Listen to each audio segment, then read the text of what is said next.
page, but we're not. Okay. But I got news. Hello. Hola a todos. I'm going to give this announcement in English and Spanish. Voy a dar este anuncio en inglés y en español.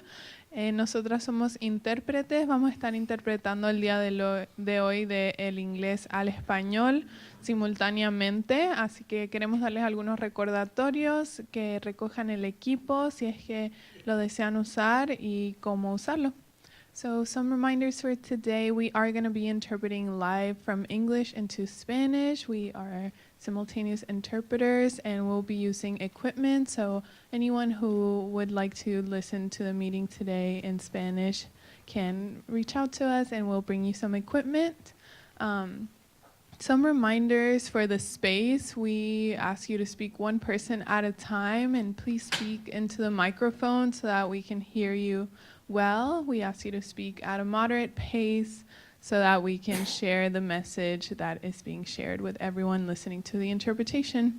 Unos recordatorios, por favor, hablar una persona a la vez, hablar en el micrófono para que se escuchen bien y hablar fuerte y claro y a un ritmo moderado. Yeah. So thank you, and we'll do some reminders maybe if we can't hear you really well or if it's going really fast, we'll try to get your attention so that we can keep up.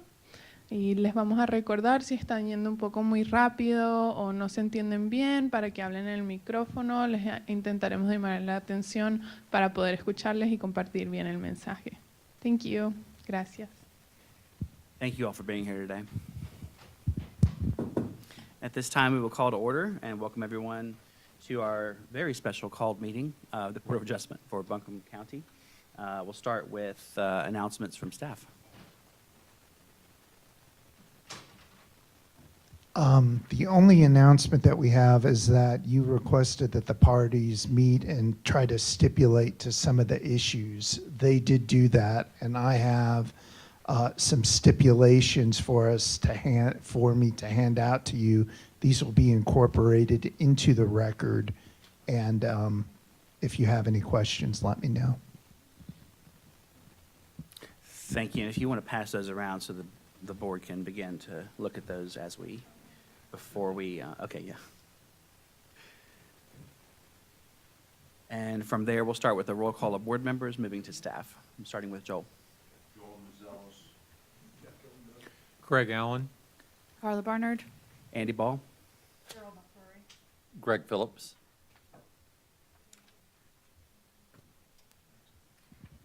Savannah Glantz. Griffin Kearns. Thank you so much. Moving to item D, disclosure of ex parte communications or conflicts of interest. To clarify meaning on that, a member of any board exercising quasi-judicial functions pursuant to North Carolina general statutes shall not participate in or vote on any quasi-judicial matter in a manner that would violate any person's constitutional rights to an impartial decision maker. Impermissible violations of due process include, but are not limited to, a member having a fixed opinion prior to the hearing that is not susceptible to change, an undisclosed ex parte communication, close familial, business relationship, or other associational relationship with an affected person, or a financial interest in the outcome of the matter. And we'll start to our left here. No. Nope. No. No. No. Thank you for that. Moving to our public hearing section, ZPH 2024-0026 Emerone Townhomes. Before we get started with the case, we want to note that this is a quasi-judicial evidentiary hearing, and that means similar to a court hearing. State law sets specific procedures and rules concerning how this board must make its decisions. The board's discretion is limited. We must base our decision upon competent, relevant, and substantial evidence in the record. Our decisions must be constrained by the standards in the zoning ordinance and based on the facts presented. If you'll be speaking as a witness today, please focus on the facts and the standards and not personal preference or opinion. General witness testimony is limited to facts, not opinions. For certain topics, however, this board does need to hear opinion testimony from expert witnesses. These topics include projections about impacts on property values and projections about impacts of increased traffic, for example. Individuals providing expert testimony must be qualified as experts and provide the factual evidence upon which they will base their expert opinion. We'll also note that all members of the board, the staff, and the public should find a way to silence their devices this time, make sure we're not interrupted or lessen that possibility. Thank you all very much. We'll call staff for a summary of the case and move from there.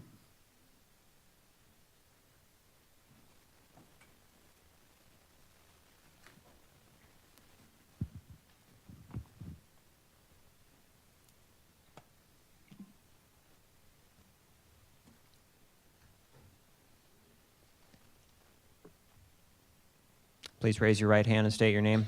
Savannah Glantz. Do you swear or affirm to tell the truth and nothing but the truth? I do. Thank you. Good morning. Good morning. So a brief explanation again of this project. This is Emma Road Townhomes. This is a multifamily development unit of 178 townhome style units. Various amenities include pickleball courts, playground. Deviations requested through the PUD process are the lot size, interior setbacks, parking, maximum building height, and distances between buildings. Okay. Any board comments or questions? This is probably a good time to also ask board members who are not able to attend for the prior sessions on this case, if they've had an opportunity to review the minutes and video from the prior meetings. Yes, head shakes, yes, affirmative. Thank you. All right, before we open up in our process here to continue, do the attorneys have an estimate of their length of the duration of presentation from here on? Mr. Chairman, one of the benefits of stipulation, I believe, or as I understand it, is that at least as it relates to traffic and our traffic engineer, that John is not going to have objections or really spend a lot of time on that topic. So that greatly expedites things. So I'm going to spend a little time on the traffic instead of a lot of time on the traffic. So with that understanding, my goal is to be in and out my presentation in about an hour and a half. Again, I cannot predict what Mr. Norm may do, but I hope to finish my side in an hour and a half, 2 hours. Okay. Snore? Okay.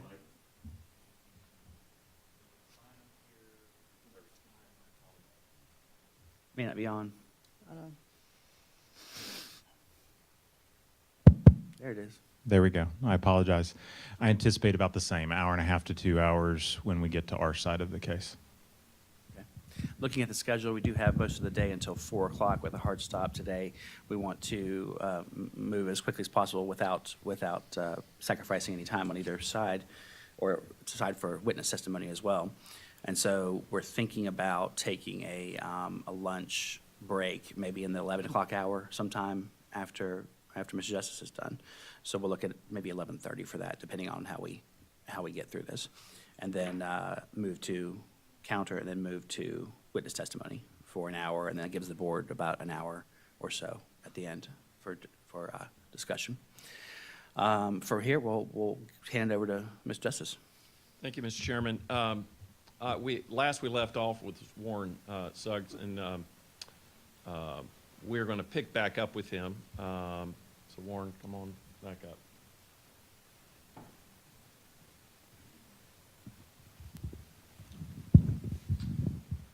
Craig, I believe this would be your rebuttal. No. Or this excuse me, is- the redirect. Well, yeah. Thanks. Based on the comments made at the Board of Adjustment meeting, there were some modifications made to the plan that he's going to talk about. Okay, wonderful.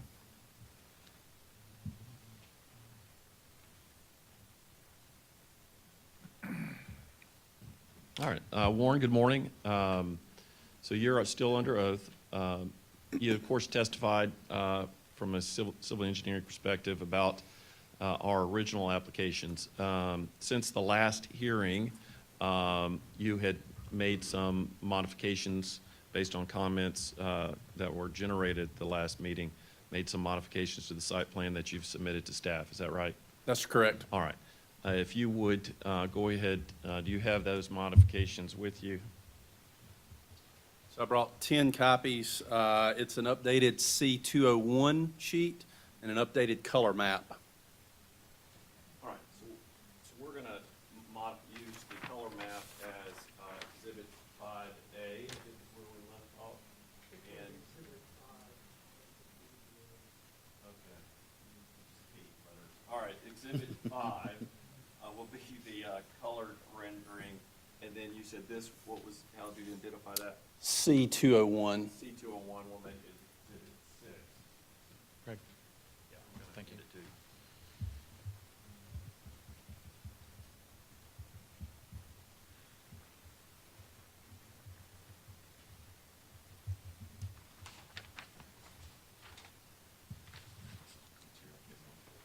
Yeah.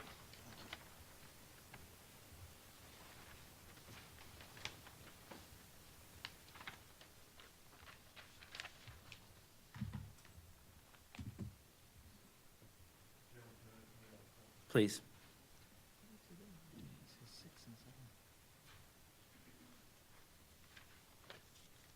Thank you very much.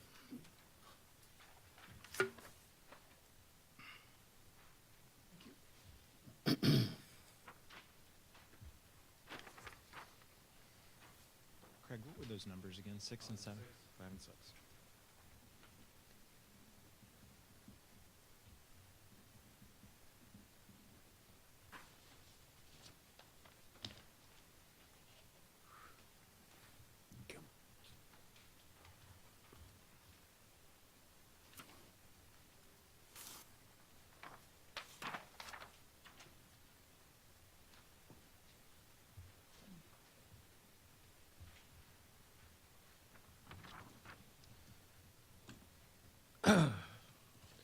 So Exhibit 5, which is the color rendering, if you prepared this document, Yes.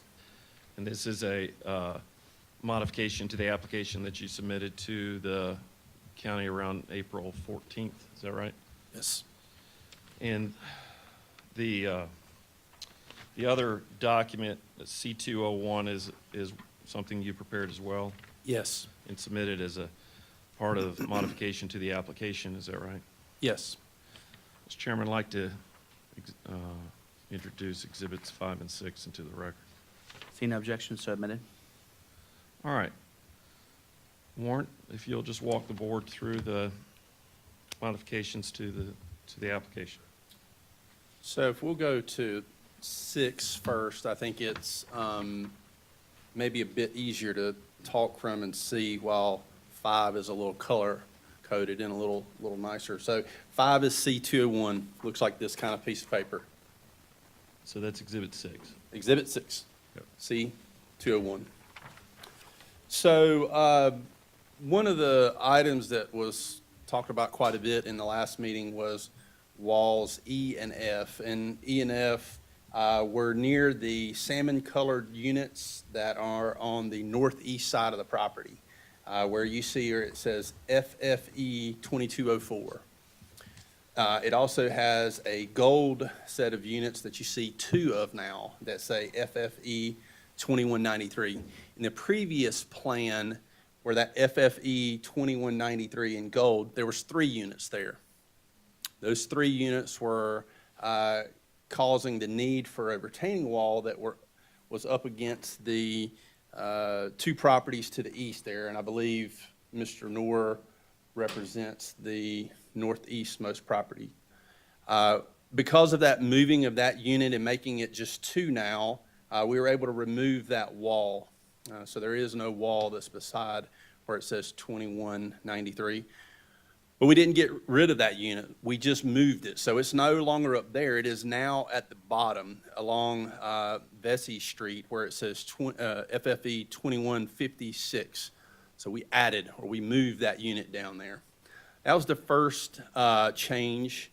The other change that we made is at the end of each of the dead-end roads, if you will, we added a wooden fence. There was quite a bit of conversation about just headlights. There's a buffer that was already planned along this edge, and this just seemed like a nice addition to just further secure and ensure those things. So we added a wood fence at each of those, and you'll see a black line at the end of each of those dead ends, and you see a call out that says privacy fence typical. That means typical at the end of every one of those roads. The other item that I'll bring you to is if you go to the other side of Emma Road, Mercer Street, those units, as you may remember from last time, are a different product type from the ones that are over on the main site. And as we started looking further and further into those needed a sidewalk on what may appear to be the back of those, which would be the side away from Mercer, but that's actually more the front or the more decorative side of those units. So we added a sidewalk there and continued that sidewalk up to running along Emma Road to allow for some connectivity there as well. Going back to that one units that moved down to Vesey Street, that did ask us or need us to move the playground structure. The playground was shown a little further to the southeast, but we then moved that to closer to the main entrance. I believe that is the revisions that we made here. So 3 basic things: moved a unit from the 2193 gold, added fences, and added some sidewalk. And again, is that typical height for privacy fences, 6 feet, or is it a different height? 6 feet is very common for privacy fences in backyards and all kinds of different places. Thank you. Board questions? So Warren, you're going to kick off with Exhibit 5 or Yeah. continue on with Exhibit? So 5 is a nice color rendering that shows those same changes. But what it also does is it starts to show or continue to show the distance between important factors that are on this property versus maybe some of the surrounding units and surrounding property. So because of that move that we made up there with the 2 townhome units, there's no longer that wall F, and you'll even see a line through wall F if you look up in the retaining wall chart. So we no longer have that wall. Before it was just a 4-foot high wall, but it's completely gone now. You'll also see that we were able to move wall E, which I believe before was around maybe 19 feet from the property line. It is now 24, sorry, I can't hardly read my writing. It's either 22 feet from the property line. So there's a 20-foot landscape buffer there that's being proposed, and this is outside of that or not encroaching in it.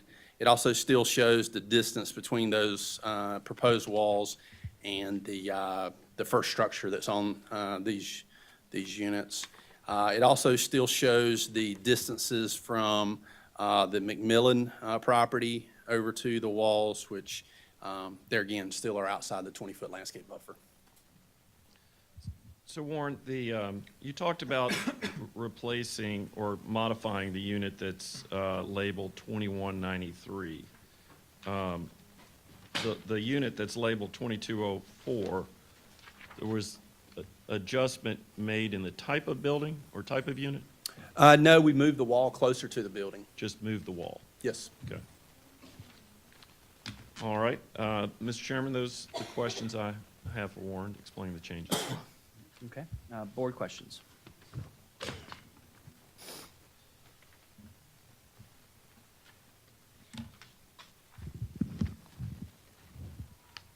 Yes, sir, Mr. Nor.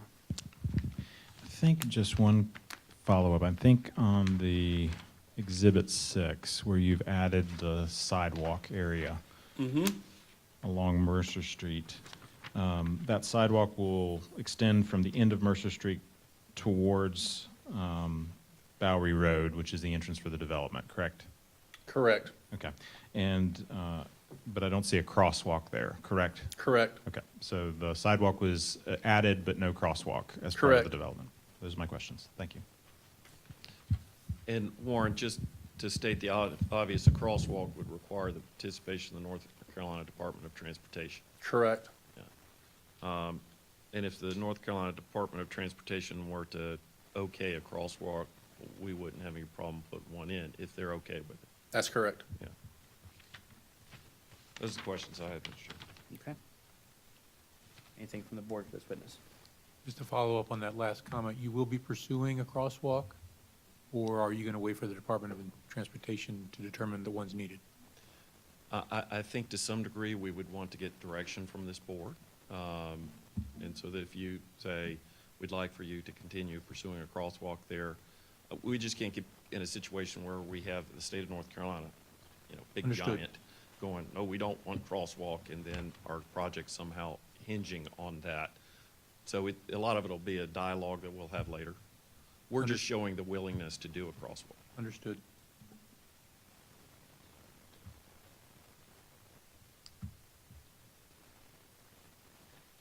Thank you very much. All right, Mr. Chairman, again, based on the at least benefit of the stipulations, we're going to go ahead and move to the traffic engineer, Aaron.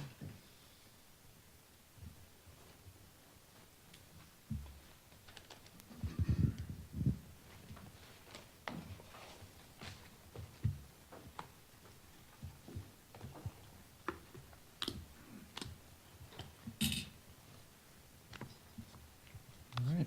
Please raise your right hand and state your name. Erin Govea. Do you swear or affirm to tell the truth and nothing but the truth? I do. Thank you. Good morning, Aaron. Good morning. If you would state your full name to the board and just brag about yourself in terms of what you do. All right. Good morning, y'all. I'm Erin Govea. I am a traffic engineer with Davenport currently.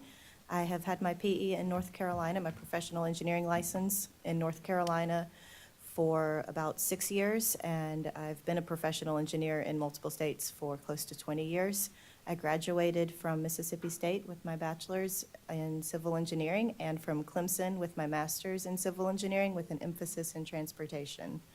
So doing TIAs is something that I have been doing for a while now. So have you appeared in front of this board before? I have not. Okay. Have you appeared in any other capacity in front of a board? I have. Okay. Other boards of adjustment is what you're saying? Yes. Okay. We'd like to go ahead and stipulate her as a expert in traffic engineering. I was going to say, I'll stipulate to her being an expert in that field. Yeah. You prepared a report, an affidavit to supplement your oral testimony. Is that a copy of your affidavit? Yes, it is. Mr. Chairman, this was part of the materials we had provided to the board previously. We'd like to go ahead and introduce Exhibit 7 to the record. Please. No objection. So, Aaron, as you heard, you can put your shield down because John may not throw any rocks today. So if you would just sort of expedite a discussion of your engagement with this project and the culmination of all your hard work, if you'll just give a sort of brief summary of what you did. Okay. Do I need to summarize how the TIA process works? Should I Sure. start there? Yeah. All right, so a TIA, or Traffic Impact Analysis Study, is typically done as part of development. In this case, Buncombe County has a requirement for developments that have at least 75 residential units to have a TIA, so that is why I was hired to do the TIA for this development, because it has about 107 units. What we do with the TIA is we start by looking at the existing conditions of the roadway, the amount of traffic that's out there today, any background development that may add additional traffic, and then the actual site, what the trips could be generated from this development. We add that together, and then we look at how that may impact the road conditions in the area. So doing that, we didn't have any background developments to look at, just a nominal background growth rate for the Emma Road location. And we determined that this development creates, I'll pull my notes.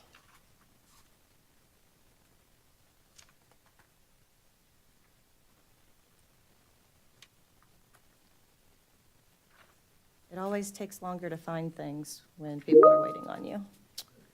So, the trip generation possibility for this development is shown to be about 750 daily trips, with about 50 of those in the morning and about 50 in the evening. So it's not a very high traffic development.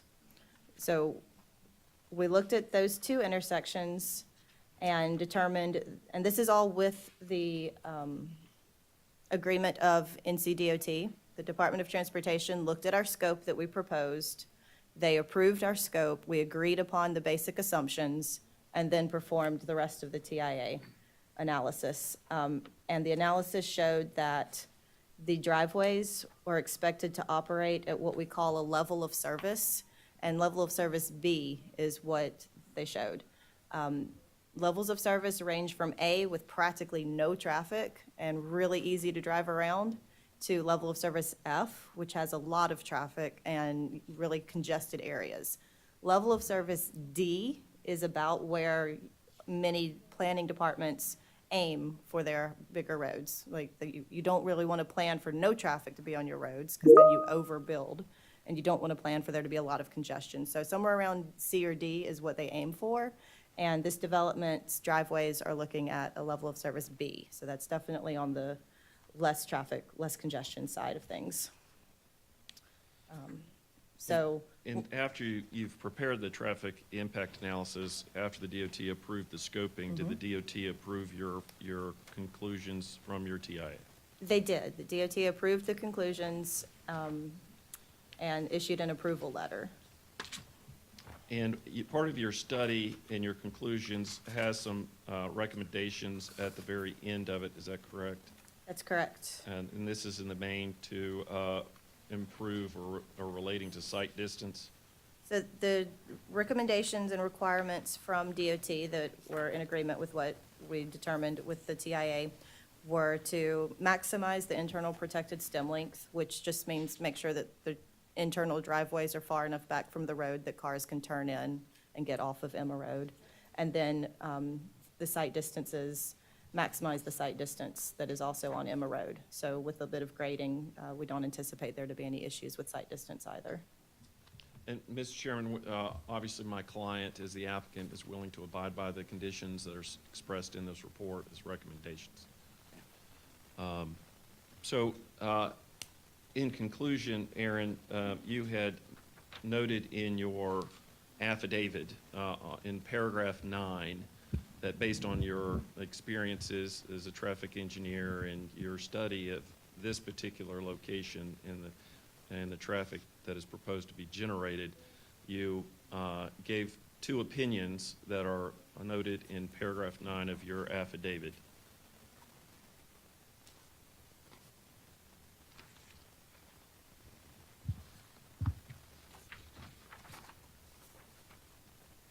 Yes.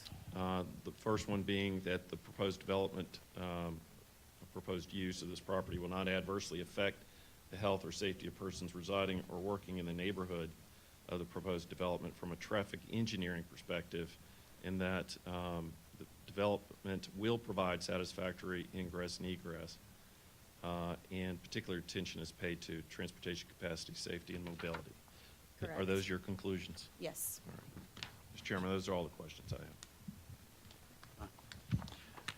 Despite what Craig may have told you, no rocks, just questions. A couple.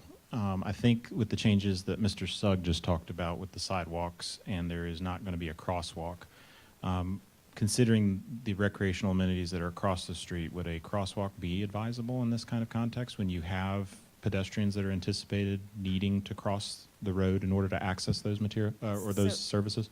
NCDOT does have a process by which they use to determine when sidewalks, or when crosswalks, excuse me, are required.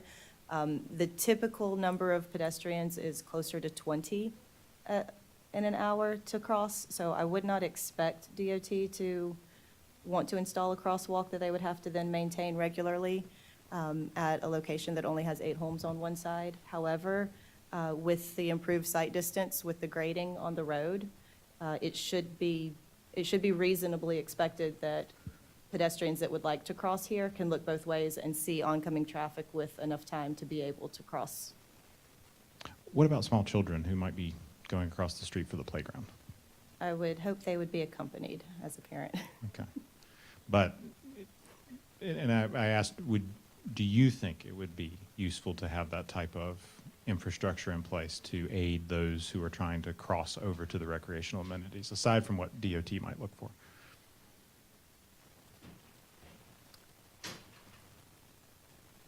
I hesitate to answer because I'm not DOT and I'm not a decision maker. I am just the engineer that provides the information. But I guess as a traffic engineer, and you offered an opinion, I think Craig just read it based on safety. Do you think a crosswalk would improve the safety function of that intersection for those who are trying to cross the street to access the recreational amenities?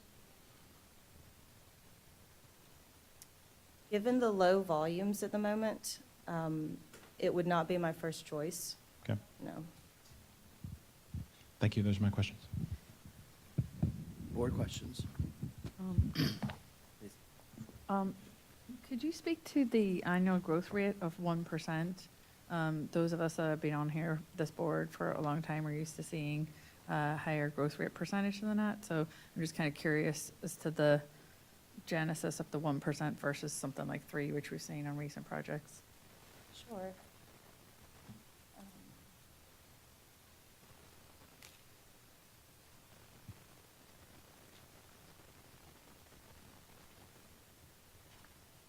So for the growth rate for Emma Road, we looked at a point north of Eliada Home Road and on Eliada west of Emma, which are the two traffic count locations that DOT has that are permanent locations where they take counts regularly.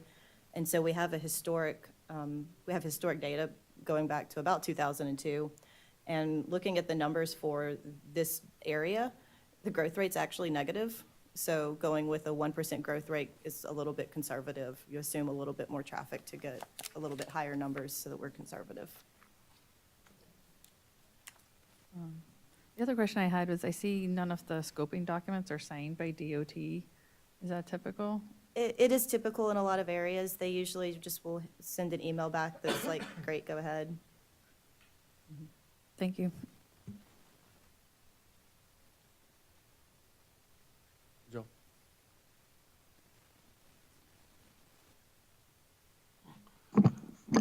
Yeah, I'd like to bring up about the crosswalk again. Okay. Okay, you mentioned two things, that assuming the children are gonna be accompanied by someone, okay, where do you get that data? Do you have any facts on that? That is from being a parent with small children. Pardon? That is from being a parent with small children. I would hope that small children would be accompanied if they're crossing a Okay, road. so, but that's not a fact per se. From an It's an engineering, assumption. from an engineering standpoint, we don't control who is going to cross the road, and whether or not parents are going to be with children. Okay, on the property itself, not on the, right away on the road, is there a possibility of putting any kind of signs saying that pedestrians will be crossing? There is a children at play type sign that is an option to be installed. That would require conversations with DOT. Well, no, I'm not talking about on the DOT, Oh, right? you mean for I'm talking pedestrians? about development property. Once you cross on development property on each side, okay? And maybe this should go to, Yeah. Mr. Justice, whether the developer would be, put some signage there, okay? I mean, Sure. You say they're gonna be accompanied, speaking as a parent. But every parent's different, Yes. okay? Let's say 10 or 11-year-old. The parent may feel they just go to the playground. But you got a road there with traffic. And that, I have some concerns about safety about that, okay? Yeah, I mean, that's my concern there. And the fact is, Well, I don't, making assumptions, because you don't know how many people will be living in development that do have children. So, again, that bothers me regarding the safety of that issue, especially crossing a highway, Well, I don't, okay? And especially, you know, have you talked to DOT to see kind of what speeds go on the road there? yes, we have. And What is the speed limit on that road? I believe it's 35. Pardon? I believe it's 35 miles an hour, but let me double check. And while she's looking, Joel, these are very appropriate questions for the developer who will be coming up shortly. And this is just an ongoing statement I'll make for the record. We're happy to accommodate any reasonable condition that this board wants to impose. And that includes signage. I'm certainly sure my client would entertain that. So Joel, this is a great conversation for the developer to ask about signage. Of course, I come from a world back in the 70s where you hop on your bike and you're gone for the day as a child, and your parents never knew where you were, and you rode around on state roads all the time to get to certain places. And so I come from that mentality, but I understand that times have changed, and to the extent that we can improve things, we want to do that. So Joel, I do think this is a very good question for the developer who's going to be coming up very shortly. Okay, Thank thank you. Yes, and the speed limit is 35 on Emma Road.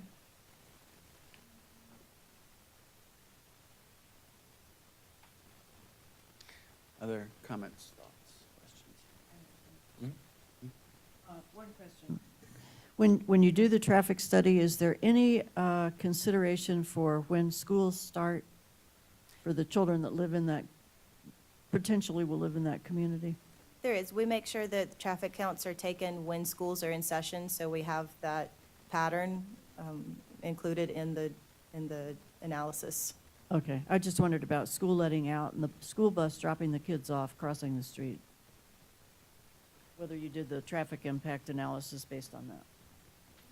School buses are not specifically included in the analysis. That is something that school districts also look at, though. I know as far as which direction which direction the bus is facing, so they can determine if children need to or have to cross the street. And also, it's only a 2-lane road, so school buses also have the stop sign that forces traffic to stop. Thank you.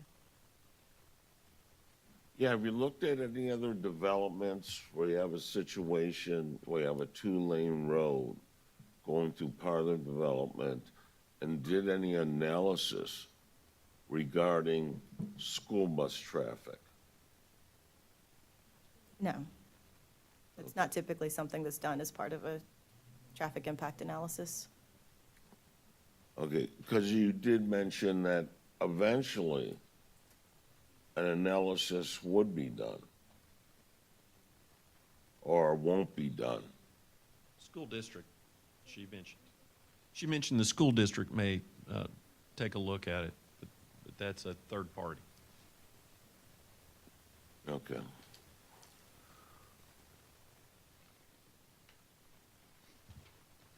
Any other thoughts? Thank you so much. Thank you. Oh, please. Report referenced the existence of topography, mound, vegetation that's there now that limits the site view. You said it is expected that with the removal, Mr. Justice, is it going to be planned to remove what the expectation is of the traffic engineer? Yeah, it's baked in her recommendation. It's a Recommendation. condition that we will have to meet. And that'll be the condition you will meet. Yes, sir. It has to be met for the driveway permit, too. Thank you.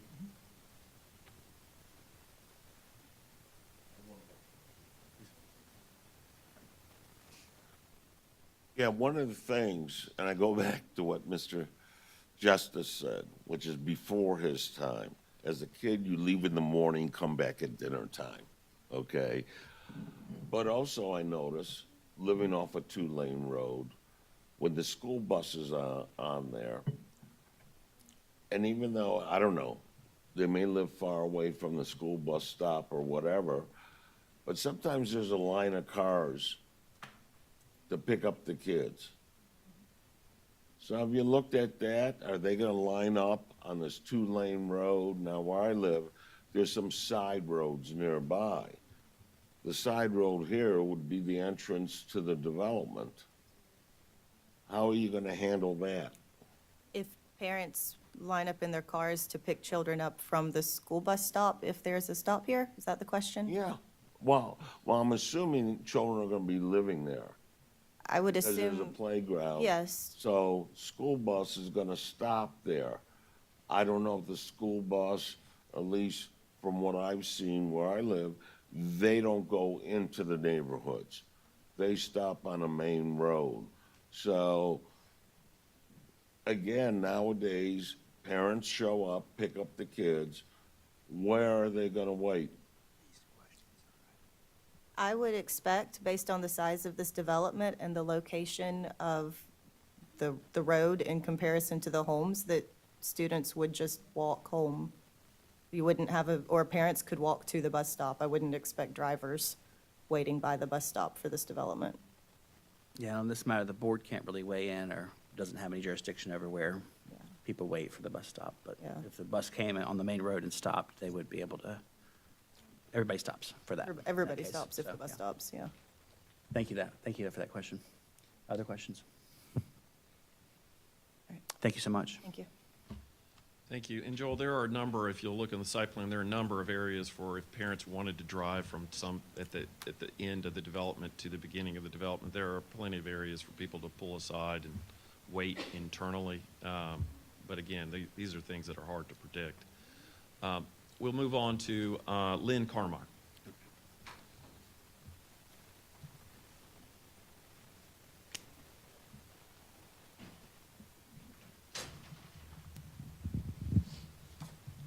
Good morning, Lynn. Good morning. All right. If Please raise your right hand and state your name.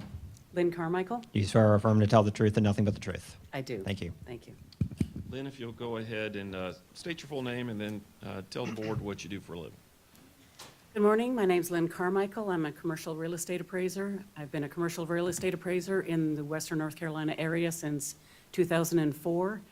I do all types of commercial work.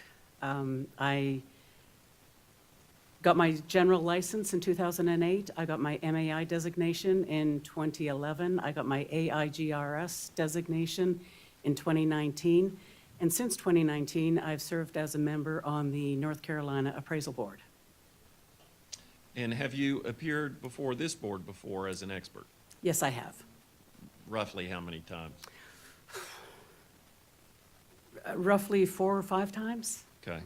Have you appeared before any other zoning boards Yes, I have. as an expert? Yes, I have. Okay.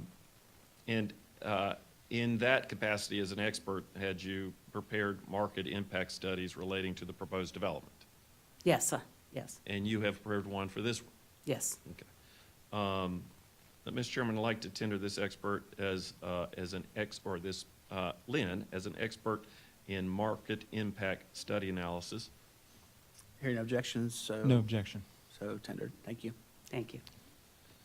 Lynn, you have prepared a written statement that includes a market impact study, have you not, for this proposal? Yes, I have. This development, is that a copy of your affidavit with your study? Yes, it is, yes. All right, so, Mr. Chairman, we labeled that as Exhibit 8, and I'd like to tender Exhibit 8 for the record.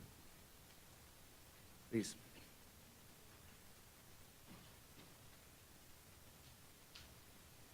Do you have an extra? Oh, that's fine. Mr. Chairman, I'm sorry, I didn't hear you. Please, yeah. Okay. All right. This again, Mr. Chairman, members of the board, this is part of the material that was provided to the board previously. Do you all have the means to access that? So it's Affidavit of Lynn Carmichael is the title of the affidavit. It includes a market impact study. Sorry to interrupt. There's a freestanding appraisal consultation report. It's not that. You have to go into applicant materials, like from fabric. Yeah, and then there's a zip file. And after you download the zip, then it's like maybe the fourth or Yeah. fifth document. in there. Applicant exhibits 32625 is how it's listed on the website.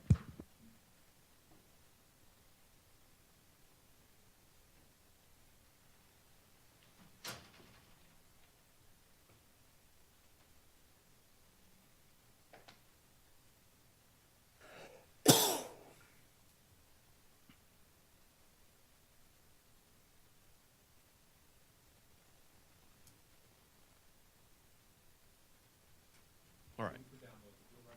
Okay, thank you. All right, well, if, Lynn, if you'll walk the board through what you did associated with this project. Okay. On my report, on page number 2, the top part of that page just gives an overview of the development and my credentials, which we've already gone through, so I won't elaborate on that. But if you look at the purpose of the study, the purpose of the appraisal consultation service is to provide a supportable opinion on the impact on the market value of the surrounding properties from the proposed 107-unit residential development known as Emma Road Townhome Development. So that was the purpose of my study. If we look on page 3, basically, to start the study, I took a look at what is the problem? What is the problem I need to solve here with this study? So the problem I needed to looked at was, does the presence of a 107-unit residential development have an injurious impact on the residential property values in the surrounding area? The fact is that it's a primarily residential use area, includes single-family residential uses in the immediate area, yet also includes multifamily uses and commercial uses within about a 0.6-mile radius of this proposed development. Now, the theory that I go with when I'm doing a market impact study is that if the presence of a 107-unit residential development does have an injurious impact on the value of the surrounding residential properties, then I would expect to see a decrease in the volume of sales and a decrease in the median values of in the area surrounding the residential development after the construction.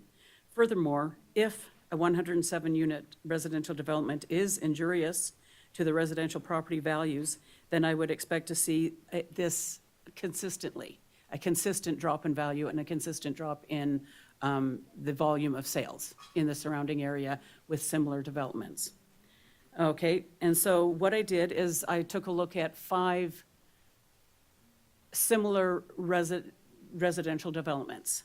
Now, in the real estate world, there's no 2 properties typically that are absolutely identical. So what we like to do in the real estate world is we like to bracket our subject property. So what I did is I took a look at 5 other developments in the Buncombe County area, and I wanted to bracket the number of units, and I wanted to bracket the density of this proposed development, which I did with the 5 developments that I chose to look at. The density, the subject development has 107 units.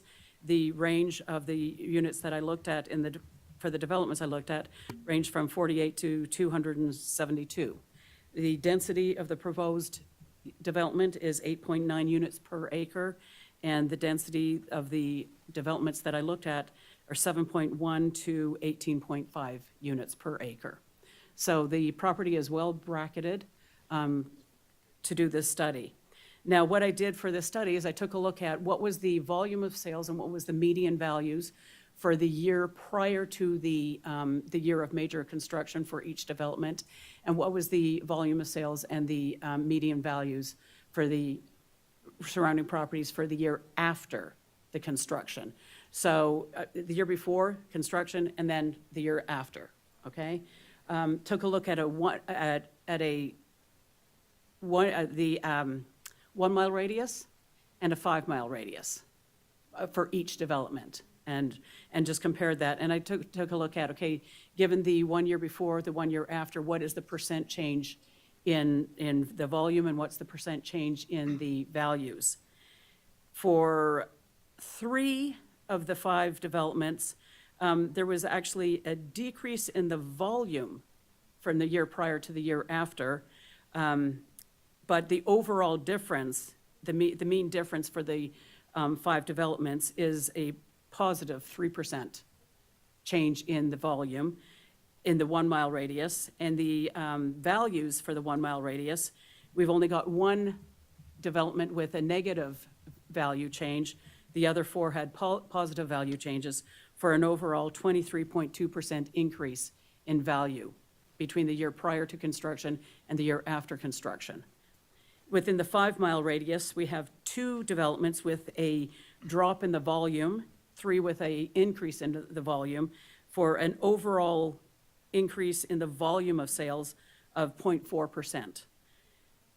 The values, all 5, within the 5-mile radius, all 5 developments had an increase in the values, and the overall increase in value within the 5-mile radius was 21.5%. And that's in the top table on page 4 of my study. So it is all well and good to take a look at what's happening within these 5 developments, but how does that compare to the general area? You know, is that better, worse, comparable to the general area? So what I did is the 5 developments are within 3 zip code areas. So I took a look at those 3 zip code areas and what happened with the volume within the years that the development spanned, and what happened with the values. The developments, the study for the year prior and looking at the year after spanned from 2018 to 2024 within the 3 zip code areas. So overall, there was a 4.9% drop in the volume of sales, which for anyone in real estate, we know that during COVID, everything spiked. After COVID, things came down. And it's not necessarily because there was a drop in demand.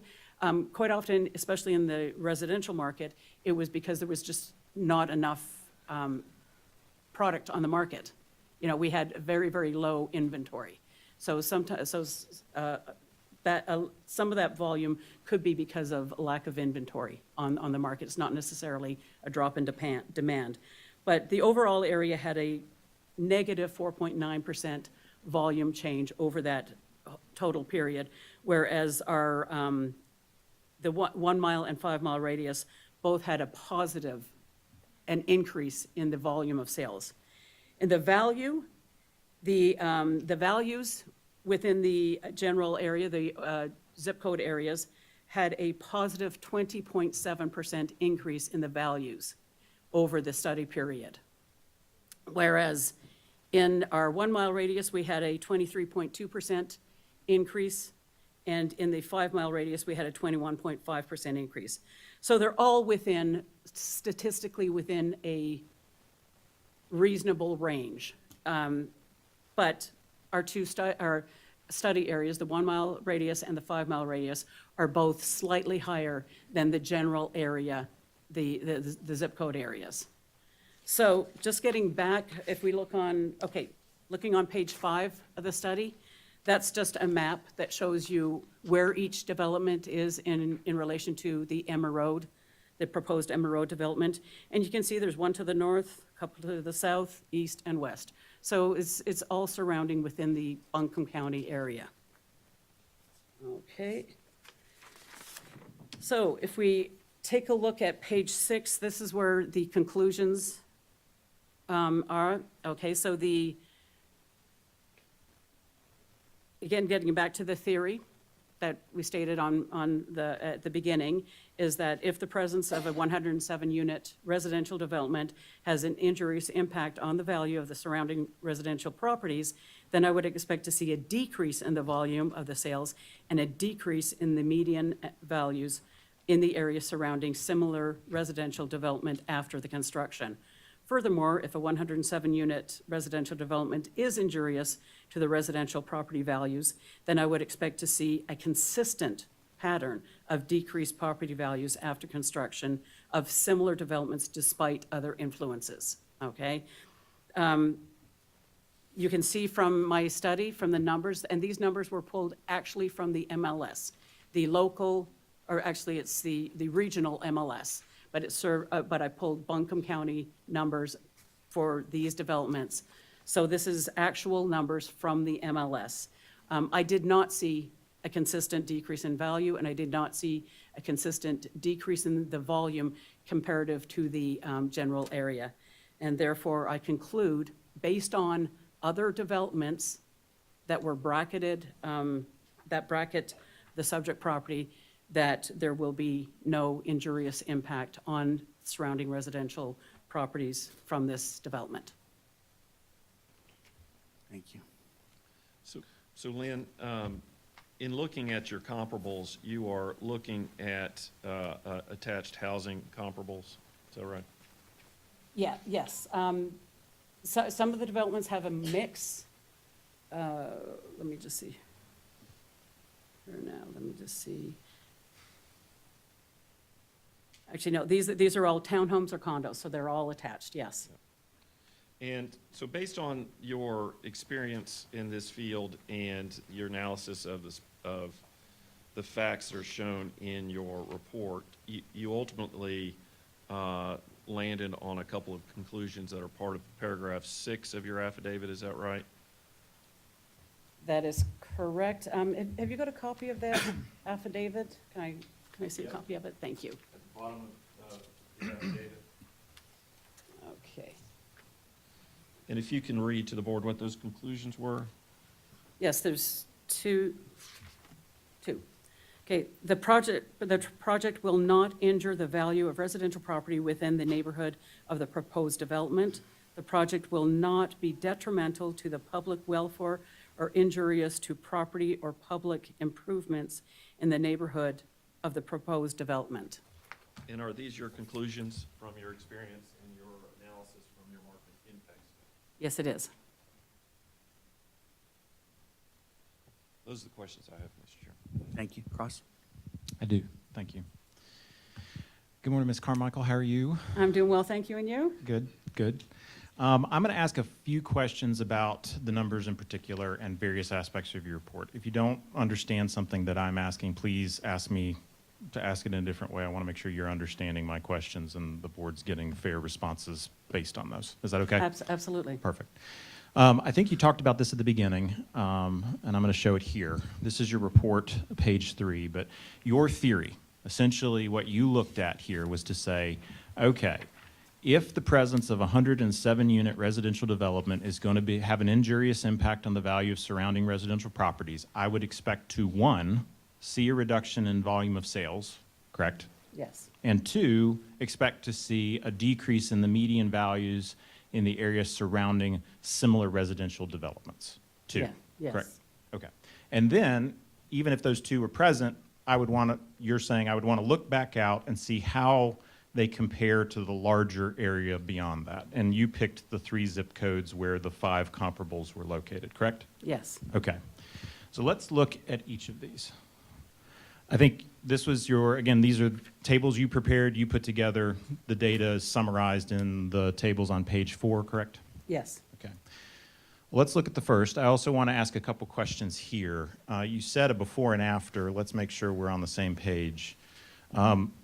Here you have the construction dates for each of the 5 comparables.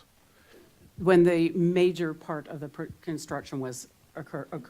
Occurred. So the before and after would be the year before that and the year after that Yes. for each of those for Yes. the major components. Yes. Okay. And that spanned roughly 2018 to 2024 based on the project involved. Yes.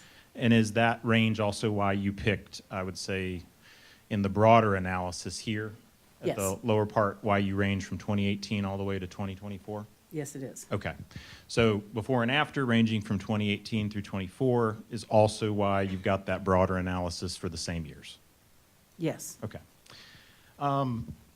Looking at your conclusions, let's deal with volume of sales first, if that's okay. Yes. You concluded that you did not see a consistent pattern of a decrease in the volume of sales. Is that correct? Yes. Okay. Let's look at the data specifically. So page 4 here, your report, I think you acknowledged this in your testimony. You have 5 comparables here. 3 of those 5 show a decrease in sales volume Yes. 1 mile out from the projects, correct? That's right. Okay, so 60% of your comparables show a decrease in sales volume, correct? That's right. Okay, so 1 mile out, 60% show a decrease in sales volume. One of the things you were looking for to determine whether injury would occur, correct? Yes. Okay. Let's look 5 miles out. There, 2 of the 5 show a decrease in sales volume, correct? Yes. Okay. And overall, between your 1 and your 5 mile, that would mean half of your data points indicate a decrease in sales volume. Yes. Okay. Now, if I heard you correctly, you said, well, we see these decreases, which I would have expected to see if there was injury, but when I looked at the mean difference of the numbers, they came out to a, I think, positive, let's look back there.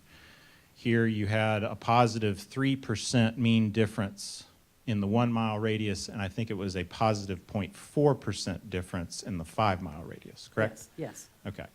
So yes, there are decreases, but when I come up with the mean difference, they're positive, and so it doesn't give me concern. Is that fair in summarizing your opinion? That would be fair, yes. Okay. Overall, there was actually an increase in, Okay. in this study group. So let's look at what that mean difference is, though. That mean difference, you got that number by averaging the percentages, didn't you? Yes, Okay, not looking at the actual numbers, correct? by averaging the percentages. Okay. If we look at the actual numbers, let's look at how many sales there were in the 1 mile radius before construction. Does 354 sound about right? Take your time. Okay, I don't have my phone here with me, so I don't do numbers that quickly in my head. So. I'm happy for you to grab one, but if you want to do it, I've got paper here. We just want to make sure we get this right. Before the sale, do we have not approximately, we have 354. Okay, I'll take your word on that one. Okay. After the sale, 319. Okay, That'd be a reduction of 35 sales over the time period, not an increase, correct? when you look at those actual numbers, yes, but when you look at the percentages, which I was looking at percentages. Well, let's look at that. When you take 354, you subtract 319, you have 35 fewer sales. That's a 9.8% decrease in sales, not a 3% increase, correct? Okay. But in my overall, when I'm looking at the zip codes, I was looking at percentages. That's why I looked at percentages in my study group. So we'll look at the broader analysis. I've got some questions about that. But within your comparables, your 5, there were 35 fewer sales during the study period, which was a negative 9.8% decrease in sales, correct? Okay, yes. Okay. When we look, let's look at the 5 mile radius as well. Here, 4,692 sales before, correct? I'll take your word on that because I don't have my calculator right here with me. 4,531 sales after, correct? Okay, yes. Which would be a reduction in 161 sales over the same time period, 5 miles out, correct? Okay, And not a 0.4 increase in sales, but a negative 3.4% reduction in sales, correct? okay. Do you have any reason to disagree with these numbers? No, I don't, but what I'm saying is that in my broader look at the zip code areas, I was looking at the overall percentages. That's why I looked at the overall percentages in my study group. And in my study group, the overall percentages, when you look at that, there was an increase. And I'll ask a couple I know I've got questions about that broader study group, and we will get to Okay. that. But again, amongst the comps, and again, it's unless I'm misinterpreting, your report here, and this is your conclusion, it says, as stated previously, while the total volume of sales decreased over the analysis period, the mean of the changes over each 2-year period increased by 3% in the 1 mile radius and 0.4% in the 5 mile radius. But we just did the math. They Okay. didn't actually increase in sales, correct? When you're looking at the specific numbers overall, then the numbers show a decrease, but when you're looking at the percentage over the 2-year period, there was an actual increase. So it's just the way you're looking at the numbers. You can look at the numbers a lot of different ways, but since I looked at percentage increases, and that's exactly what I said I was looking at the beginning, I'm looking at the percentage change over the 2-year period. When I look at the percentage change, overall, there is an increase. Well, how can you have a 3% mean average increase when your sales overall decrease? Okay, because in one of the groups, there was a 48% increase. The other one, there was a 33% increase. and the decreases didn't outweigh that. Let me pull that up. I think this is page 4 of your analysis, the 1 mile out. You Yes. didn't weight these when you averaged them, did you?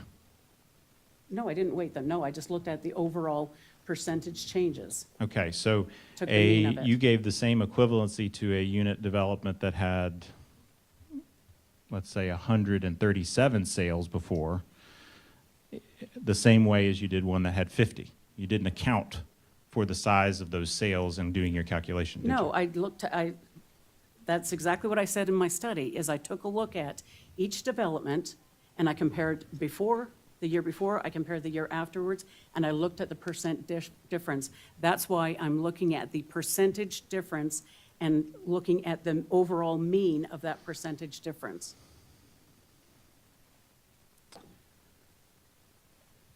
And I know we'll ask, I want to talk more about the broader comparison, but considering that 60% of the comparables showed a decrease in sales 1 mile out, 50% of all your comparables, 1 mile and 5 mile out, showed a decrease in sales. And overall, amongst all of them, you had ranging from a negative 9.8% decrease in sales to a negative 3.4% decrease in sales. Do you still conclude that you did not see a consistent pattern of a decrease in the volume of sales?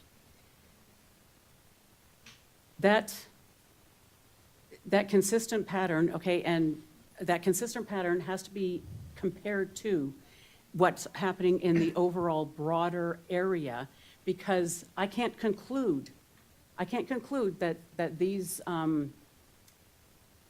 5 decreases within the 1 mile and 5 well, there was 5 decreases, 5 increases.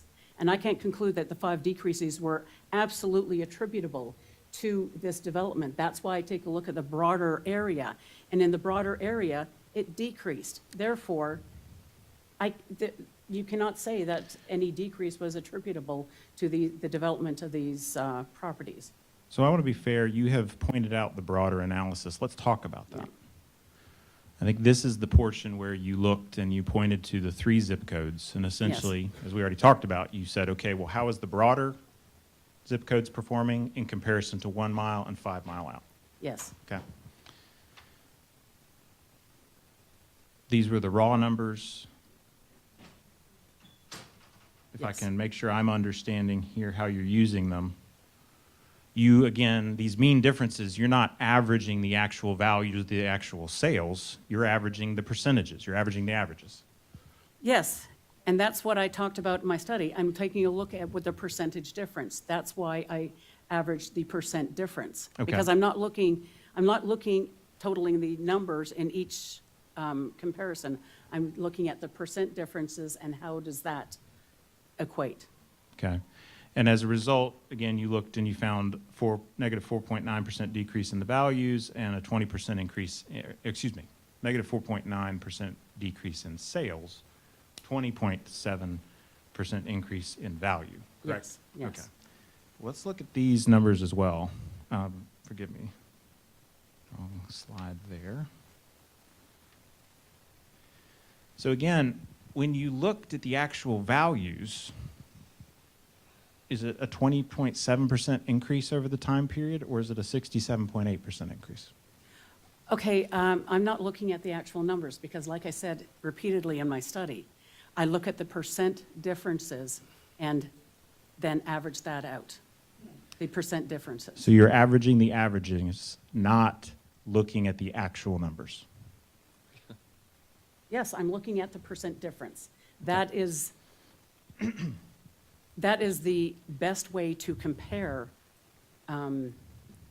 these developments as opposed to the broader area. You need to look at the percent differences and how do they all compare out.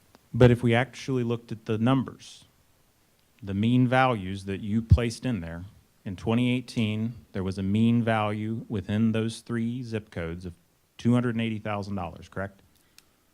That's, yes, yes. And in 2024, at the end of the study period, that mean value increased to $470,000, correct? Yes, Okay, so an increase of $190,000, which would be roughly a 67.8% increase in value, median value, within those 3 zip codes, correct? if you're looking at just the beginning number and the end number, yes. Okay. So when you compare 67.8%, how many of your comparables outperform the broader market? Okay, you're looking at 68% over a 1, 2, 3.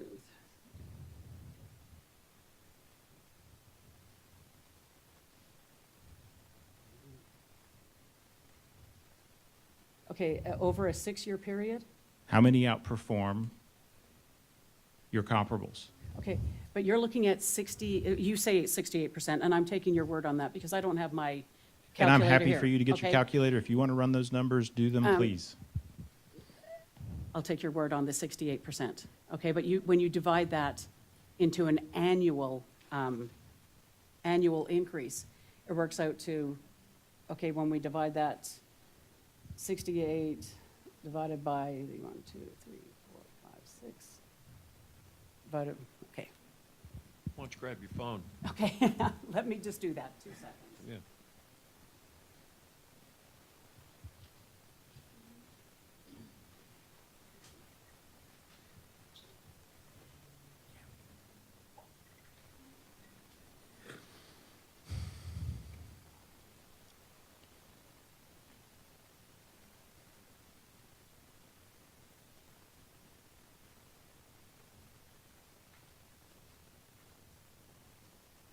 Okay, when we divide that 68%, and I'm not going to take the time to add all that up, I'm going to take your word on the 68%.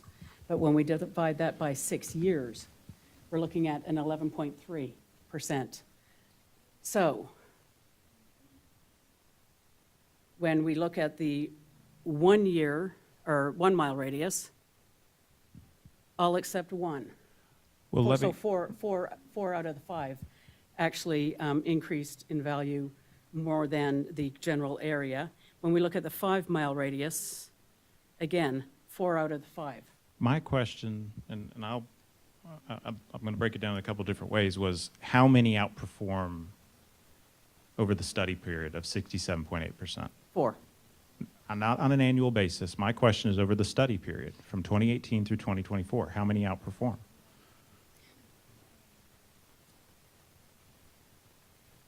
I don't think that's a fair analysis. My question is, if it's 67.8% increase, the values, looking at the actual numbers from 2018 through 2024, how many of your comparables outperform that market percentage increase during the study period? You can't take an increase over a 6-year period and then compare that to a two-year increase. That's not apples to apples. I'd need to look at each one over a 6-year period, which I did not do. Okay. So that's not a fair comparison. Well, do any of them outperform that percentage increase? When I divide it into an annual, yes, 4 out of 5. But none of them do without you dividing it on an annual basis, correct? Well, but I can't take a 6-year increase and compare that to a 2-year increase. Well- That's not. Well, let me ask you that is another question. not Your a fair initial, comparison. let me ask a different question. Your initial comparison didn't compare it 2 years to 2 years, did it? It Yes, it compared did. 4 years to 2 years. Your No. analysis, right here, compared your average, 20.7, compares from 2020 through 2024. Does it not? No. The year before, 2020 is 20, actually, no, 2019 is the furthest back, so I would have taken 2018, which is the year before construction, So you would have included 2018 into your entire analysis. into my analysis for the Hawthorne Mills. And that then is averaged with the next one, with the next one, the next one, that gives you the bottom number of 20.7, does it not? Okay, the math doesn't add up. I'm sorry. I agree. but It doesn't, no, your math doesn't add up, because I cannot, if I am going to take a look at the area of Hawthorne Mills, then I need to take a look at, in your comparison, I need to take a look at what happened in 2018 and how does that compare to 2024. And I need to do that for each development. But I did not. I took a look at the year prior to construction for each development and the year after construction for each development. If I'm looking at a 6-year gap, or increase in value for each development. I can't say for certain, but I would, the values in Buncombe County have increased significantly, and I would expect, I'm not saying for certain because I have not analyzed it, but I would expect, given that they were all performing within reasonable numbers of the general area, that they would have compared reasonably within a 6-year period also. But I did not analyze that 6-year period for each development. I want to ask a different question. Okay. So, just to make sure I'm understanding here, 2024, this percentage, negative 33.1. Okay, that percentage is the difference between 2024 and 2022, correct? The 2 years before, 2-year difference. Yes, Okay, Okay. so you're looking the Well- 2 years before. yes. Okay. So, if we were, for example, to look specifically, let's look at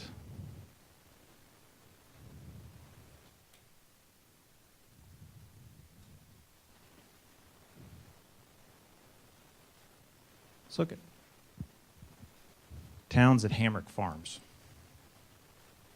The year before there would have been 2022. The year after was 2024. Yes, Okay? If I understood what you just told me, this 2024 measurement here is the basis of the difference between 2024 and 2022. Same 2-year difference. Correct? yes. Okay. So here, Towns at Hamrick Farms, did it outperform or underperform compared to the broader market over the same time period?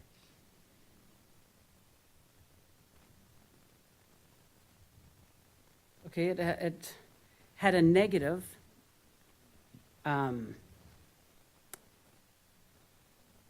negative impact on value, but it was a lesser negative impact than the general area. Well, let's break them down here. So one, on Towns of Hamrick, we have a negative 43% decline in sales. And in the broader community, it was a negative 33.1. So it did Oh, okay. worse than the broader. Sorry, I was looking at the 5-mile radius, sorry. Okay. So in Yes, the 1 in the mile, 1 mile radius, yes, it did worse. did worse. Okay. Value, negative 11.7% decrease versus a 9.3% increase, correct? So it, Correct, again, yes. underperformed from a both Underperformed. sales and a value standpoint over the same period of time. Yes, Okay. Look at Sycamore Cove. Here, we see an increase or an outperformance on both sales and value, correct? yes, Holston, it's a mix. Outperform in sales, underperform in value, correct? okay, just a minute here.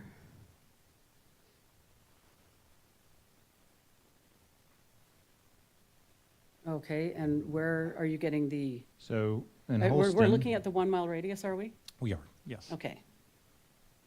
And you're saying that We have a the 33% increase and the 27% increase underperformed for what? You have an overperformance from a sales standpoint, 33% being greater than the 12%. But from a value standpoint, you have an underperformance, 29 versus 27. Yes, very slight. The reserve at Gashes Creek, underperformance from both sales and value. Correct? Okay, let me just see.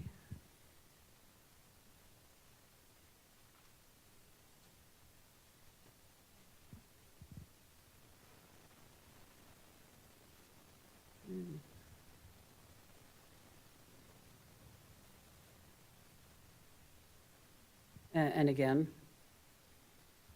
just a slight decrease in the value. But Or underperformance for under- both. Underperformance in the value, yes. Okay.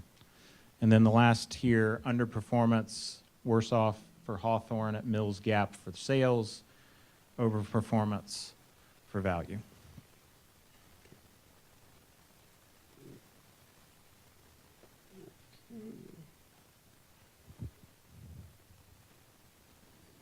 Okay, and so, sorry, what were you saying about Hawthorne? For Hawthorne, underperformance from a sales standpoint, negative 3.8% versus a 20% increase for the 2020 period. And then for values, a 41% increase versus an 18% increase. So Yes, so- underperformance on the sales, overperformance on the value. When we look at that overall, though, for your comps, you have 3 out of 5 underperforming from a sales standpoint compared to the broader market over the same time period, and 3 out of the 5 underperforming compared on the value standpoint compared to the broader market, correct? And again, we need to take a look at things, and this is why I said earlier, when we take a look at the broader market, when we took a look at the overall averages, slightly less, but it was within a statistical average. Like, I mean, it's minor. That's exactly what I said earlier about how the overall average for the greater period was slightly less, however, it's within a reasonable range. And that's exactly the way it is for each one of these. 27 compared to 20, or 27.3 compared to 29.3 is within a statistical acceptable range. When you say statistically acceptable, you're not saying statistically significant, are you?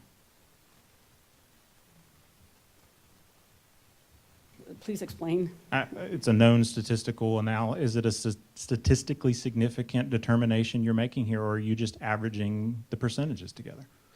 I'm averaging the percentages together, yes. Okay. So you would not And that's assert- exactly what I looked at, stated in my analysis. I'm looking at the percentage difference in the volume and the values over a 2-year period, and then taking a look at the overall averages based on the developments looked at and the greater area. But you're not, based on that work, you're not saying you have a 99% confidence of, or putting some other type of weight or determination on the likelihood of that to occur, or other type, some other type of I'm not putting- statistically significant I'm not determination. No, I'm not putting a statistical number on it. I'm not saying there's a 99.9% chance. What I am saying is, based on the numbers, the likelihood of this development causing an injurious impact on value isn't there, based on what has happened in these other developments that bracket the density and the volume of the proposed development.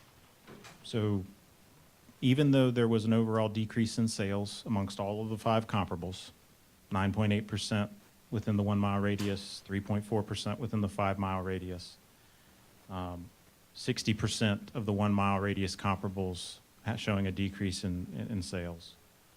And again, here, your comparables, a majority of your comparables in both value and sales, underperforming against the broader market. Your conclusion is still that this development would not have an adverse impact. I would not say they're underperforming. They're within a reasonable range. Okay, so they're not necessarily, if they had, like a vast difference, then yes, I'd say probably underperforming. But I mean, this is minuscule, and this is not what I would call underperforming. I would say it's within a reasonable range to be acceptable. That reasonable range that you grab onto, is that an industry standard within the appraisal field? Or is that just your opinion? It's my opinion. There is no industry standard. There is no industry, yeah. So that's my opinion, that is a very, very small difference. And when we look at the overall impact over the analysis period, all 3, the 1-mile radius, the 5-mile radius, and the general area are all within a reasonable range. Those are my questions. Thank you. It is 10:30. The board's going to take a 5-minute recess. We'll keep it to 5. Thank you.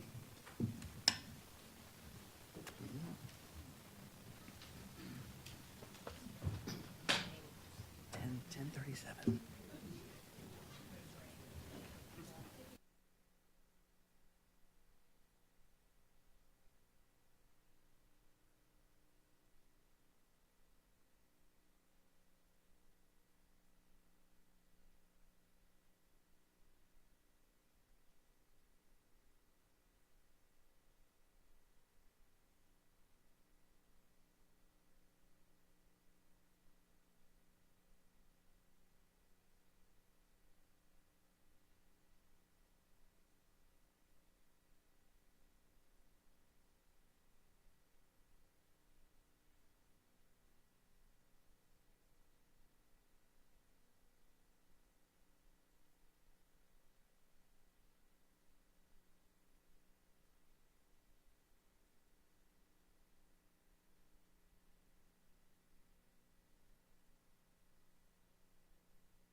At this time, we'll ask for the public to take their seats, please.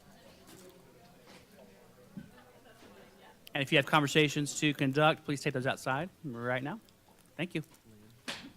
And we'll resume again with cross. I completed my We're done with cross. that? Okay. Perfect, yeah. Mr. Chairman, I have a couple questions of Lynn. Please. Lynn, obviously, John spent a lot of time trying to get you to adopt a certain mathematical method that he thought you should accept. And this dealt with your use of percentage of sales, percentages. So is that a type of practice, looking at percentages that you used with market impact studies before? Yes, it is, yes. And, you know, in doing market impact studies, how many times have you employed that particular methodology? Every time.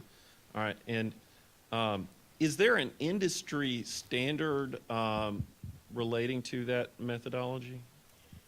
Well, in the appraisal field, we have USPAP, and USPAP sets the standard for doing appraisals, but it does not set a standard for doing market impact studies. So to my knowledge, there is no market standard for market impact studies when looking at real estate. But I have seen what other appraisers do, and other appraisers do a similar type study to what I do and look at percent differences, percent changes. And when you say other appraisers, you're talking about other appraisers who perform market impact studies, not real estate appraisals? Yes, yeah. That they're using the same or similar methodology that you have employed? Yes, other appraisers who have been an expert witness in front of Board of Adjustment, they do a very similar report to what I do.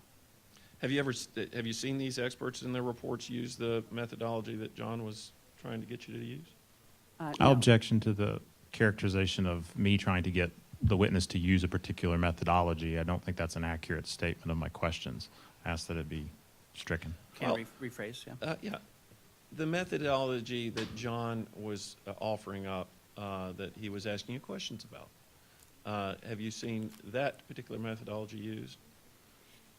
No, I have, what I see most typically, and in my recollection, I cannot recall a report from another appraiser that I have seen that has looked at raw numbers. It's always you calculate the percent difference and then base your conclusions on how that percent difference compares to a benchmark.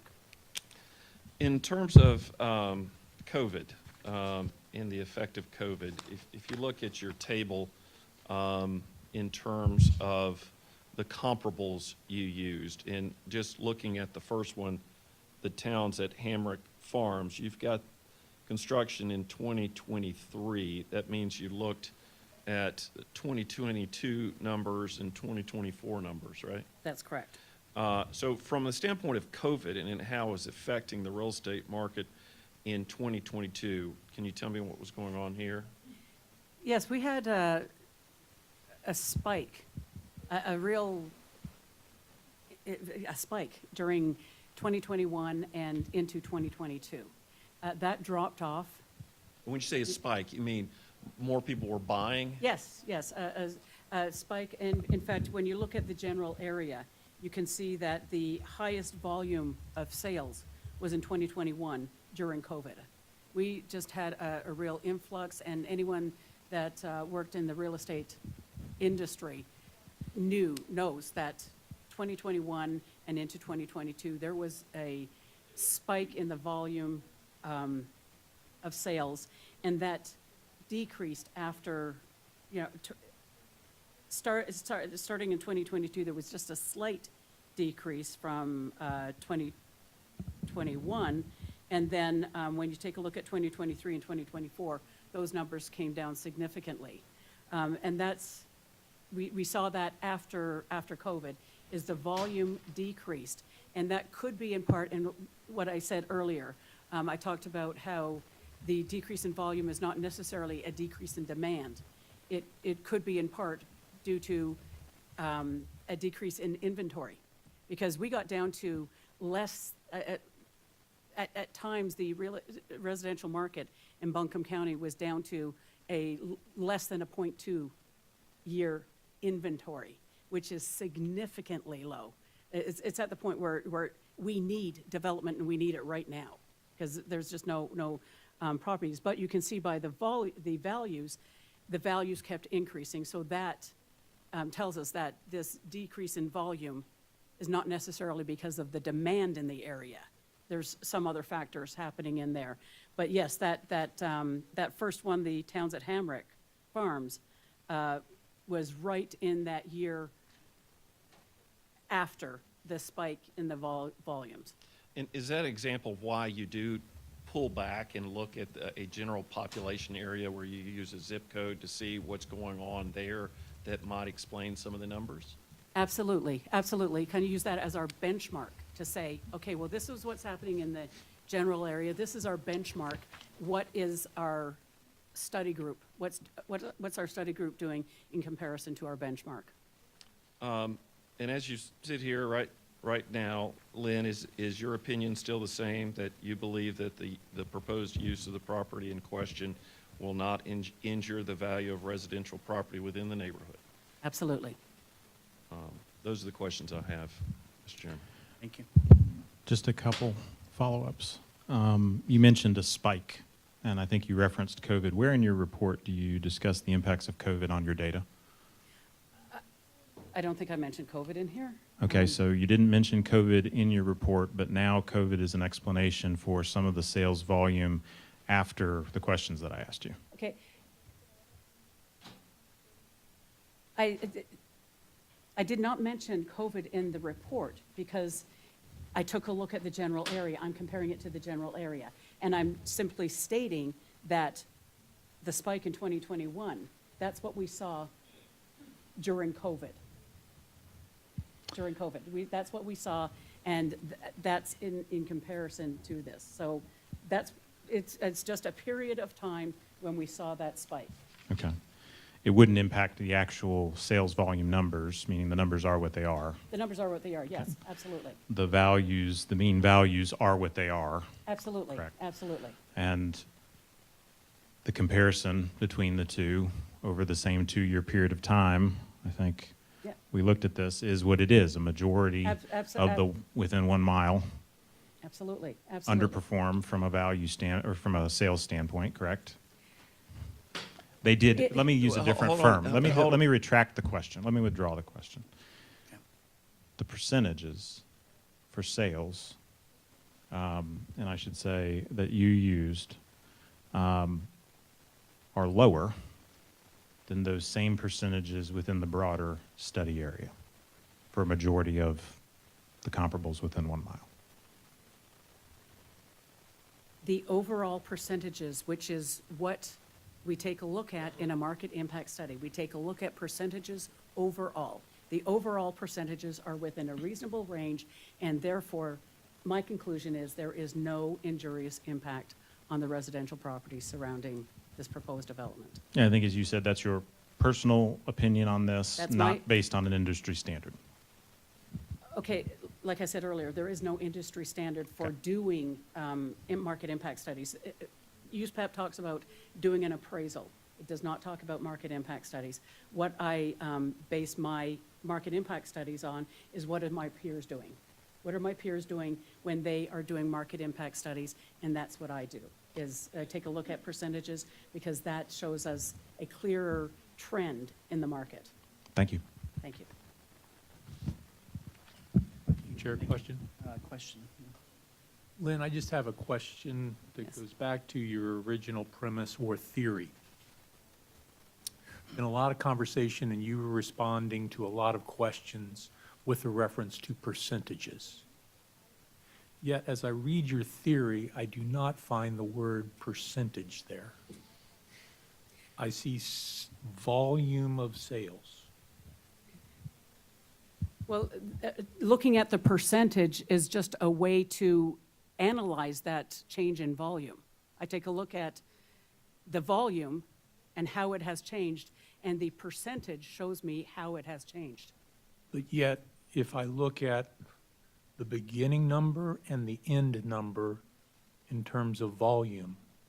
And absent of percentages, just beginning and end, that seems to reflect the change in volume of sales. Help me understand why we're getting into percentages versus your theory, which you expound is, I look at what the change, increase, decrease in the volume of sales. Okay, from a percentage standpoint, okay, and that, it doesn't specifically say that in there, but I am looking at the change in the volume via a percentage. If you were to write this theory again in light of the questions that are being posed, would you have included the word percentage in your theory? Well, for moving forward, yes, I will actually clarify that. But the fact that it's not in there does not change the fact that I'm still looking at the change in volume. I'm looking at the change in the volume, not from 1 and 2, what's the change there? I'm taking a look at the difference in the volume via a percentage, and it's you're still looking at the change in volume whether you look at it from the numbers or from the percentage, but just the percentage is in doing market impact studies, percentages shows us a clear indication of what the trend is, and that's why most people who do market impact studies take a look at the percent change. Thank you. Lynn, what do you think is more important for us to hone in on when we talk about like impact of a development on the property market proximate to the subject? Is it more important to hone in on volume of sales or on the actual pricing impact, the median pricing, in your opinion? Okay, in my opinion, it's more important to take a look at the values relative to the general area. Because, I mean, if we take a look at the values and the values are going down, okay, well, that doesn't necessarily mean they're going down because of that development. What are they doing in the general area? And if they're going down in the general area, then they're in line with what's going on in the area. Just like if they're going up, you know, if I'm looking at a 23.2% increase, I'm thinking, wow, okay, that's fantastic. But what's the general area doing? Well, it's doing the same thing, relatively, you know. So it's not out of whack with what's going on in the general area. And I think that's the most important comparison, is what is going on with these developments in relation to the general area. Okay. Thank you.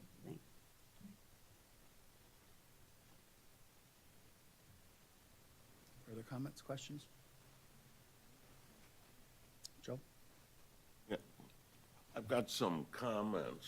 I guess regarding the presentation, I'm hearing a lot of statistical jargon, okay? And I like to think, I took a lot of statistics throughout college, and I'm hearing a lot of non-specifics too. So, you know, to be honest with you, I'm kind of confused. I also know the way you present statistics, using words like means, average, doesn't necessarily tell the whole picture, okay? So, I mean, that's, you know, I guess my concern right now. And, you know, that's all I could say at this point. Other questions? Thank you so much. Yeah. Thank you. All right, I'd like to call Justin.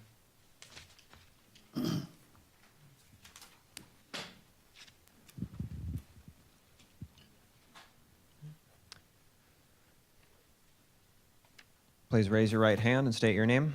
Justin Coulter. Do you swear or affirm to tell the truth and nothing but the truth? I do. Thank you. All right, Justin, if you would just introduce yourself to the board and tell them your relationship to this project. Sure. My name is Justin Coulter. I'm one of the managing partners of Gordon Road Capital LLC. We're a real estate investment and development firm focused on infill development projects, mostly in the southeastern United States. My experience spans both the commercial and residential sectors. I've participated in over $19 billion worth of transactions and projects throughout my career. We formed Gordon Road about a little over 3 years ago. Me and my 3 other managing partners of the firm collectively have over 100 years combined experience in real estate development and investment. Currently, we're actively developing, operating, or in pre-development and design or entitlements on over 670 residential units across projects throughout the Southeast, including 3 communities in Charlotte, North Carolina, 2 communities in Greenville, South Carolina, and we own approximately 200,000 square feet of commercial space in the broader DC region. My roles at the firm range from site selection, hiring expert consultants to assist us with the development process, working with local consultants to obtain entitlements, permits, and other project approvals, designing a vision and the business plan for our projects, securing project financing, overseeing the construction process, and overseeing property management and asset management plans. All right, Justin, so you are the developer representative here today. So explain to the board why this project at this location. Of course. So I'm obviously very familiar with the project at 815 Emma Road. We are under contract on that property. However, it's parcel number 9629826851000, totaling about 1.06 acres. So the smaller parcel on the southern side of Emma Road is already owned by my firm. And to date, all of our projects are located in infill neighborhoods that typically have a mixture of uses present in the surrounding areas, ranging from single-family residential to higher density commercial and residential properties.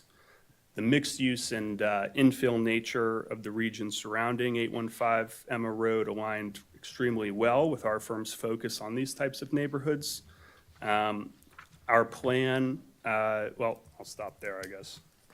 So in terms of the product and the type of housing that's associated with this development, did you perform any type of analysis regarding the need for this housing?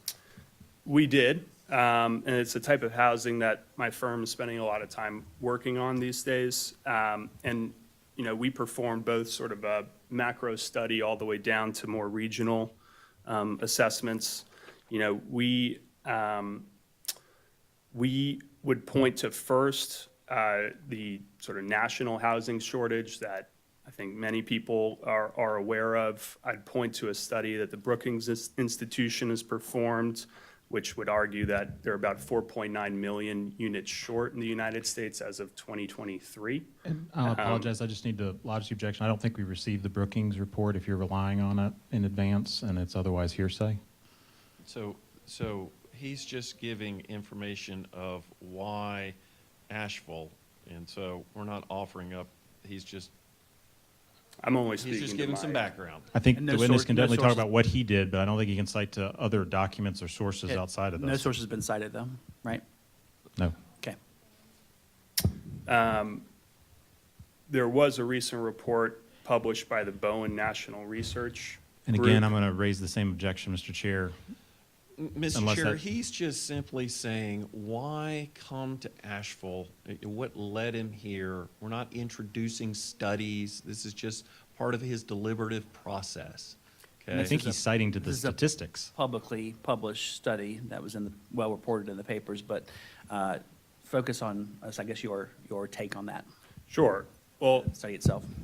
my interpretation of that study was that the state of North Carolina, potentially by 2029, is going to experience a housing supply gap of close to 765,000 units. So we believe that this is not only a national issue, but a state level issue. If you look a little bit even more micro, Opticos Designing performed a study for the city of Asheville. Again, I mean, I don't know which study he's about to reference, but I know that you didn't provide me with any of the studies 5 days in advance, Craig. Well, here's the thing. Your guy from California is going to refer to this same study. I don't remember you providing me a copy of this study. So, Council, address the chair. You all do not argue amongst yourselves. You address the chair, please. thank you. Mr. Chairman, this is again part of a deliberative process of why Asheville, why this place. He's now objecting to some study that I wouldn't have provided a copy of, but apparently some person from California is going to talk about. So again, this is just why Asheville, why this location. If I may, Mr. Chair, that study has been provided to the county. It's on the website, and you received it in advance. I didn't receive it, Mr. Chairman, but go ahead. Let's, on this, let's avoid referring to specific studies that you're not prepared to introduce, you are introducing with your testimony, and just refer to your own perceptions of what's happening in the market. Understood. So more broadly, our interpretation as a firm is that there's a national housing issue and an issue at the state level and an issue here in Asheville. So we're very attracted to this city and this broader community, and we believe that we can help solve that need with projects like the Emma Road project by delivering more units into the community and providing people with more options in terms of their housing choices. So Justin, why have you selected the plan unit development tool or methodology?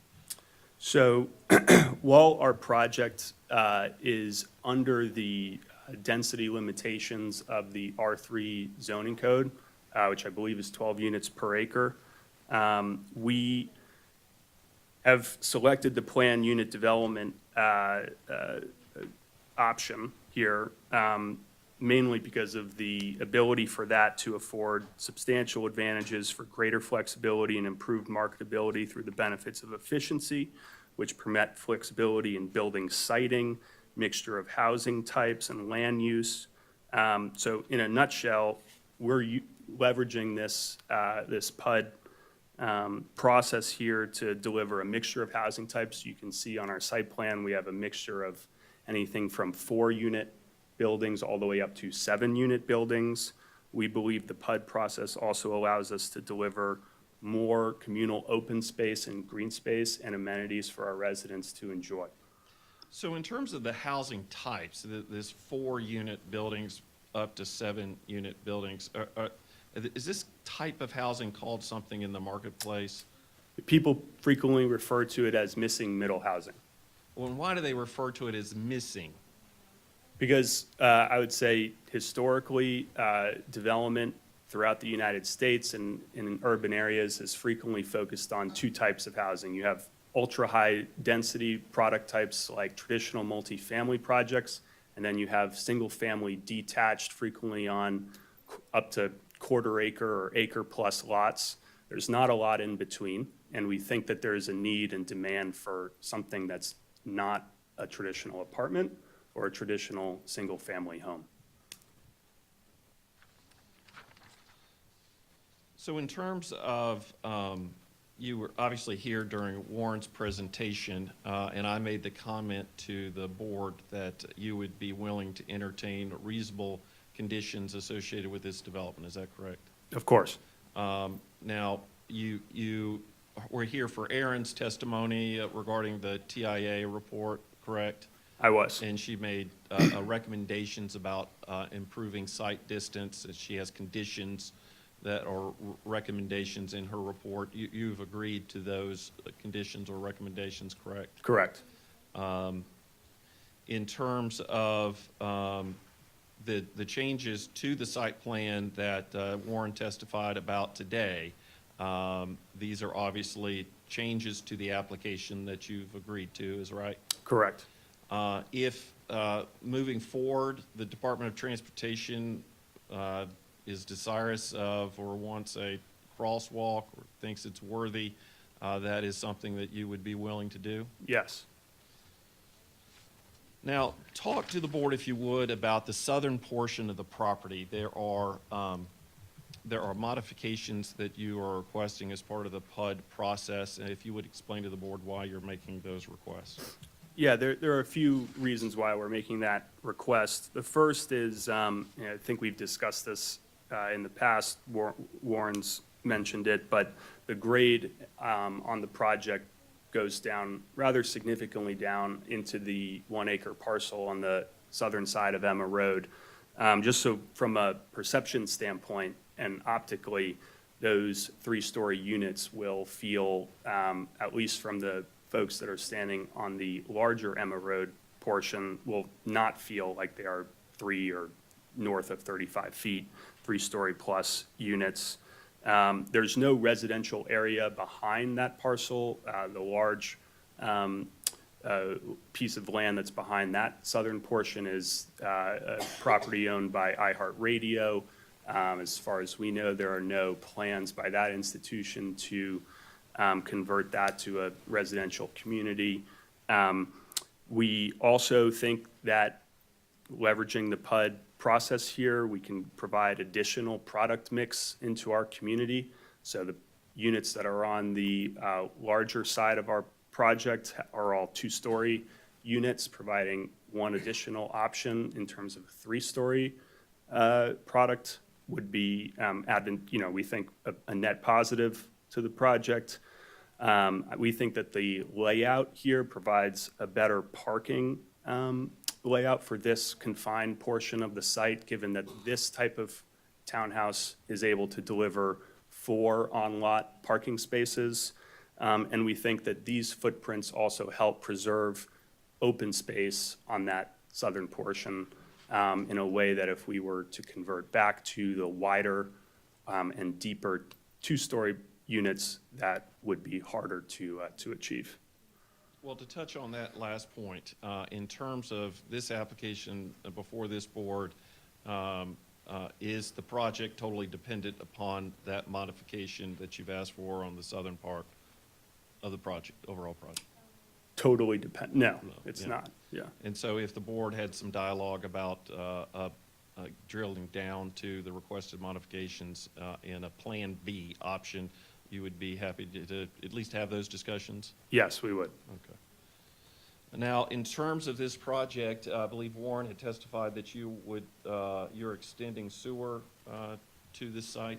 We are. So currently, the sewer infrastructure is not available to build this level of density on the site. What we have done over the course of the last year is collaborated with 2 other landowners directly on Emma Road to secure easements to extend sewer infrastructure about 2,400 linear feet up Emma Road towards our site, which will allow us to not only bring this public infrastructure deeper into the neighborhood, but also allow this type of project to be serviced by that sewer. And in terms of the cost associated with the project, I'll just layman it up, it's not cheap to extend sewer 2,000 plus linear feet, right? No, it's not. Nor there's also an economic cost to securing those easements. Those are the questions I have. Thank you. Cross? I think just a couple. 107 units, this is market rate housing, correct? Correct. Okay. And related to the surrounding area, I think you said this will diversify that surrounding area, the mix of product that's in that surrounding area. Do you know what the current composition of that product is within the Emma neighborhood? Precisely, the exact statistics of each type of product type in the 1 mile or 5 mile radius, I don't have those figures. Okay. But it is a mixed development neighborhood with both commercial and residential. Okay. But those uses. specifics you don't have, fair enough. No. Those are my questions. Thank you. Thank you. Board questions? Joel? Yeah, the first thing's a comment that was brought up about housing shortages, middle-class housing, everything. And we're here at a hearing about a request for a special use permit. This board's not responsible for promoting any kind of development or housing in this county.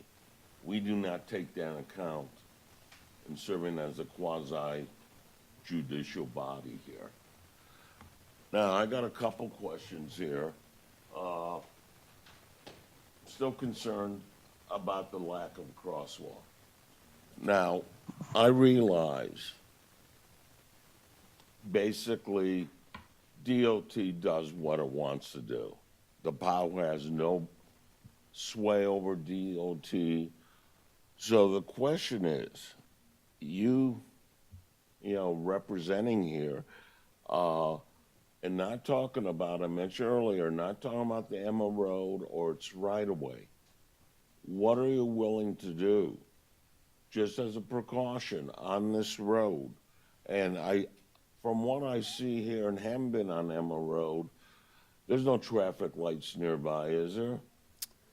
There's not at the area where Okay. our project, So, where our traffic lights. Cars are gonna go pretty good. Yeah, Even 35 miles an hour, it takes a while for them to brake. right. So what are you willing to do? Forget DOT here, because we don't So- know what DOT would Right. do.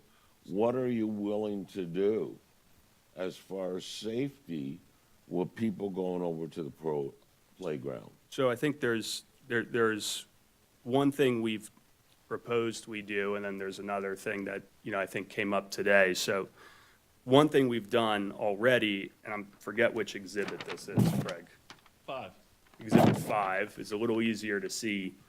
We've created concrete landings that tie in with the interior sidewalk networks of the community. So there's sort of a logical place for people to congregate and cross Emma Road. If DOT were to allow a crosswalk, I would imagine that would be the most logical place for the crosswalk to link. We obviously can't control NCDOT's decision on that.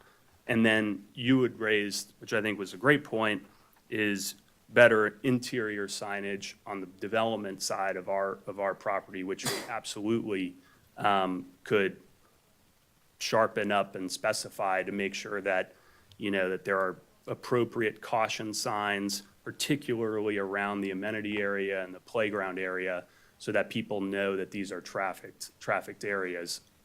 I'm not an expert exactly about what types of signs would require an NCDOT approval versus what we can just control as the owner of this property, but that's absolutely something that we're willing to do. Well, let me suggest in the traffic analysis and everything, it was brought up earlier, the sight lines for people coming into development, the sight lines are sufficient. And I'm sure when people are coming to exit or actually, you know, exit development, it's not DOT right away.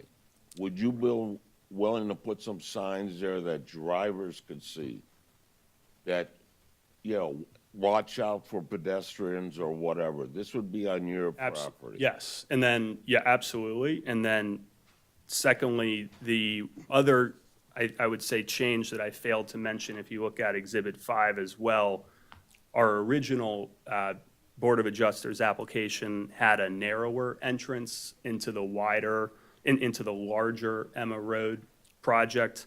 We've widened that significantly to give both residents entering and exiting the site clearer ways to either turn right or left onto Emma Road, which we think will be a net positive from a safety standpoint, so that people aren't having to judge, you know, both directions and also look at cars potentially turning into the community at the same time. So they'll have their own dedicated turn lanes within our community.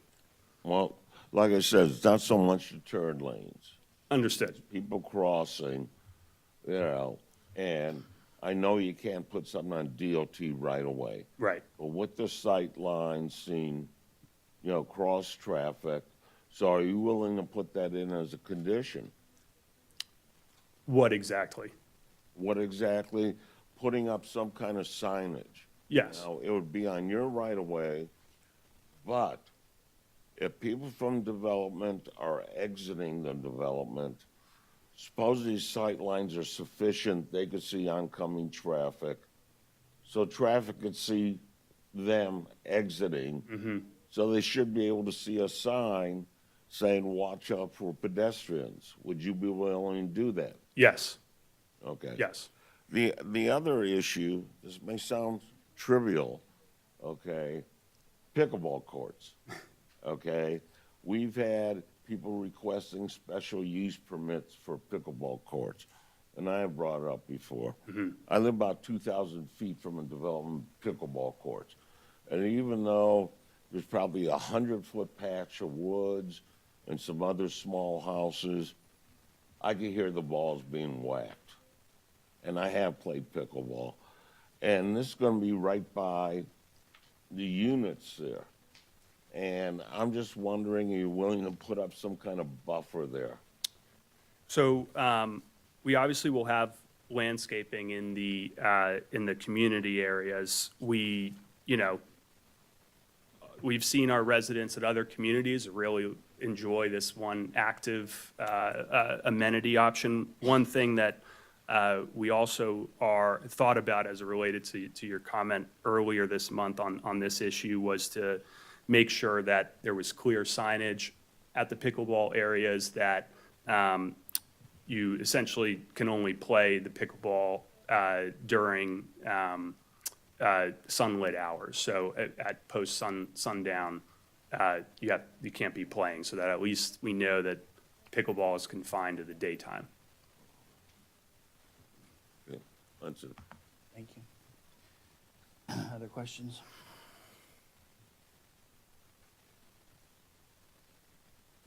Thank you very much. Thank you. Mr. Justice, Those are our witnesses. wonderful. Can we ask staff what the progress is on a break here?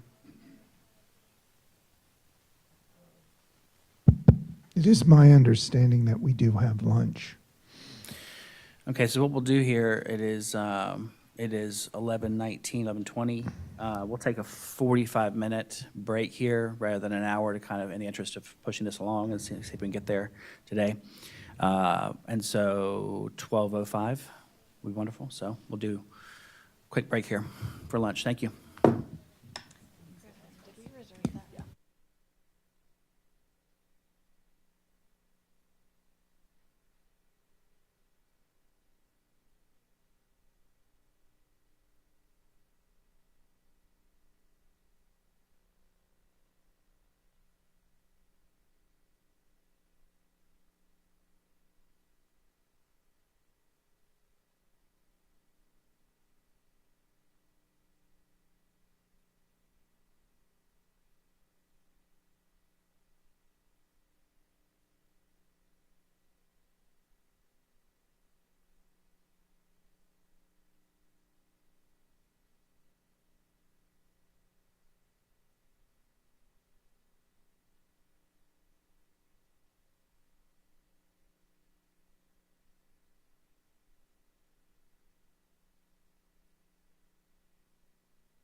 So let's call back to order here.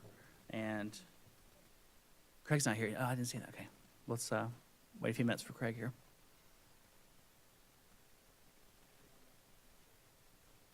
Sure, thanks. He was just here a minute ago. Like a second ago. Yeah.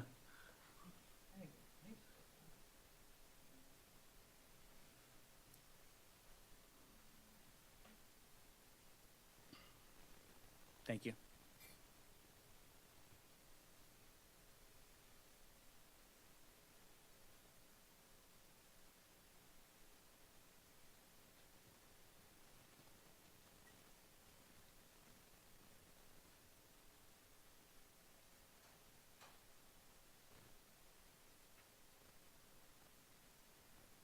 All right, we are ready to resume. And Mr. Knorr is recognized.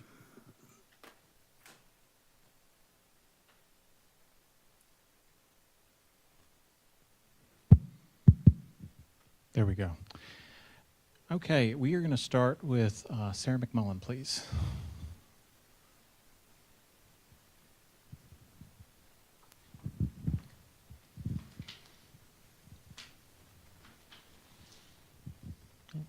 Please raise your right hand and state your name. Sarah McMullen. Do you swear or affirm to tell the truth and nothing but the truth? I do. Thank you. Good afternoon, Sarah. How are you doing today?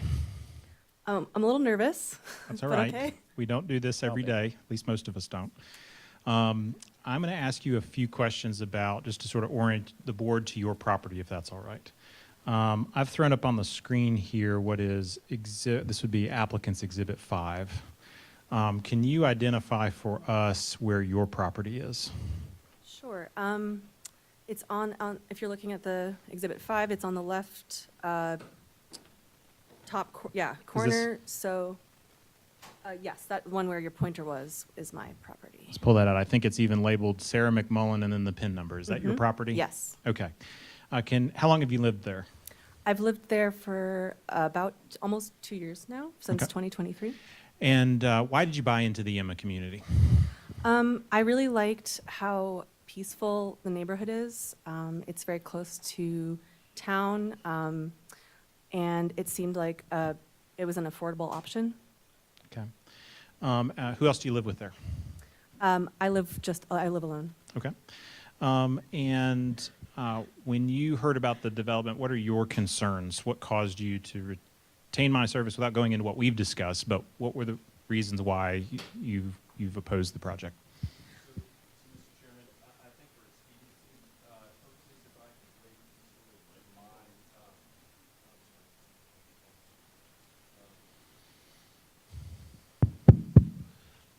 Can I withhold my objections and not be deemed to be waiving anything if I just wait till my cross opportunity?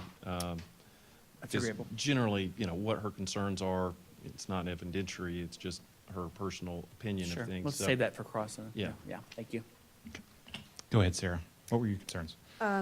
My concerns are, I'd say primarily the height of the retaining walls that will be adjacent to my property, that the buildings that will be on top of that retaining wall will potentially exceed 41 feet in height, which would be towering over my house.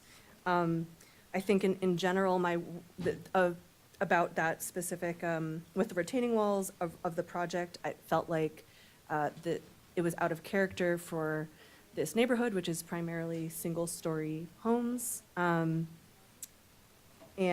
mobile homes. So additionally, my worries were for the community that this project could potentially displace longtime residents of the Emma neighborhood and make the neighborhood unaffordable. Okay. Are you a member of Poder, Emma? I am. Okay. And what caused you to join Poder? I just really respect the work that they do and wanted to be a part of such a very robust community. Okay. Again, to keep it short with the board, I'm going to sort of limit a lot of the questions to my clients and focus on the experts, but those are my questions for Sarah at this point. Can she go into maybe what Poder Emma is? I Describe it. have the executive director I was going to ask. Okay, great. Let's do If that. that's all right, we can streamline that as well. And those are my questions. Good afternoon, Ms. McMullen. Where did you move from? I've lived in Asheville before, Okay. before moving here. Yeah, what part of Asheville? I lived in West Asheville and North Asheville. Okay. West Asheville is experiencing a lot of growth, isn't it? I can't comment on that. Okay. Any reason why you moved from West Asheville? Well, I still live in the west part of Asheville, yeah. Or farther up, I guess. Yeah. Sorry, what was your question? What prompted your move? I wanted to be able to own a home. Okay. So you bought your home in 2023, right? Yes. Now, I have a copy of the deed for the sale, the conveyance of the property. And if I'm reading the excise taxes right, you paid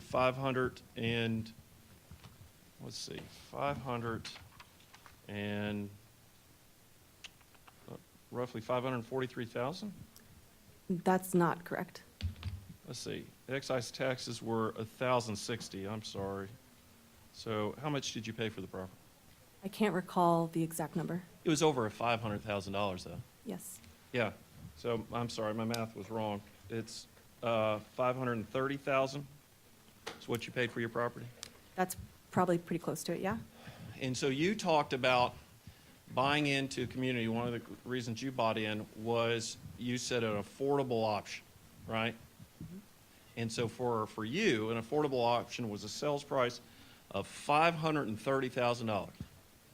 Yes?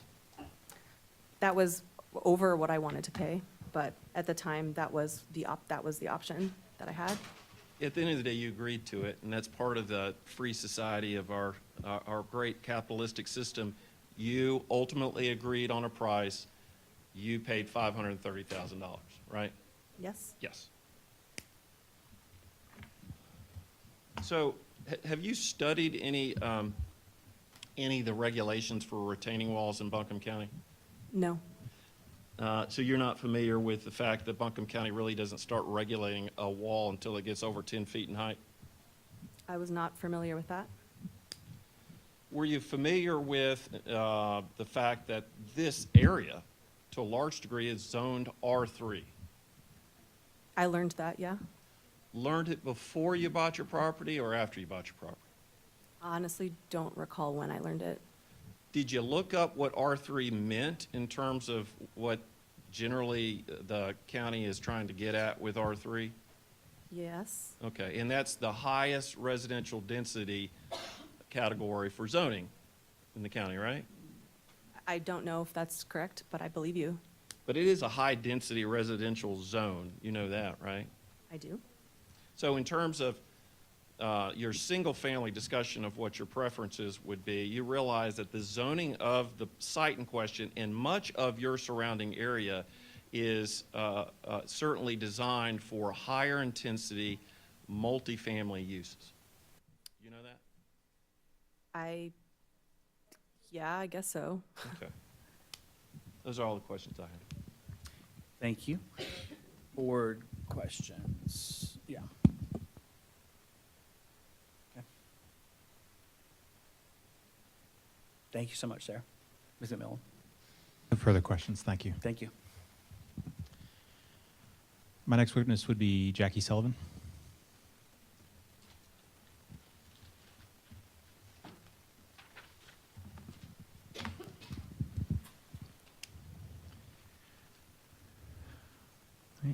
Please raise your right hand and state your name. Jackie Sullivan. Do you swear or affirm to tell the truth and nothing but the truth? I do. Thank you. Okay, Jackie, I'm going to ask you some similar questions I did for Sarah. Where on Exhibit 5 is your property located? So my husband and I live at 295 Brickyard Road. So it's kind of that eastern corner, I've got a on little the corner of Sunridge and Brickyard laser up here. Road. Is that your location? Yes, it is. Okay, gotcha. And how long have you lived there? We bought our house in 2020, so almost 5 years. Okay. And why did you buy into the Emma community and choose to purchase the home you purchased? Yeah, so similar to Sarah in some ways. I had lived in another part of West Asheville for several years, and yeah, it was close to our jobs and our established community, and also it was affordable to us. We looked for a home for quite a while, and Emma was where we could afford to buy. How long had you looked? Probably about a year before we bought. Okay. And are you a member of Podair, Emma? Yes, I am. Okay. And similarly, why did you join Podair? I just really value the work that they do in our community. I also really wanted to just get to know our community. Okay. And what were your concerns about the potential project and the impact it might have on your property? Yeah, so specifically to our property, one of my biggest concerns was having the retaining wall, and also the type of grading and elevation changes that would be involved, kind of resulting in this like boxed in feeling where, you know, we live in a small single-story home, and with the changes, my fear is that these would really be towering over our home. And just for scale, like our measurements of our house, the tallest, our roof is at 16 feet. To the gutters, it's like 7 feet. So yeah, our house is pretty small, and yeah, just kind of fear how that would change how it feels to live there. Okay. Were you here when Mr. Sugg was testifying earlier? Yes, I was. Okay. And did you hear about the removal of one of the two retaining walls along your property line? Yes. Okay. Did that resolve your concerns related to the remaining retaining wall? No, and I do appreciate those changes, I want to say. The other retaining wall is sort of in like the back corner. I can't remember what it's labeled. I believe retaining wall E is how it's labeled on the site plans. But it appears with the changes in elevation, it would be quite taller than our home. Okay. And those would be my questions for Ms. Sullivan. Awesome. Yes. And just keeping with what I said earlier about objections, when John is finished with his clients, then I'll make objections for the record, if it's okay, Mr. Chairman. Good afternoon, Ms. Sullivan. So it looks like when you bought your property, that was in 2020, is that right? Yes, that's Okay. correct. Now, according to the deed I'm looking at, for the transfer of your property, it looks like you paid $270,000, is that right? Yes, that's correct. Okay. And how old is your house? I don't know exactly. I believe it was built in the 50s at some point. 1950s? Mhm. Okay. So it's obviously not a recent product? No. Okay. And in terms of this height, so the grade of the adjoining property, the site in question, is higher than your property, right? I'm sorry, can you say that again? The grade of the adjoining property, being the site in question, is higher than your property? Like, is it currently higher? Yeah. I don't have a real sense of that. I don't know how much higher. Like, it appears to be hilly back there, but I don't look to the back of my yard and see a significant elevation change. Okay. You do understand that this property is zoned R3, right? Yes. And did you investigate that before you bought your property? No, I can't say that I did. And R3 allows, as of right, allows a building up to 35 feet in height. Did you know that? Not until recently, no. Okay. And that we're not asking to modify what is permitted as of right in this district for the development there near your property. You understand that, right? Yes, I understand. So even if this project doesn't go through, in terms of your concern about somebody building next door to a height up to 35 feet, that concern would still persist as long as that property remained undeveloped, right?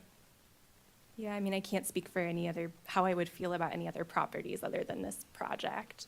Well, it's a general concern that your neighbor may build something that can do what the county says is allowed, which is to build a building at 35 feet tall. That is your concern, that that may actually happen, right? Yeah, Yeah. in this case, in this project, yes.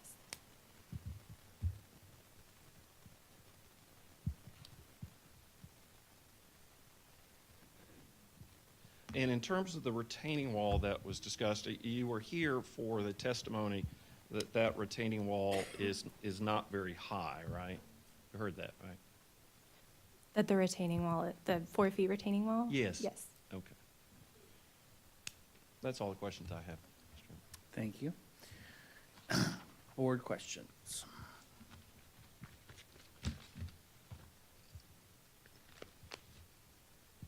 Hearing none. Thank you so much. Thanks. At this time, we'll call Andrea Golden.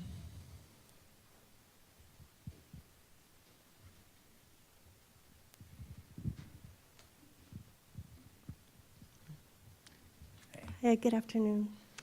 Please raise your right hand and state your name. Andrea Golden. Do you swear or affirm to tell the truth and nothing but the truth? Yes, I Thank do. you. Good afternoon, Andrea. Can you tell us your relationship with Poder Emma, please? Sure. I'm the founder of Poder Emma, and I'm the co-executive director currently. And how long has Poder Emma existed? It started in 2017 with a Tipping Points grant from Buncombe County. Okay. And why did you create the organization? What's its purpose? The Emma community is a particular community. We obviously love our community very much, and we experience a high degree of housing vulnerability and instability. And so we created Poder Emma to create an organization that would both protect the existing affordable housing as well as learn to do community development with a focus on development without displacement. So Poder Emma not only works to promote affordability or prevent displacement, but it also is a developer itself? Yes, we participated with Buncombe County on the Comprehensive Plan Steering Committee to look for land use strategies that would be in alignment with our community. It is why our neighborhood was selected as one of the areas for a small area plan in recognition that we have land use planning needs that are distinct from other areas of Buncombe County. At the same time, we do affordable housing development. We have successfully worked with Emma low-income residents, neighbors of mine, to purchase 4 existing mobile home parks and transition them into resident-owned communities with permanent protection of their current affordability. We have also developed a community park on a vacant parcel. We have developed 2 commercial properties to be community hubs, and we are for the first time engaging in new construction. We are slated to begin this summer to build a 38-unit new mobile home park adjacent to Irwin Middle School. Okay. And as you are also a resident of Emma as well? Yes, I am. I live on Gatewood Road, right off of Emma Road, very close to this proposed development. Okay. Is that in one of the parks you referenced or a different park, or tell the... Yes, I live in a resident-owned mobile home park community called Dulce Lomita. It was the first mobile home park that we successfully transitioned to resident ownership. Okay. As I think you said, as part of your work, you've been working with the county, you've been working with others to, again, protect affordability, prevent displacement, and then doing your own development work as well. What got you involved in this case? Sure. We actually learned of this development immediately post-Helene. It was a very overwhelming time for our community as we were still dealing with food distribution, clean water distribution, and we had dug a community well. We were kind of still in full force responding to Helene when we learned of this proposal. At the time, we were able to kind of hear at that first Board of Adjustments hearing and also have a meeting with the developer and their, at that time, legal counsel. Okay.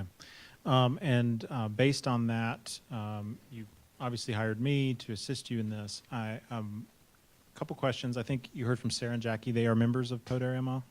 Yes. Okay. And as Poder Emma has approached this, what is the organization's concerns about the development?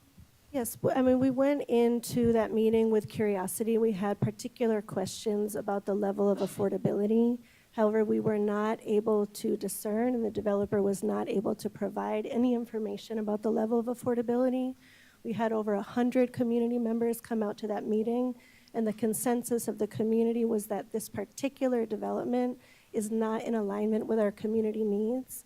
And I want to be clear, we are pro-housing, pro-affordable housing development, but it is both our organizational and community consensus that this particular development was planned without analyzing our neighborhood's housing needs. From what I understand in your testimony, you live in Emma, you're familiar with it, your organization develops and works within the Emma community. What is the kind of composition of the current housing stock in the Emma community, if you know? Yes, we're largely mobile home park, mobile homes, and single-family homes that are single-story. Do you have any other similar 2-, 3-level townhome projects that are within that Emma neighborhood currently? Not in the immediate kind of core Emma neighborhood, other than the Woodridge apartments, which are affordable subsidized housing. Okay.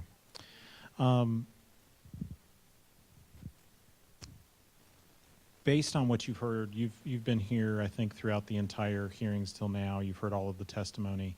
Have your concerns been substantiated, mitigated? Where are you based on what you heard coming from the developer's case? No, I mean, the developer and the previous legal counsel heard very clearly from our community that our main concern was the lack of affordability. And when we were initially approached by previous legal counsel, their message was that we should appreciate this housing coming into our community because it provides an opportunity for our children to have housing choices and remain in the community. However, that is completely contrary to our assessment.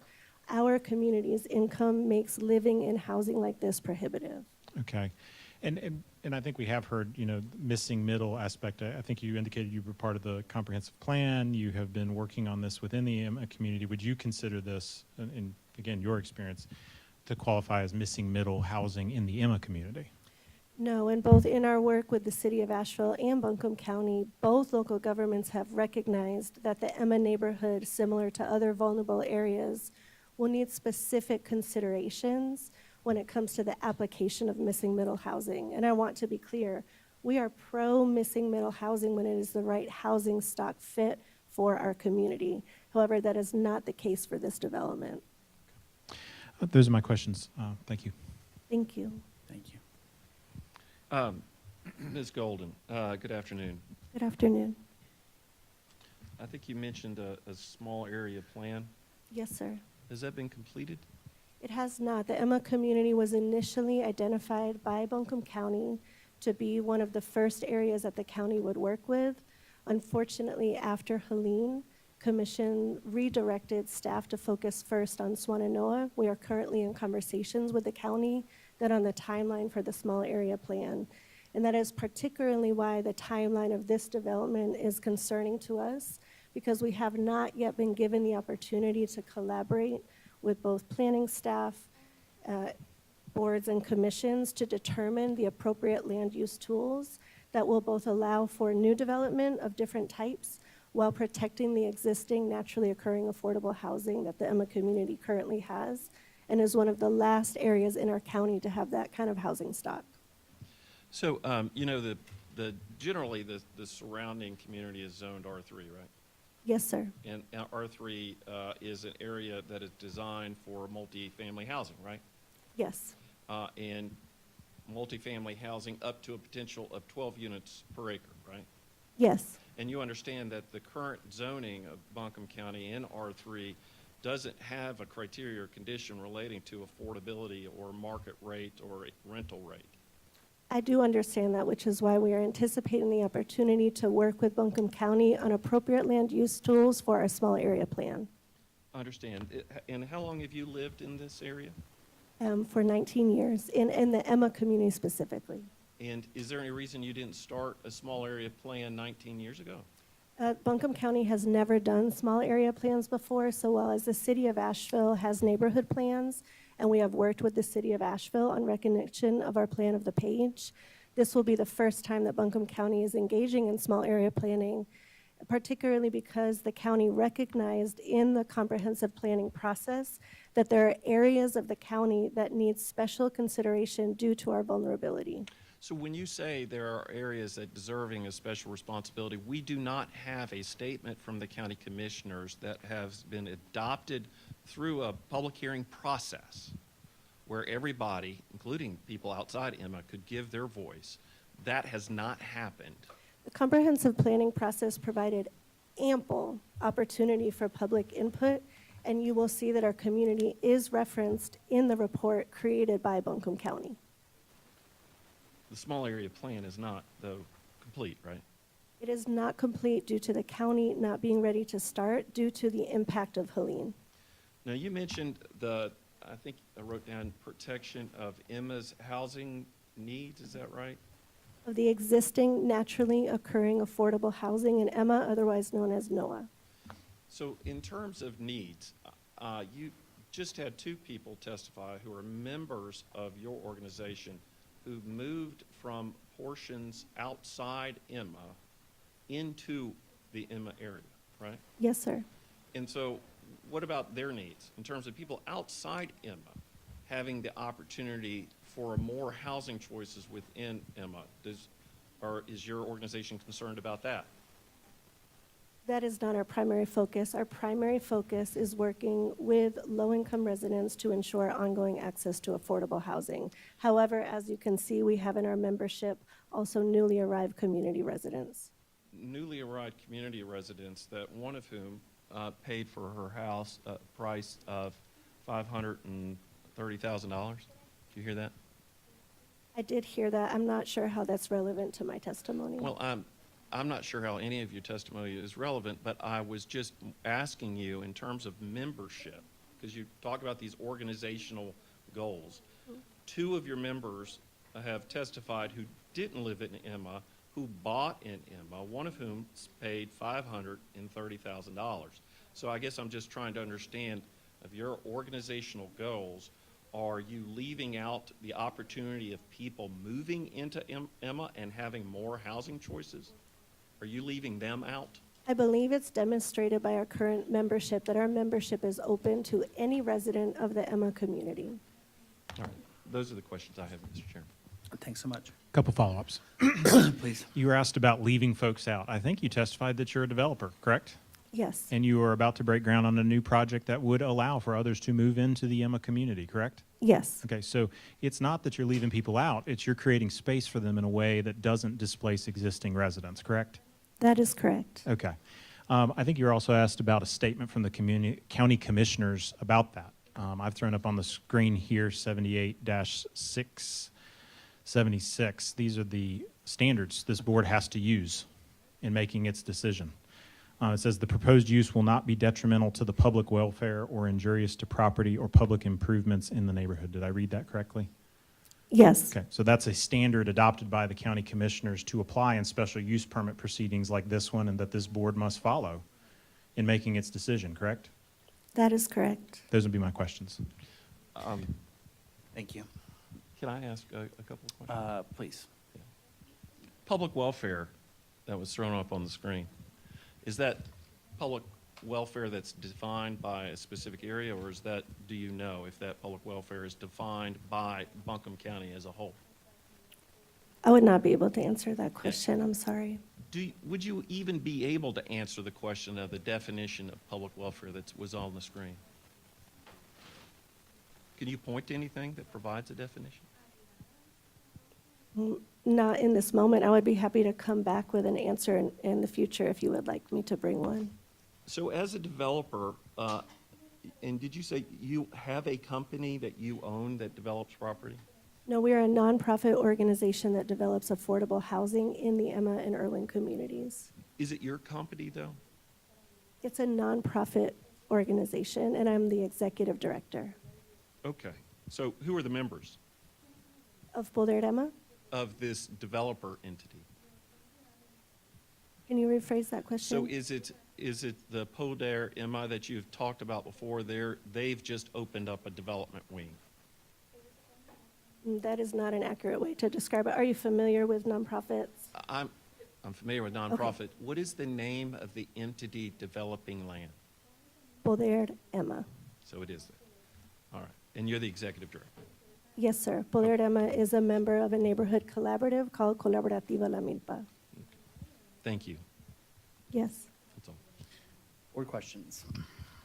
I have a question, Mr. Skelton? Yes, sir.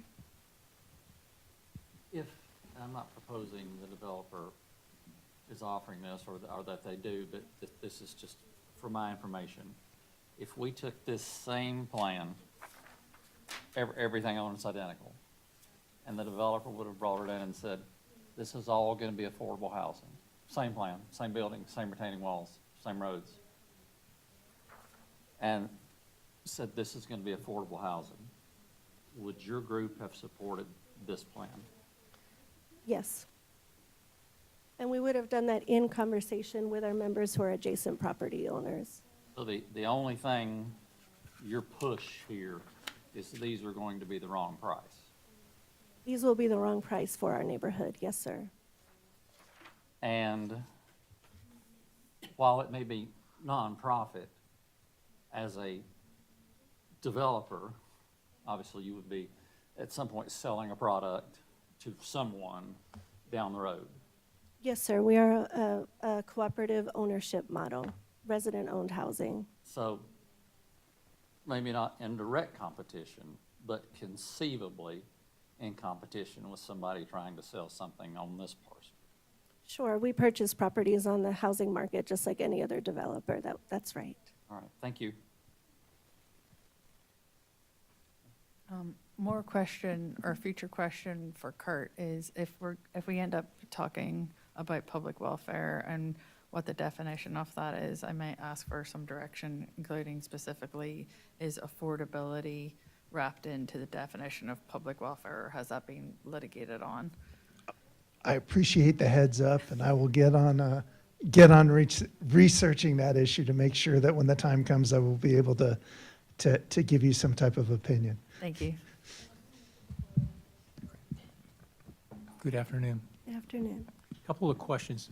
One, I'll admit I am not familiar with Emma. So are there geographic boundaries that define Emma? There are, yes. And I believe that you'll hear more in a bit from our expert witness. The Emma community largely identifies with the Emma Elementary School District. However, there are several census tracts that are also referred to when looking at data about our community. And where does this project, the applicant's project, fall generally? Is it dead center? Is it on the, where does it fall within the Emma community? Yes, it falls in the middle of our community. Our main roads are Emma Road and North Louisiana. Couple other questions. How many residents are in Emma? I would like to take a guess, but I don't want to make a mistake. I could get that information and bring it back. Generally? Apologize. Is it dozens, hundreds, thousands? I will say for the board members, our experts should be able to answer that question for you. Okay. And any of the other details you want about specifically the neighborhood, its boundaries, et cetera, we included in the report. How many members in Emma are within your organization? Oh, I don't have the exact number on me, but it's approximately 300 members, households that are members. Okay. And you made a comment about displacing any residences. Yes. This applicant's plan would what residences are being displaced? So our concern has two pieces to it. Above and beyond just that we would like to see new development coming into our community in alignment with the housing needs and the current housing stock, is both the kind of the signal that this sends to developers about the type of housing to be built in the area, and then the pressure that puts on the existing rents for existing residents. And I think also just something that's really important to understand about mobile home parks, which is a significant part of our housing stock and the only affordable housing without subsidy that remains in our community, is that many, many families have purchased their homes but rent the lots under their homes.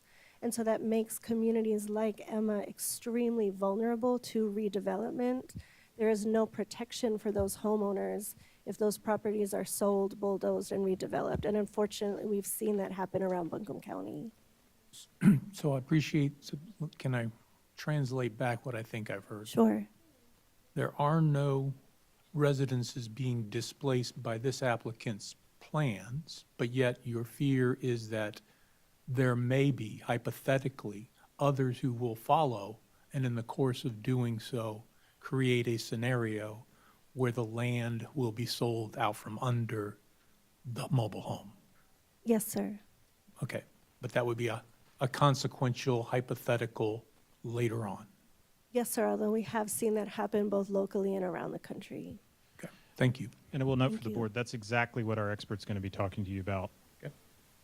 to a T. So this question should be answered.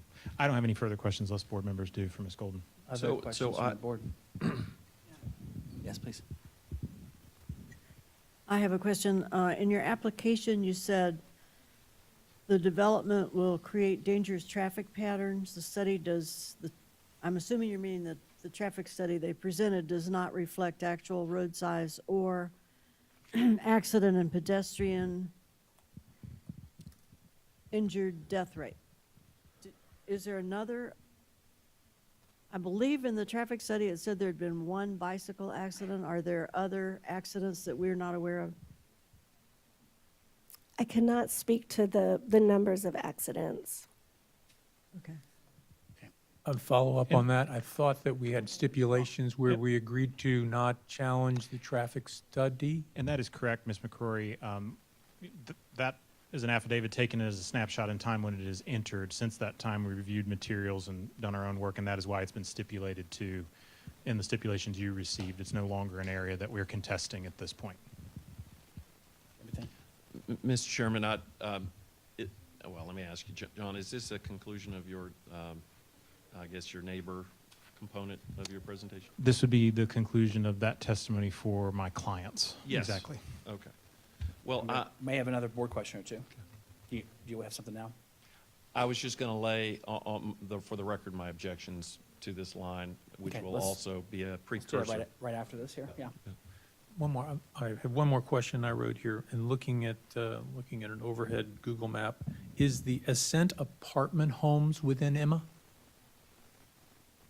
I'm not sure, I'm not familiar with what you're referring to, I'm Look, sorry. The only reason they highlighted to me is I was looking, it looked to be multi-story apartment complex that is in close proximity, in fact, across from the property where WLOS is the Ascent apartment homes. It's the new construction complex below the cemetery on New Leicester Highway. Yes, that's on the kind of the outskirts of the Emma community. Right, thank you. Any other board thoughts or questions? Okay, Mr. Justice. Thank you, Mr. Chairman. This is obviously a situation where I don't want to rudely step on any toes. I'm not trying to suggest that their organization's not worthwhile, and obviously, I'm not here to do that. What I'm here is to walk this line that talks about legalities, okay? And so, in the main, the objection you heard, and I think Mr. Phillips asked the question, would you support this project if just the market rate was ignored and ultimately the developer agreed to provide affordable housing opportunities? And affordable is in the eye of the beholder to some degree. And the answer was, yeah, we couldn't oppose that. So this question about affordability and this question about displacement this is a slippery slope, and the legality of it is about as far as I've ever seen it in a Board of Adjustment hearing that I've been involved with in 35 years. And I'll tell you the reasons for this. Well, to answer one thing, Mr. Allen, that you were getting at, this property is vacant. So we're not taking a mobile home community and removing people from housing. This is the hypothetical of that this would potentially lead to some landowner somewhere else in this community making the decision that I want to be out of the mobile home business and sell the property for redevelopment, or I want to go ahead and sell it for as much as I can get so that the next person doing the mobile home business might increase rents. This goes to the heart of our entire capitalistic society.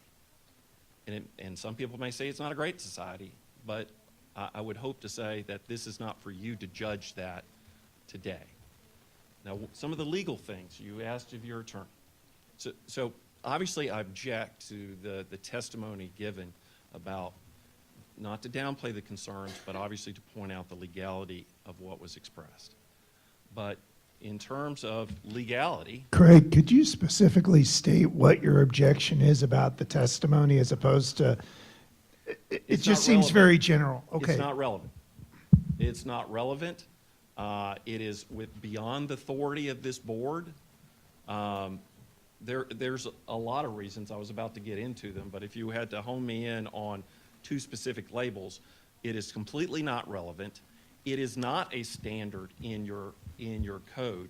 These are questions of public policy that would require specific exacting standards from your leaders. These are law-making policy questions that this board has no authority to make law, has no authority to create policy, has no authority to say to a developer, we're now going to say, you've got to do affordable housing.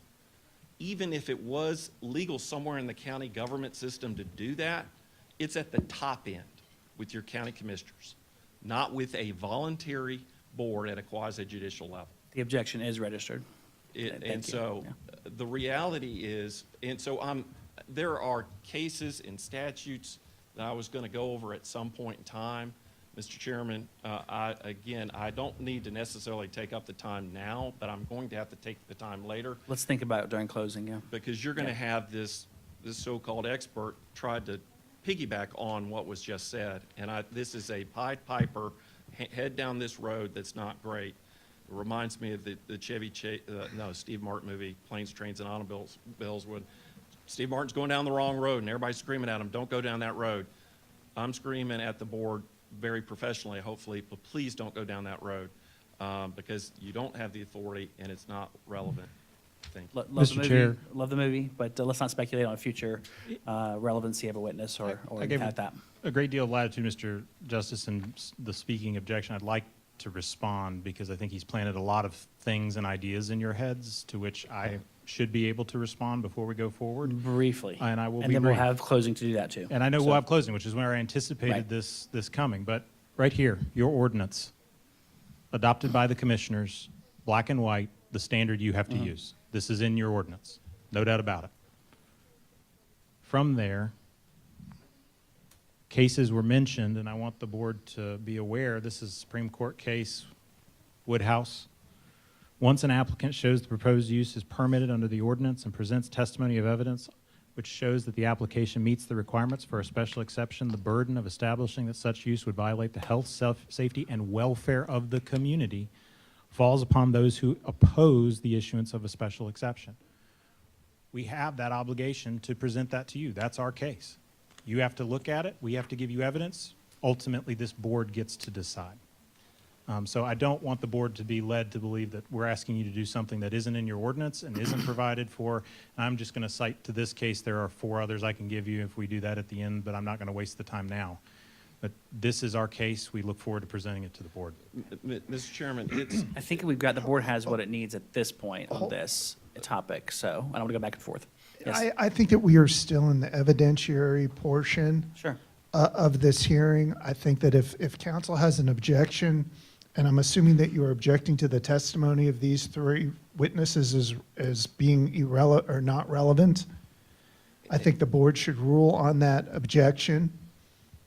And we need to move, and then we can consider later the arguments and what's to be considered. It seems like to me right now, we're having a lot of closing argument Right. type discussions while we are still gathering evidence. I think that we need to take each piece of evidence and look at it and, decide whether or not that's something that will be considered.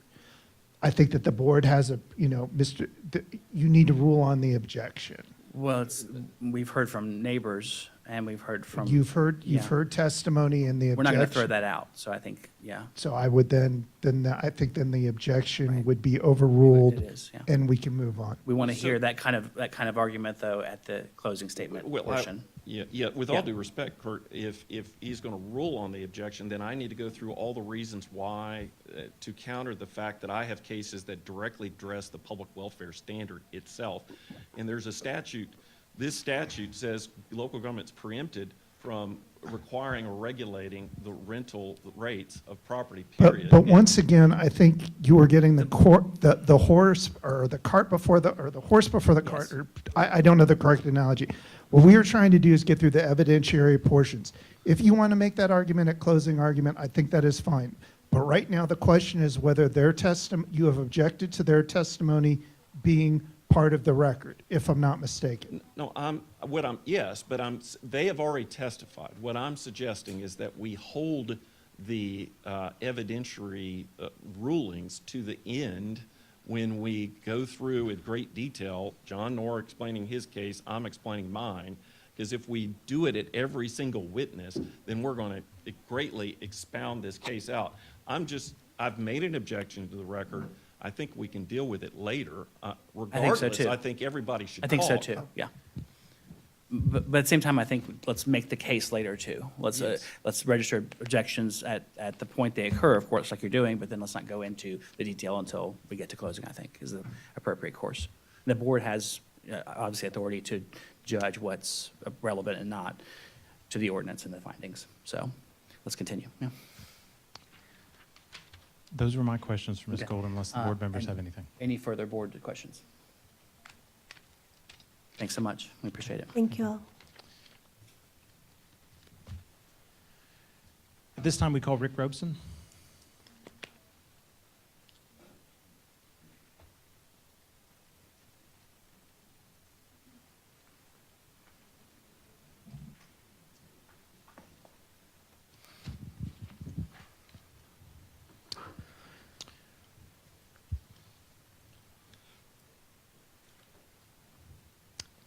Please raise your right hand and state your name.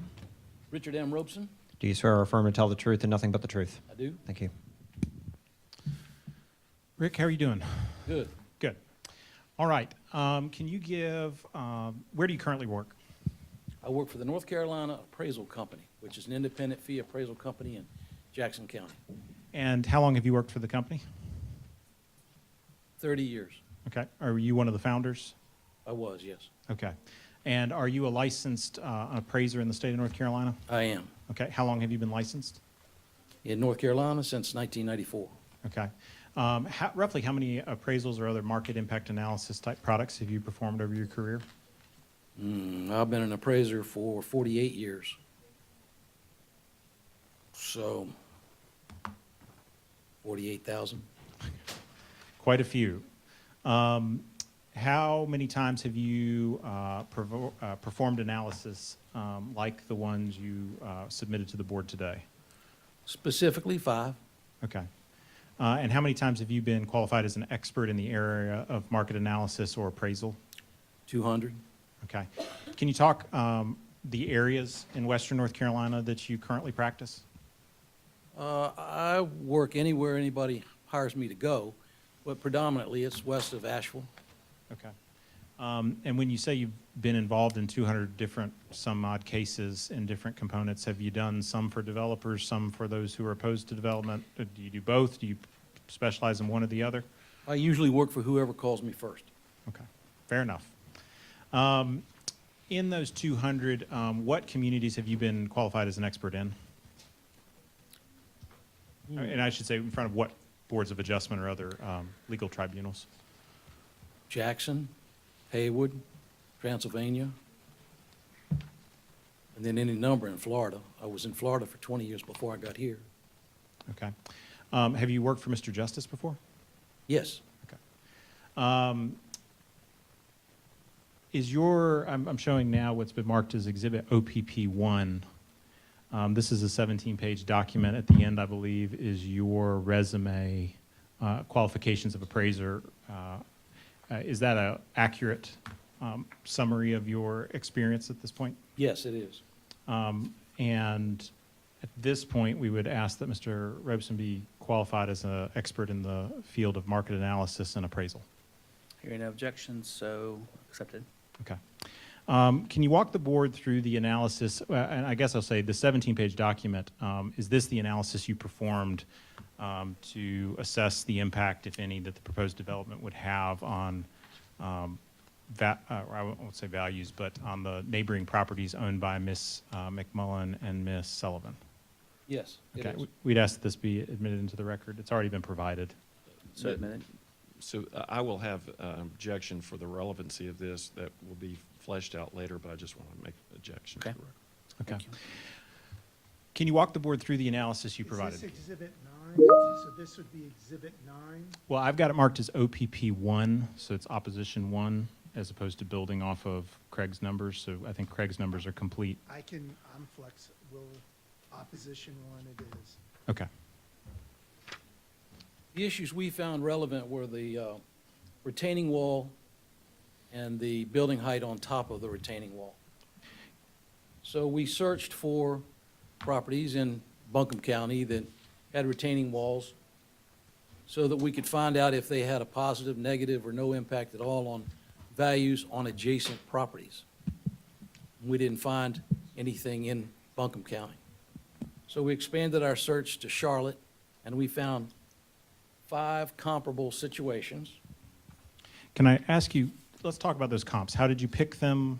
What were the features that you felt were important in selecting those comparables? Well, comparable number 1, and if you have the report, you can see it. We compared a house. Is this comparable number 1? That's Comparable. on the screen here? Yes. Okay. You can see by the address of the properties, they're in the same neighborhood. So their location is similar. They're about the same age. They were built at the same, their condition is the same. They're not perfectly comparable, but they're about as comparable as you can get, given the circumstances. What we found was the second comparable sold for 11.8% less. And we attached that to the idea that it's because it had a retaining wall in the backyard. Now, we interviewed the broker, and the broker said that the retaining wall was a problem because most buyers felt like the retaining wall created a crowded or a trapped sort of feel for the backyard. And we put photographs there. You can see them.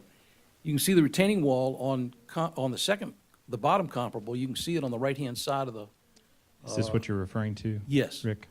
Now, if you look at the top one, there's no retaining wall. If you don't have a retaining wall, your view gets to go into the next door neighbors or an adjacent property. Whereas a retaining wall stops your view wherever the retaining wall is. And again, this comparable, same builder, these are 2 homes, same builder, same neighborhood as well? Same age, same condition. You can see by their addresses, they're on the same street. Okay. What about your next comparable? Comparable 2, same thing. Coincidentally, they're on the same street, same development, same age, same condition. The top one has a 3 or 4 foot decorative fence, and you can see through it. You can see over it, so you don't get that crowded feeling. The one below it, you can see that it has a retaining wall, and then on top of the retaining wall, you have another house. And again, same builder, same neighborhood? These are as comparable as you can get. And did you talk with the broker on this one as well? We talked to the broker on all of them. And what did they say on comparable 2?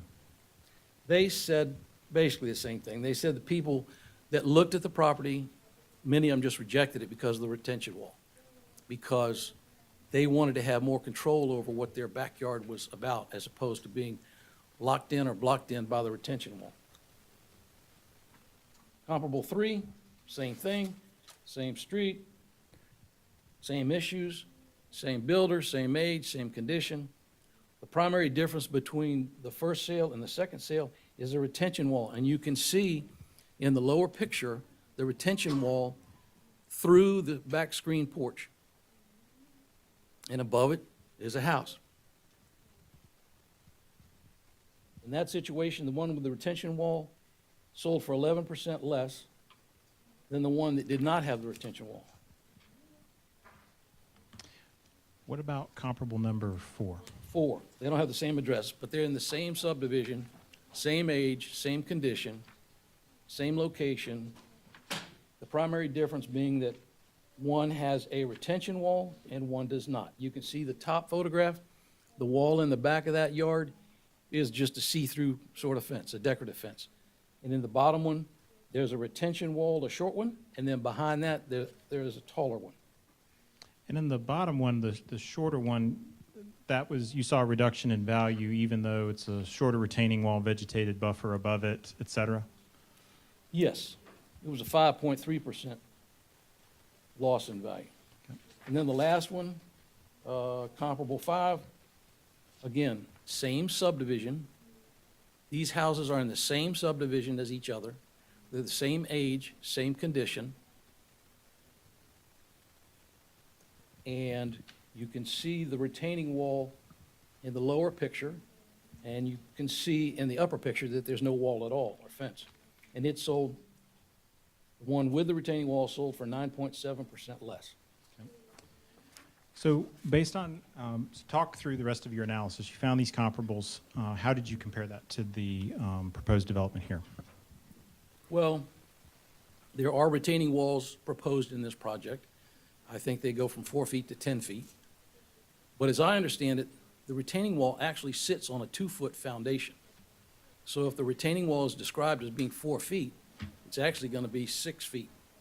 If it's described as 10 feet, then it's actually going to be 9 foot on top of the dirt. Those are the drawings that I saw. Most residential fences are 4 feet, 5 feet, at most 6 feet. So these retaining walls are going to be different. They're going to be higher than what you'd find in most backyards in the form of a wooden fence or. We found that we had 2.3% to 11.8% loss in value attributable to the retaining wall. Attributable to the retaining wall. Now, on top of the retaining wall, we have proposed construction here considering or asking for 1, 2 stories of residential buildings. So it's not just the retaining wall. It's the fact that there is more construction on top of it. Now, our job was not to pinpoint a particular loss in value to either one of their houses or anybody's house.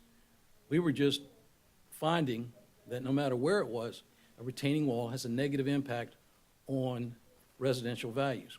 In fact, in the report, I can't find it, but it says we didn't find anything. We didn't find one single sale that conflicted with what our report shows. We didn't find any situation where a retaining wall added value. Now, if you think about it, typically, if you built a fence, you expect to get some compensation for it. If you build a retaining wall, you would think that you would get compensated for it. It would add value. But in every single case we found, it didn't add value, and in fact, it took away from value.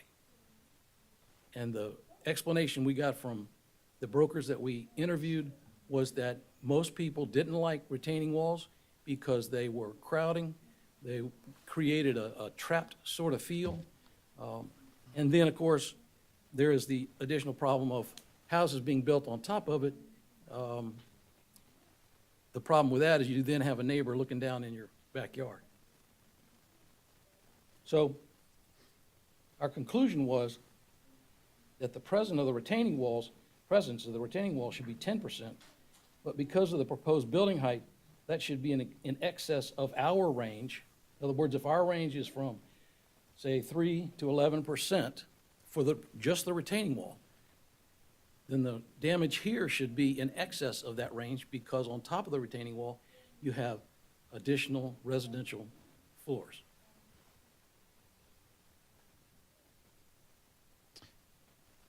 In any event, one way or the other, the retaining walls and the additional residential construction will have a negative impact on the value of adjacent properties.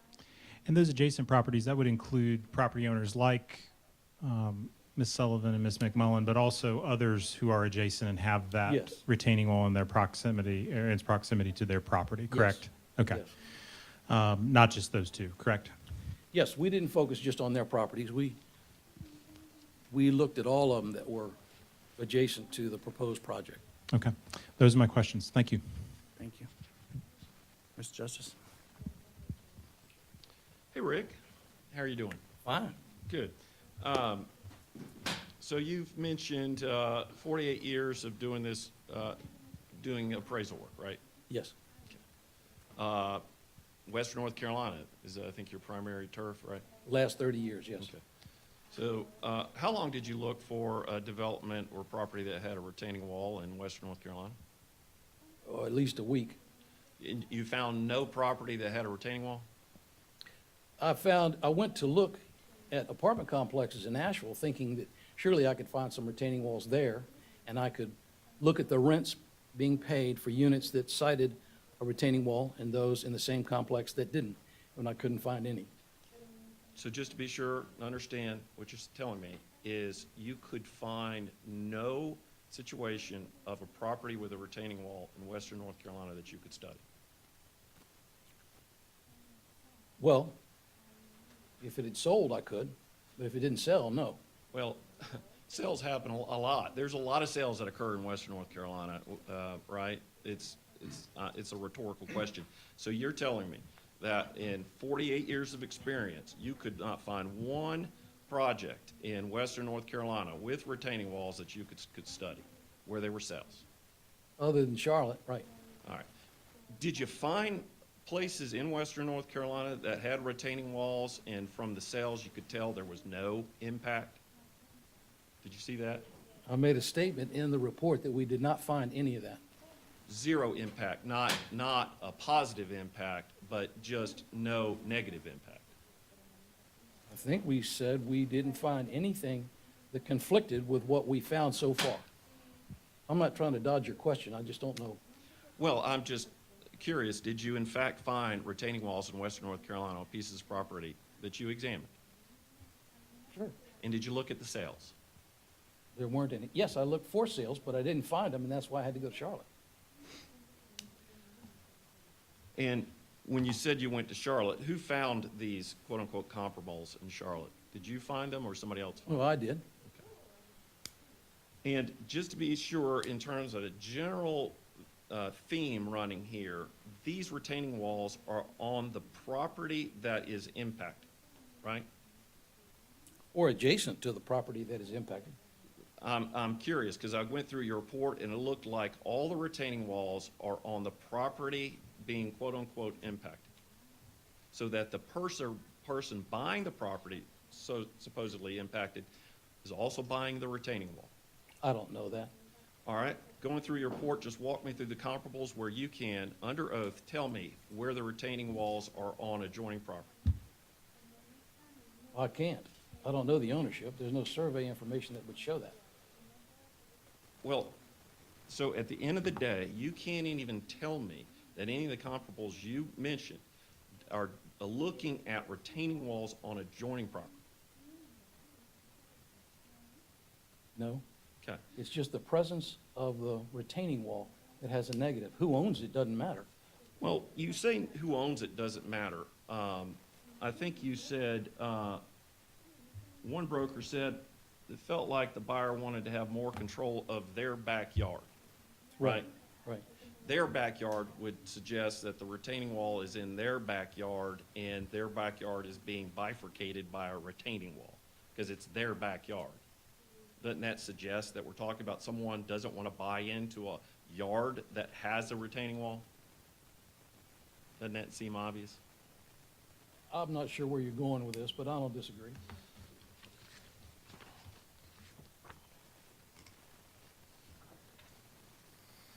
Let me show you what I'll mark as exhibit number 8, 9.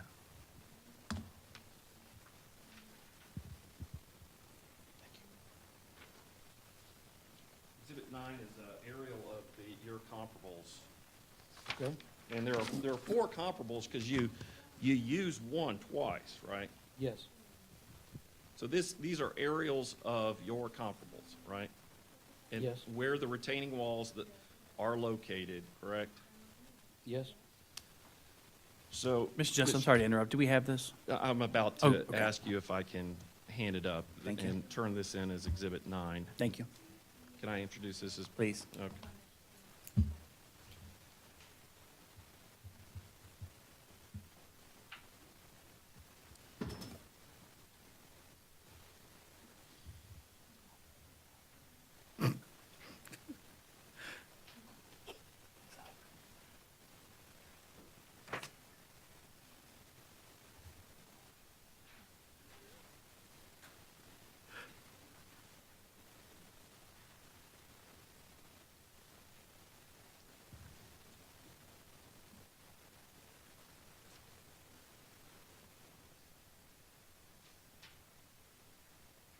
So comparable number 1, this is 8520 Corolla Lane, is that Mhm. right? Yes? So the retaining wall looks like it's literally 33 feet inside the property line. Okay. So that means this property is bifurcated by a retaining wall. Yes? Yes. So this person's backyard is divided by the presence of a retaining wall, right? Okay. So in terms of the height of this retaining wall, what is the height of this retaining wall in your comparable number 1? I don't know. Well, doesn't height of retaining walls, wouldn't that be important to know whether there's a negative impact? It is, but it's impossible for me to know how high each one of the retaining walls was. So how do you know if you're getting apples to apples in terms of retaining walls? You might have a retaining wall that's, 2 feet high, or you might have a retaining wall that's 40 feet high, and all of that may be important to know whether it's comparable to what is being proposed here, right? Well, Wouldn't if you height look at my matter? photographs, there's nothing that's 2 feet, there's nothing that's 40 feet. Can you tell me the height of the wall in comparable 1? No. Can you tell me the length of the comparable 1 wall? No. It looks like it's running inside 33 feet inside the property that you say is impacted, and it looks like it basically runs parallel with the house, right? Okay. Yes? Yeah. Which, Exhibit 5,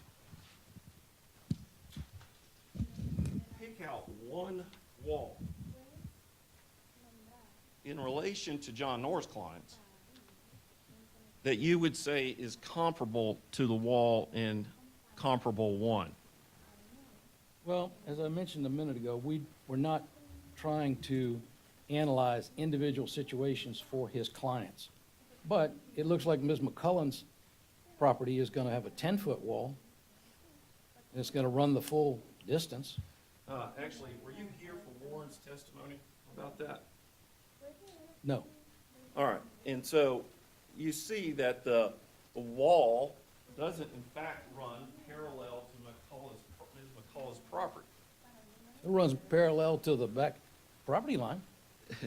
Well, you didn't hear the testimony was there is a curve of a retaining wall, but it stops pretty short, and it doesn't run the full length of the property line. Were you not here for that? Okay, but it's still a retaining wall, and the retaining wall, regardless of the height of the distance, offends most residential buyers. So this is, again, a retaining wall that is on adjoining property, yes? Again, it doesn't matter who owns it. It doesn't matter whether or not somebody has to take care of it and the cost of caring for it, the liability associated with it. None of things in terms of ownership of the wall doesn't matter to you?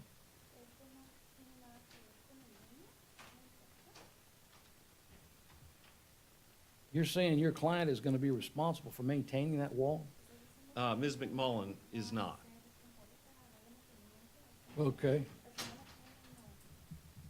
So doesn't that factor into a buyer looking at property of saying, well, that's my wall. I'm going to be responsible for that. I've got liability for that. Don't you think those would be factors a buyer takes into account? I suppose so, yeah. And that's not present here. These walls that you are drawing into question are not walls on John Nor's client's property, right? No, but I still don't see a distinction there. Well, you don't see a distinction, and you don't have a comparable that you can point to in your entire report where you have a retaining wall on the adjoining property, right? Right. Okay. And in fact, so comparable one, again, is splitting the property by at least 33 feet, right? According to this aerial on Exhibit 9? Yes. All right. Looking at the comparable number 2, you can't tell me the retaining wall is not on the adjoining property or on the property that is being studied, right? Correct. And are any of these townhouses? No. You're not, in fact, drilling down to that a townhouse use of a piece of property is causing an injurious impact, right? You're focused on retaining walls. I'm focused on residential uses Retaining walls. and how retaining walls impact those values. So be sure to listen to my question, Rick. I asked you, are you at all focused on townhouses in the townhouse form here that's presented before this board? Are you saying anything negative about the townhouses? No. Okay. You're just focused on a development element of a retaining wall, right? Yes. And do you know that to develop this piece of property, that, were you here for Warren's testimony, that to develop this piece of property, whether it was for single-family detached or some other product, that there would be retaining walls? Did you hear that? Yes. And doesn't that seem logical, that regardless of the development of this property, that if it is to be developed, there will be the presence of retaining walls? That seem logical? Well, if they say there needs to be, that's one thing, but I don't think it's logical to think that anything that's built from today forward in Buncombe County is going to call for a retaining wall. Well, just applying R3. Are you familiar with R3 zoning in Yes. Buncombe County? Yeah. It is the higher intensity residential district. Yes? Yes. So someone approaching R3 standards of the level of density and the type of residential housing that's allowed, you would see retaining walls on this piece of property, right? I don't know that that's true. Do you know it's not true?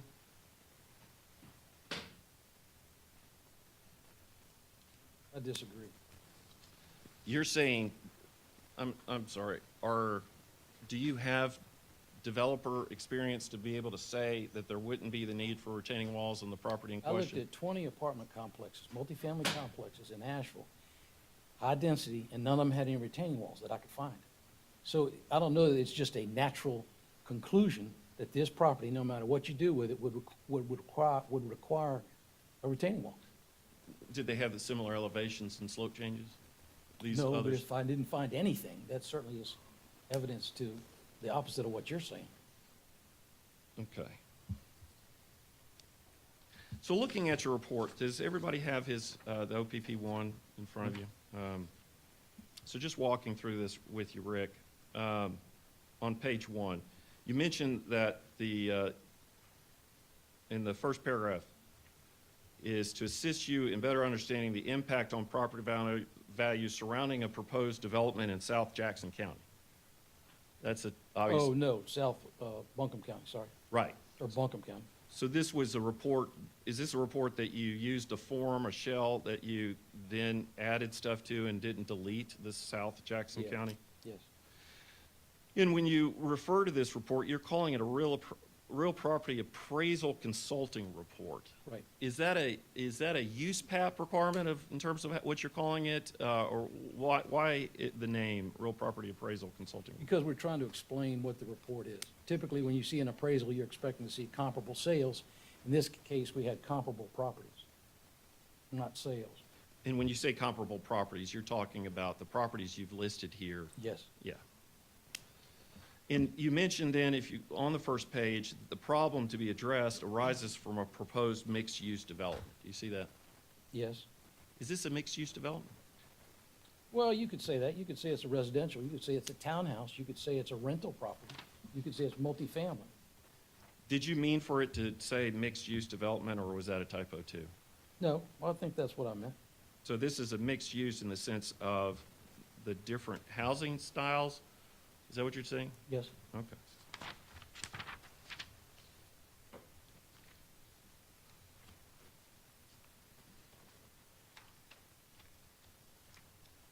And again, just to go through, streamline all the questions about the walls that are mentioned in your comparables, you don't know the height, the length, you don't know any of the dimensions of any of these walls you're using as comparables. How would I find that out? Call the broker. The broker and say, doesn't know how tall a retaining "Mr. wall Broker, is. What about that retaining wall? How high was that?" You could have done that, though, couldn't you? Hate to interject, this is asked and answered. Okay. All right.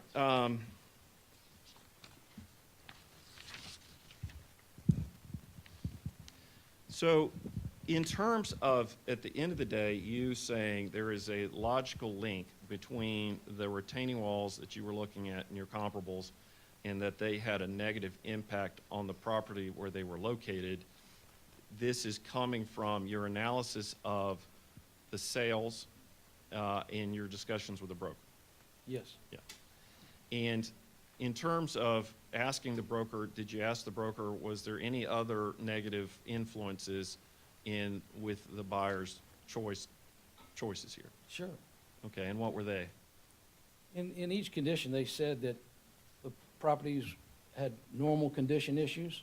They had no functional issues. Everything was the way it was supposed to be. The primary difference was that one had a retention wall in the back and the others didn't. Did I hear you say that there were differences as quality? No, there's no difference. Okay, so you're saying that the brokers told you the singular only reason for the price differential is retaining wall? No, they said the primary difference between the properties was the retaining wall. But there were other reasons? Oh, I'm sure there are. No two houses are identical. Can you tell me what the percentage of impact there was from any other reasons? No. Did you study the Buncombe County ordinance to figure out how your study is relevant to any one of those standards? Well, we were talking about adjacent properties, nearby property values. Did you look at the Buncombe County ordinance and the standards for a special use permit to figure out how your report would be relevant to one of those standards? Yeah. Okay. I think it talks about adjacent property values or nearby neighborhood property values. So I'll hand you a copy of the ordinance dealing with that section. Which one is it that you say is your report would be geared toward?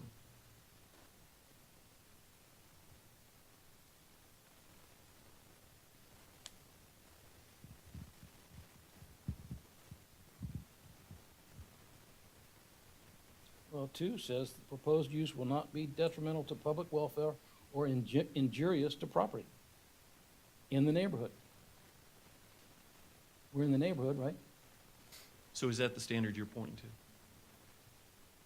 That's one of them. Is there any other?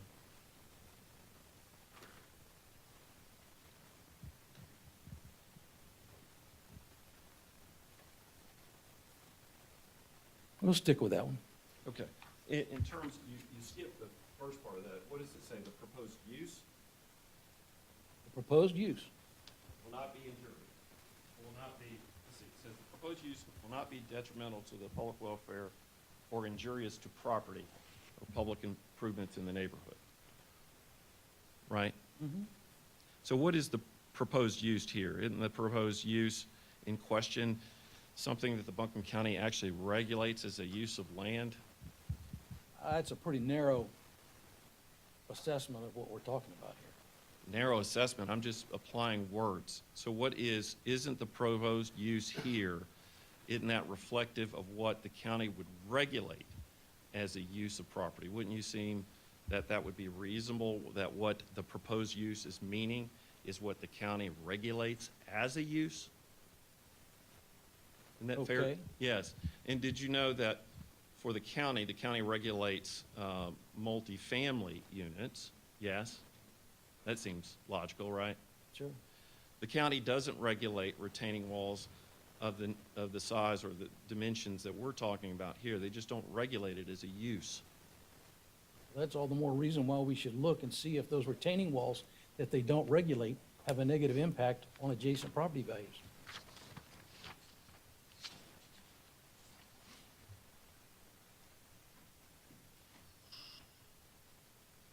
Did the comparables that you studied, did they have a 20-foot buffer separating the retaining walls from the property being studied? I don't know. Did the, and I think if you walk through these photographs, again, in Exhibit 9, because I didn't talk about 3 and 4, you will see, particularly in 4, that that retaining wall splits up the property considerably, right? Okay, Well, that's what the aerial is reflecting. right.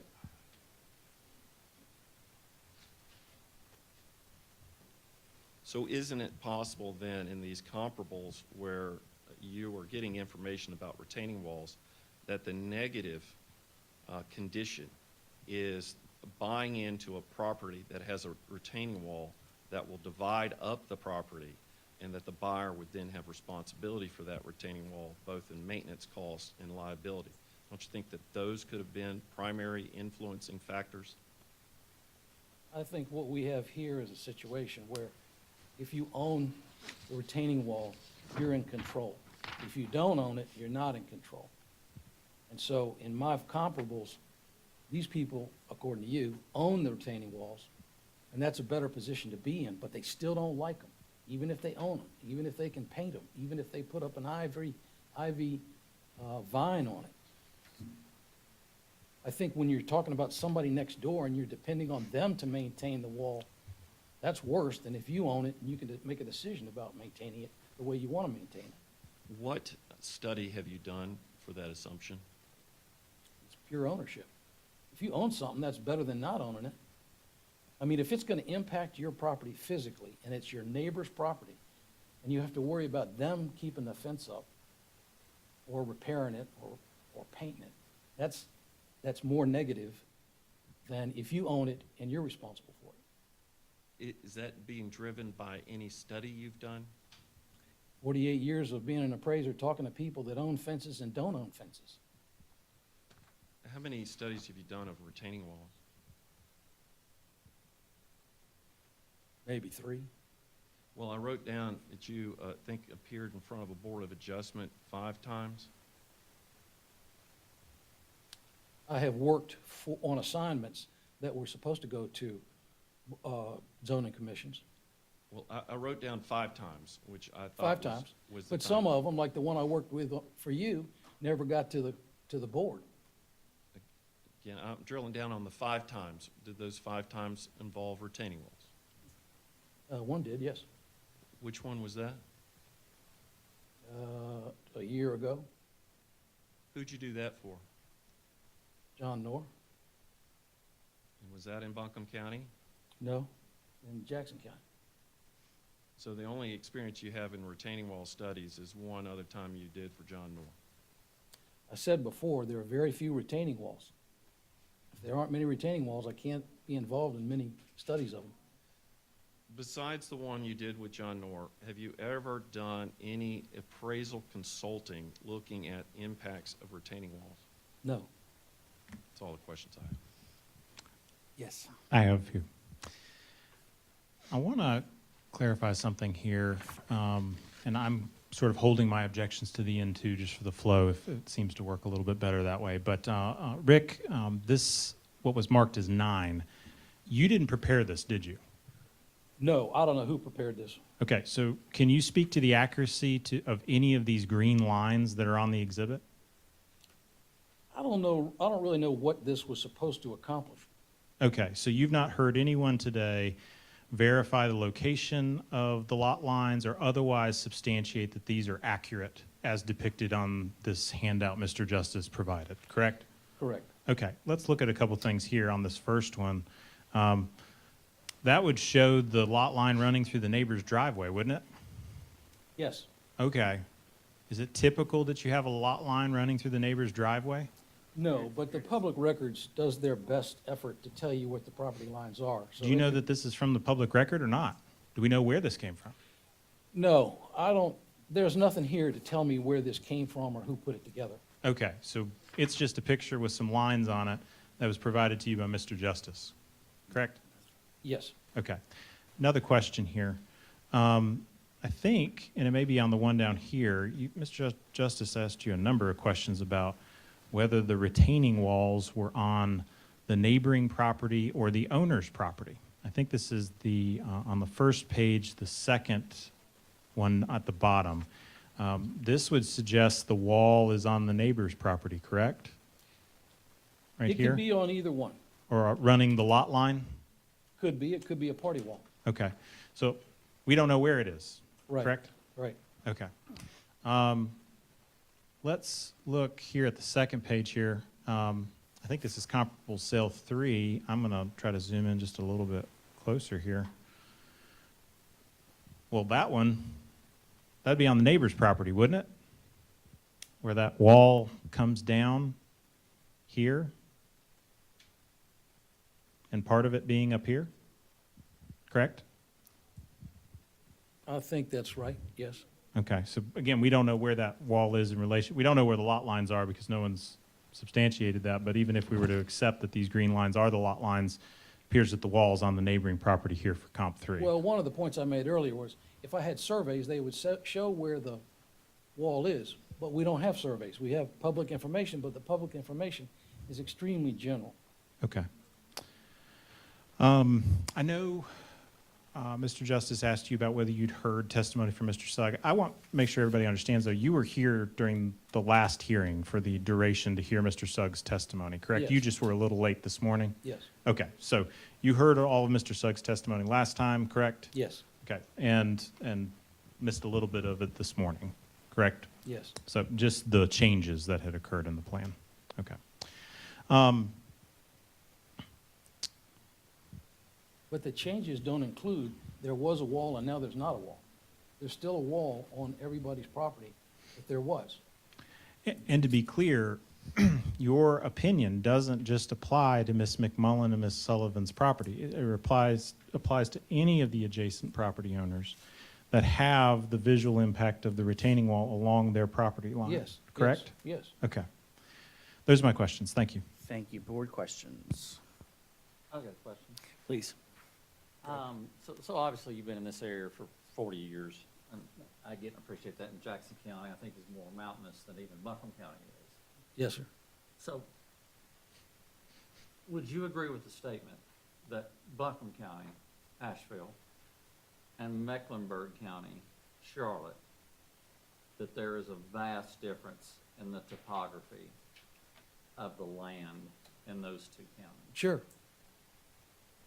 But your contention is you had to go to Charlotte, gather information on retaining walls, where the lay of the land is much more level than it is in Buncombe County. Well, I looked for retaining wall examples in Buncombe County and didn't find any. So your contention is that you had to go to Charlotte, that has much more gentle laying land than Buncombe County, to find the information that you wanted on retaining walls. That's not a contention, that's what happened. Okay. All right. Thank you. Yes, Craig? When you said you had to go look, what is it that you were looking for that gave you the inclination that there was a retaining wall? In the project? Yeah, how do you find a property that has a retaining wall? Well, in the case of Charlotte, you can put in your MLS search the word retaining wall. You can put in the word swimming pool. You can put in the word 3-story, and it will give you the sales and the listings of those properties that had that reference in them. And so did you do the same in Buncombe County? Well, the MLS system in Buncombe County is the same one that's in Charlotte, and I did that review here and didn't find anything. And that's why, when I didn't find anything, I started looking at apartment complexes, because I thought for sure high-density multifamily project would be trying to maximize that density by carving out part of the ground and putting up a retention wall, and I didn't see it. Is it possible that because Buncombe County topography dictates the need for more retaining walls, that is not a significant factor for the buying public? I'm not sure if I understand your question, but if you're saying that, If I were shopping in Charlotte or Huntersville, where these examples were, it would be significant because they would be an exception to have a retaining wall versus in Buncombe County or Western North Carolina, it's accepted that you need to have retaining walls, so therefore it may not be relevant to list it in the MLS listing. Is that a possibility? no, somebody would have mentioned retaining wall as a feature, as a backyard landscape feature. And, you know, if I found like 2 or 3, that'd be one thing, but I didn't find anything. And if they're so prevalent, which is what I think you're making a point about, if they're so normal, somebody would have mentioned them. Again, my premise would be, and again, this is less of a question, more of a statement, my premise is that in Western North Carolina, they are so prevalent that they're not going to be called out as a feature. It's a fact of property. I understand. Okay, thank you.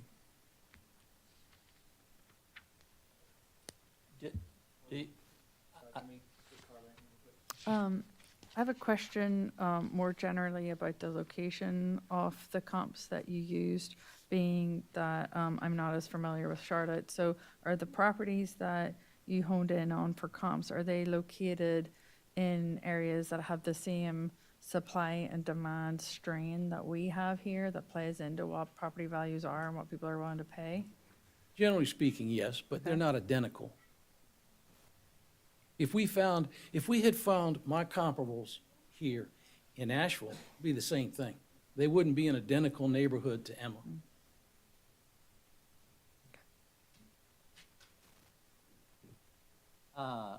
I'm curious, you said you searched about retaining walls. Is it possible, and it doesn't say, and certainly from some of these photographs you can't tell, whether some of these were above grade retaining walls or below grade retaining walls?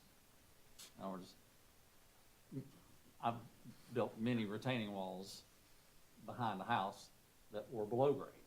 And when you were in the house, you couldn't see it was there. In other words, it was a retaining wall, but they built retaining walls both above and below grade. That's a great question, because we did find one sale where the backyard went out and then the retaining wall was behind it. So you never saw the retaining wall. And what you looked at was the land behind it. And I think in the listing it said farmland in the back. Well, we're looking for retaining walls where you have to see them. And so we did not use that one sale. So we are assured that all of these that are in here are above. Well, you can see in the photographs in my report, the ones that were described as having a retaining wall, you could see them in the picture. And if I could go back to your question about retaining walls here being more prevalent so nobody mentions it, if you read the listings, it'll say steep yard, flat yard, things that are relevant that people are interested in. And so if there were an abundant number of retaining walls in Buncombe County, I would have found the sales, but I would have found them because they were mentioned in the listing information to begin with.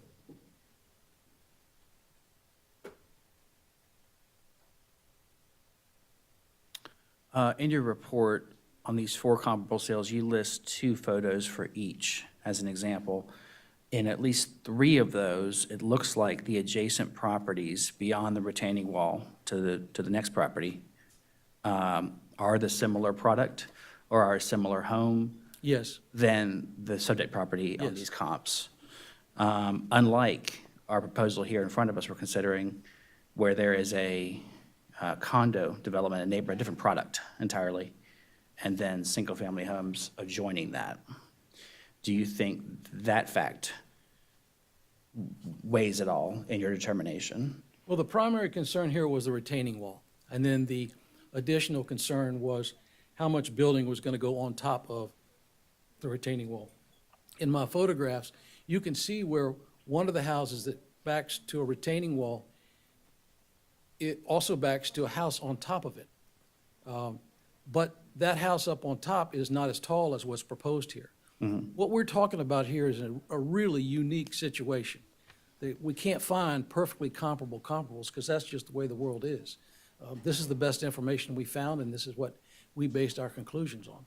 Okay. Other comments, thoughts?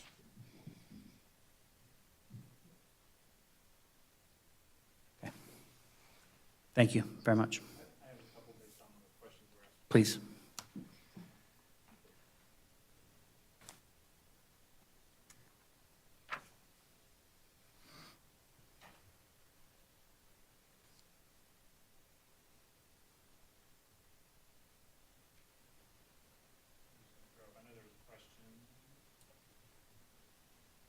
There we go. About the walls, again, I want to make sure the board members are seeing, these are the above grade walls you were referring to. This is comparable 1? Right. Okay. Comparable 2, correct? Yes.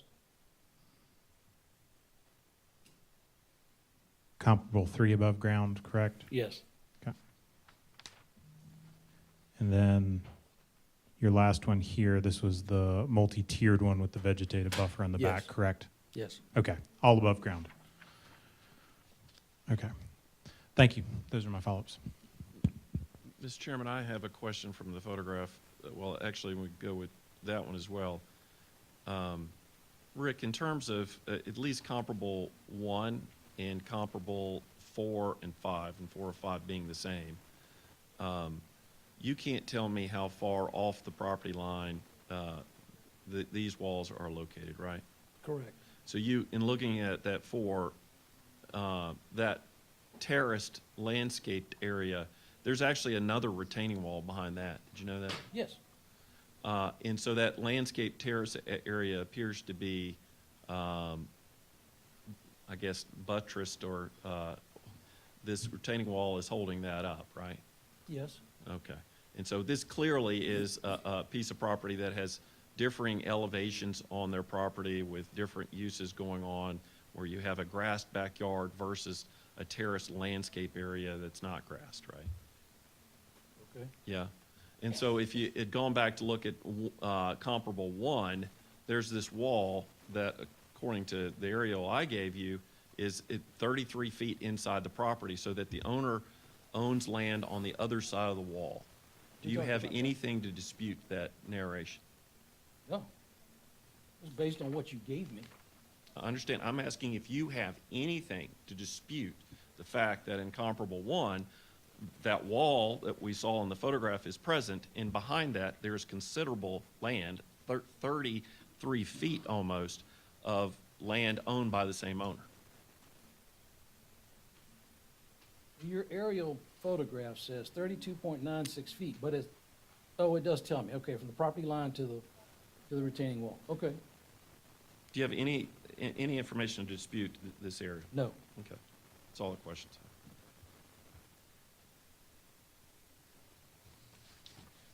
have. Mr. Chair, I said I'd reserve my objection. I know you have what is marked as Exhibit 9. That's at best an impeachment document. That wouldn't normally be included in the record. So it would be our objection that it be relied upon as evidence. There's been no foundation or other authentication or verification of its contents. We understand that it was used for impeachment purposes for the witness, but it should not be considered as evidence by the board. That would be our objection, that it be excluded. Mr. Chairman, I will say that that the rules of evidence do not necessarily apply across the board to this hearing. That's why it's called quasi-judicial. I'm offering it up. I asked the witness, does this not appear to be aerials of your comparables? I believe he said yes. Then we moved on from there. So you ultimately heard what he said about the state of affairs, and so whether you treat it as impeachment or you treat it however you want to weigh it, I introduced it in the record. We agree with both of you on this, and so we take it as informational, of course, and don't weigh it with that significance because it is GIS public snapshot data, and it's not accurate to a survey extent. So we don't rely on it in terms of exact boundaries, but to prove the point of seeing the whole property aerial view, then that's what we've used it for so far. Thank you. Does that conclude? Okay, perfect. Thank you. So I did object to the relevancy of this, and again, a lot of this is what you're going to have to weigh in this quasi-judicial role, but at the end of the day, you have a Buncombe County standard that says the proposed use. It doesn't even say injurious to property values, and I think, if you recall, way back when, I told you there's a case that says that standard is not necessarily linked to property values, but at the end of the day, it's the proposed use is injurious to property in the neighborhood, and the proposed use here can't be a drill down to a feature that is not even regulated by the county. So that's the reason I was saying this line of questioning and report is completely irrelevant. Okay. Let's move to your next witness. Are you going to be ruling on it now, or are you reserving this till We're later? reserving that till closing, yeah. Okay. I'm going to take all of it, each of your points there at closing. My next witness, my guess is where we're going to spend most of our time. Does the board want to take a break at this point before we lead into that? Let's go ahead and do your last witness, then the break after you're done. After the witnesses, yeah. Okay. Our last witness is Andre Commandant, who is appearing per the board's permission remotely. Andre, if you could come on the screen, please.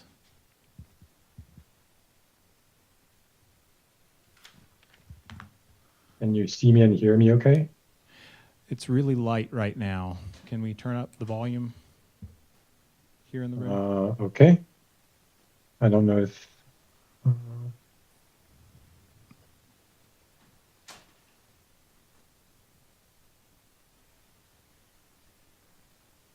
All right, I'll just speak loudly. Does that sound okay?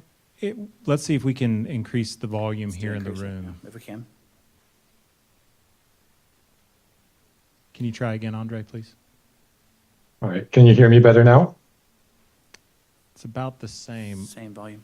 This is partly why I suggested us take the break, is let's see if we can work with tech to get the sound right. And I think we're going to, again. Let's do that real quick, but in session here, we're going to stay on the Okay. dais and do it while we're, troubleshoot here while we're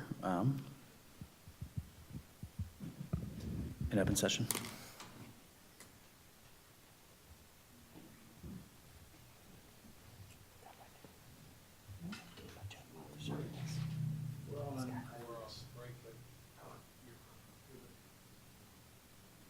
Pause.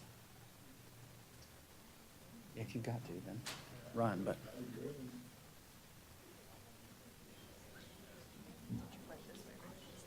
I think so, maybe.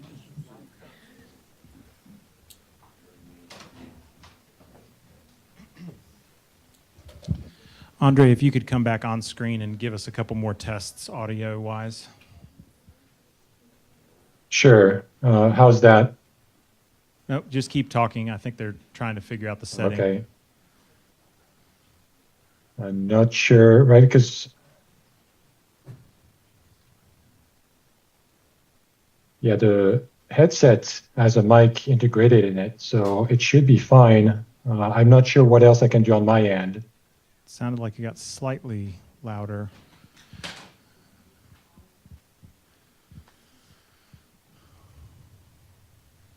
Let me. All right. Is that any better? No, it's still pretty light. I mean, I don't know, because I'm talking right into the microphone, and so I truly cannot do much more than that.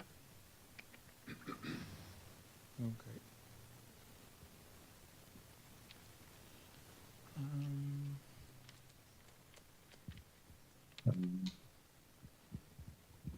Can try that.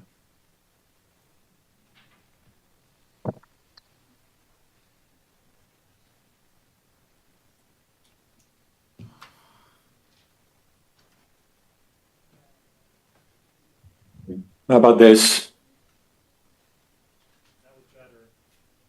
Can you say something again? That was better. Okay. Is that better? It is. It is It's better. good enough, yeah. I think that's going to probably work once we get everyone back in. Okay. All right. Thank you, Andre. If it's not, board members, I could try to maybe zoom in with my phone and hold the mic during the testimony, and then it'll be We'll amplified? do our best here. Okay, we will try to make it work the way it is. Thanks. And, Mr. Chairman, I'm going to withhold objections, try to follow the same format for later on. Okay. So not to interrupt.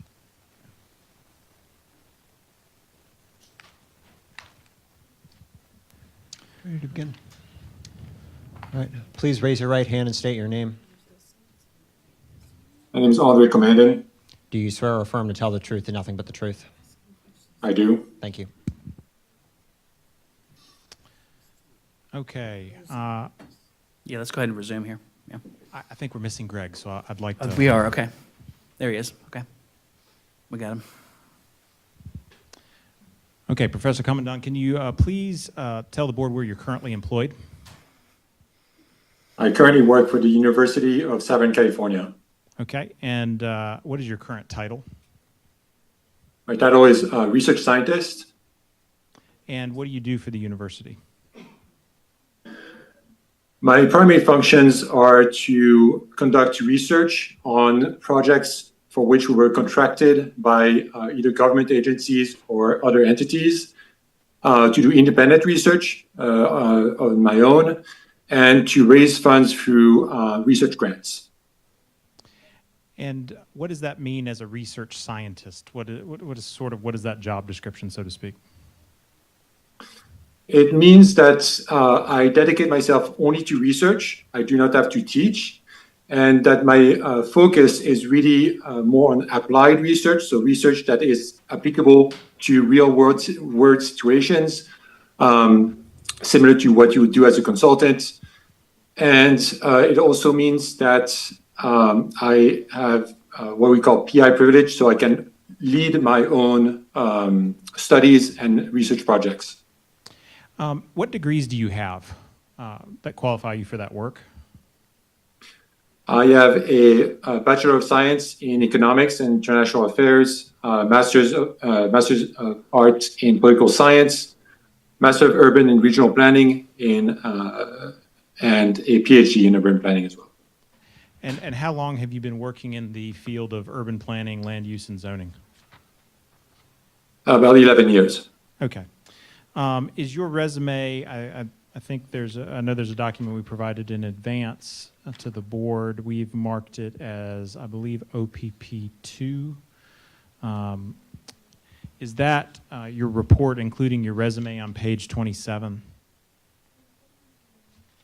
It is, right, my resume starts on page 27. Yes. Okay. As part of your work, have you been published or peer reviewed as part of your review, the science that you've conducted? Yeah, I've been published in multiple top academic journals that are double-blind peer-reviewed. I've also written book chapters that have been edited by top scholars, and I've written several reports for state and federal entities. And this is within the the urban planning, land use, and zoning fields? Yes, all of them.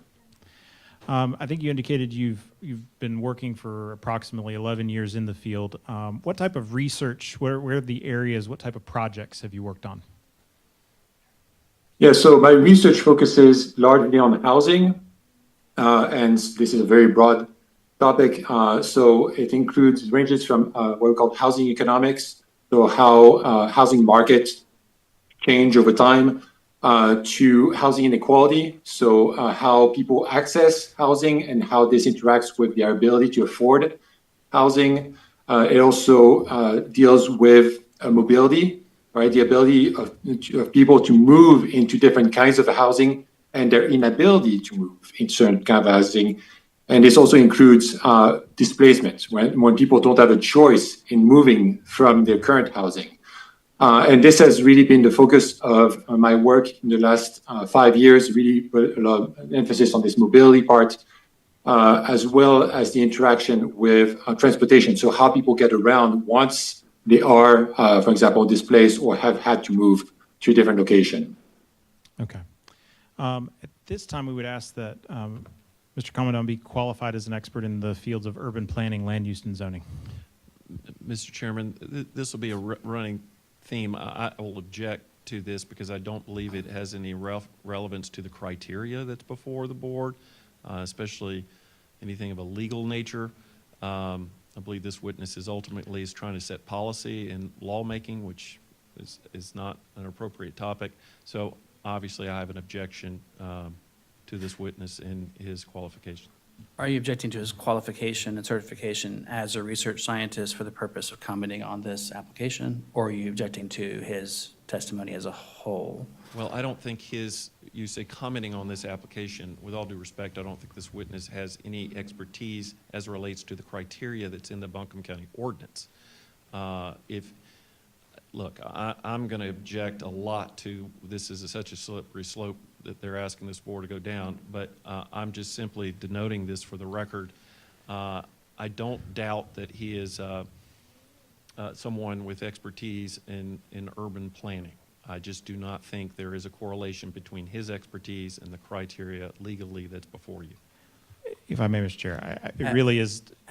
Sorry, real quick. As a PhD in, I'm sorry, I'm reading it now. Regional planning and urban development with a master's degree. He's not qualified to talk about the impacts on this neighborhood. He is. Impacts on this neighborhood about affordability and displacement is so far flung from the criteria that by me not objecting, I don't want there to be a crack in the door to saying this person is an expert for the criteria in question. So when you say impacts to the neighborhood, I think these are quote unquote impacts that are not legal impacts. That's something you should be even dealing with. So again, I've just got to make sure the record is clear with my objection. As to whether or not he has expertise in urban planning, I can't really say he doesn't. I just don't think what he has to say is remote. By being qualified as an expert in urban planning, though, is he qualified, in your opinion, to give the board any testimony in his personal opinion on the impacts of the neighborhood as far as public welfare goes? Public welfare is like throwing a rock in the ocean. Public welfare is not, standing alone, a legally defensible standard. You may say, well, it's in the ordinance. Well, the cases say that is not a legally defensible standard. It is literally bringing up a public policy question of affordability, which is not something this board has the authority to even get involved with. So look, at the end of the day, Would you say the same for an economist or Sure, you don't. any other number of certified folks? Well, Joel hit the head on the nail. You don't look to see, housing needs, weigh this income group versus that income group. You don't do that. Joel's pointed that out when we were talking about why did we show up here? And so that is what I'm saying. You're not supposed to weigh in on this as a legal arena for you to work within. So I just have to object to the fact that he is not an expert in a field that is relevant to the legal criteria. I don't agree with that. Let's. If I can, Mr. Chair. Before we go anywhere, I'm sure the board do have authority to look at a resume and hear about somebody's qualifications and decide whether to admit them as a witness or not. We're sort of jumping ahead to like all the what ifs, but the question before us is, are we admitting him as an expert witness or not? Right. Joel, sorry. Yeah, I think you're making assumptions of what his testimony is. I haven't heard it. Am I assuming you're telling us what his testimony is? I read his report, and so I can tell you, I having read his report, I can see what it says. At the end of the day, I'm just lodging an objection to him as an expert. We have to rule on that. I'm just telling you, before we hear from you, Craig, let's hear from John. This has now come up several times. These are speaking objections that argues to you what he thinks you shouldn't look at. The question was, as Ms. Barnard pointed out, is he an expert in the areas of urban planning, land use, and zoning? That's the only decision that has to be made. And these continued interruptions of my case to make his argument as to why you shouldn't hear this is getting to the point that it's reinserting in an inappropriate way, in an objection format, his overall displeasure with the argument we're making in this case, and that's Let's inappropriate. not go further down that road. Overruled. Overruled. Okay. Thank you, thank you. Thanks for trying. Anything else? So I did ask that he be qualified in the areas of urban planning, land use, and zoning were the areas of expertise. Hearing no real objection, that's tendered. Okay. Mr. Commandant, can you please, did you review the Buncombe County Land Use Ordinance and its provisions related to planned unit developments and this particular project as part of your review? I did. Okay. And have you reviewed the Buncombe County Comprehensive Plan as part of your analysis? I did. Okay. Have you reviewed materials provided? I think we provided these in advance, including, and you were provided them, including site plans, the reports, the affidavits, et cetera. Have you reviewed those as part of your analysis? Yes, I did. Did you hear the testimony that was offered during the last hearing as well as this hearing? Yes. Okay. You've performed your own analysis related to the likely impacts of the development and it would what those impacts would be on the neighboring community, correct? Yes. Okay, and those are in the areas of affordability and displacement, correct? Correct. Okay.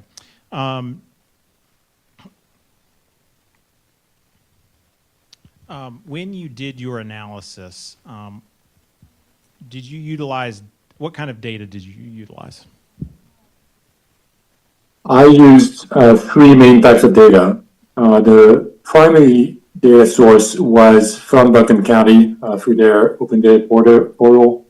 It includes information about from the assessors, data sets from sales, parcel boundaries, so on and so forth, all pretty standard and available through the county portal. The second source of data is the U.S. Census, specifically the American Community Survey 2019 to 2023 vintage, which is the most recent vintage of census data that is available. And then finally, I relied on more qualitative data through narrative exposés from journalists and researchers. And as part of this, is that kind of data generally used or accepted within your industry and field? Yes, these are the kind of data that are almost exclusively used in planning research. So that kind of data is generally considered to be reliable within the urban planning, land use, and zoning field? Absolutely. Okay. And talk to us about how you went about your analysis. Yeah, so I did the analysis in 3 steps. The goal is to assess the impact of this development on displacement through various mechanisms.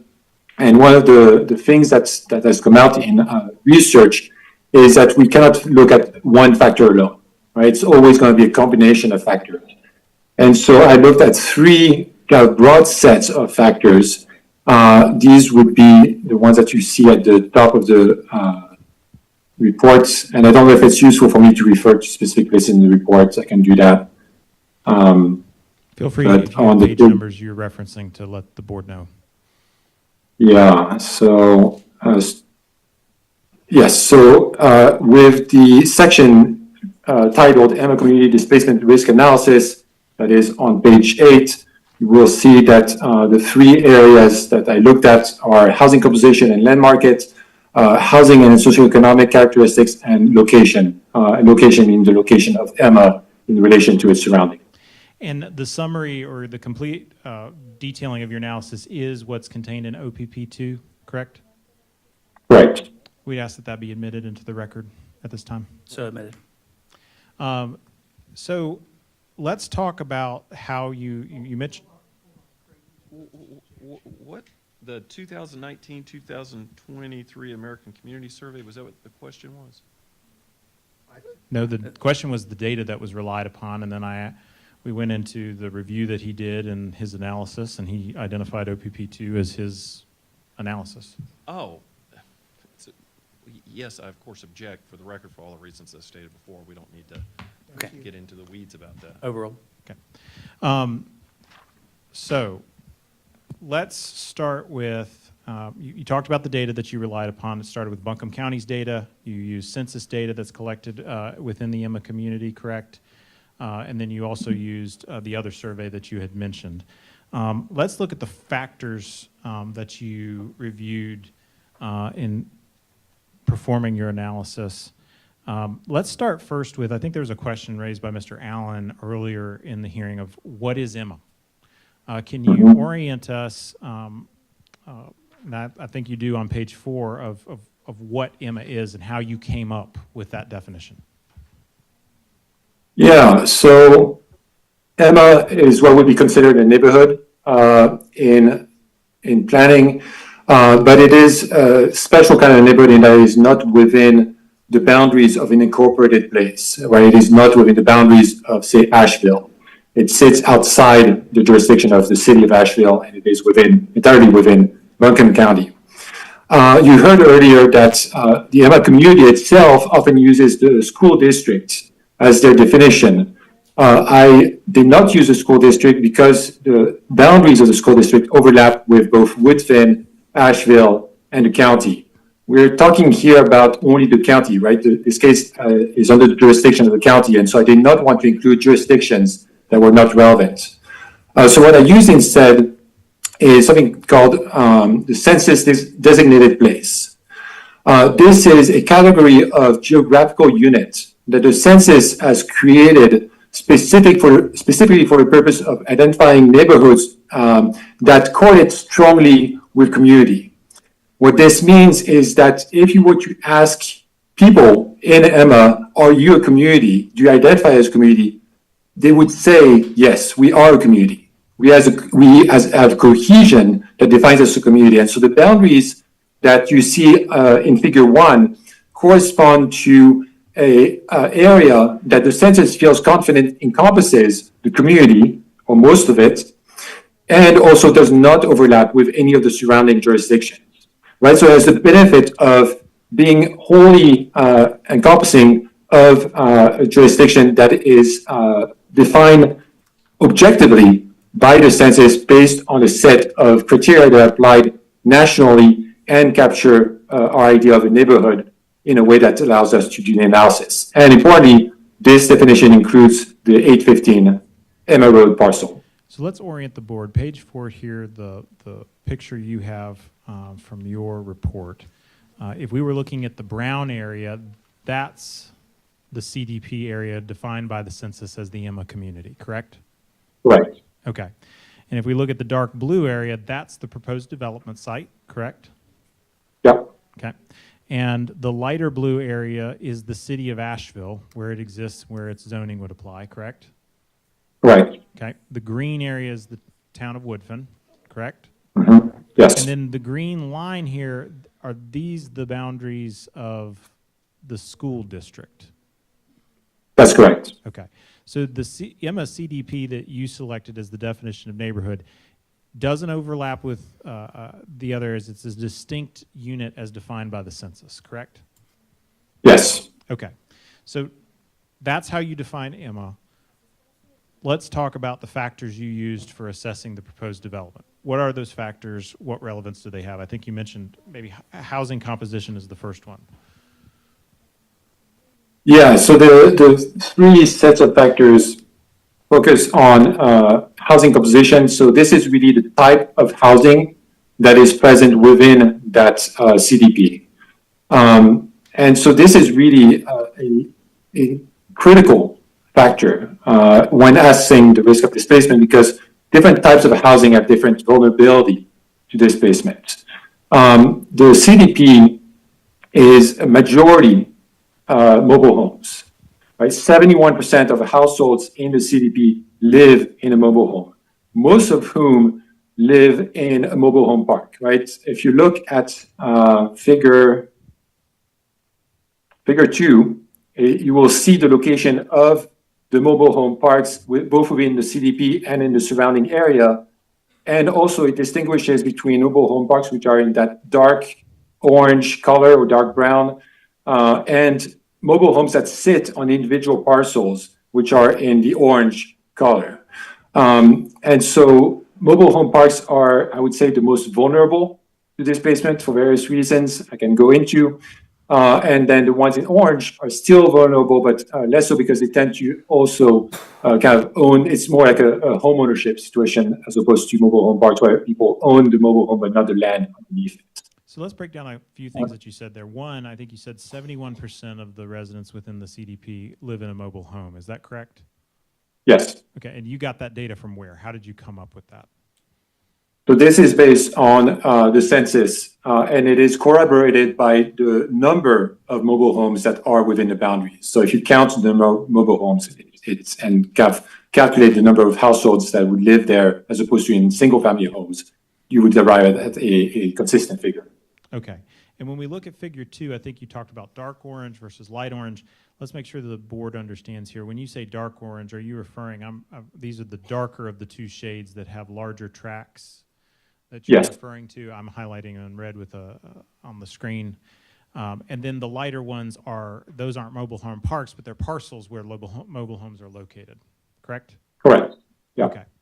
So you talked about it being 71%. How many of all the census designations like this in the entire country, how many, is Emma unique? Is it on one end or the other? Where does it fall?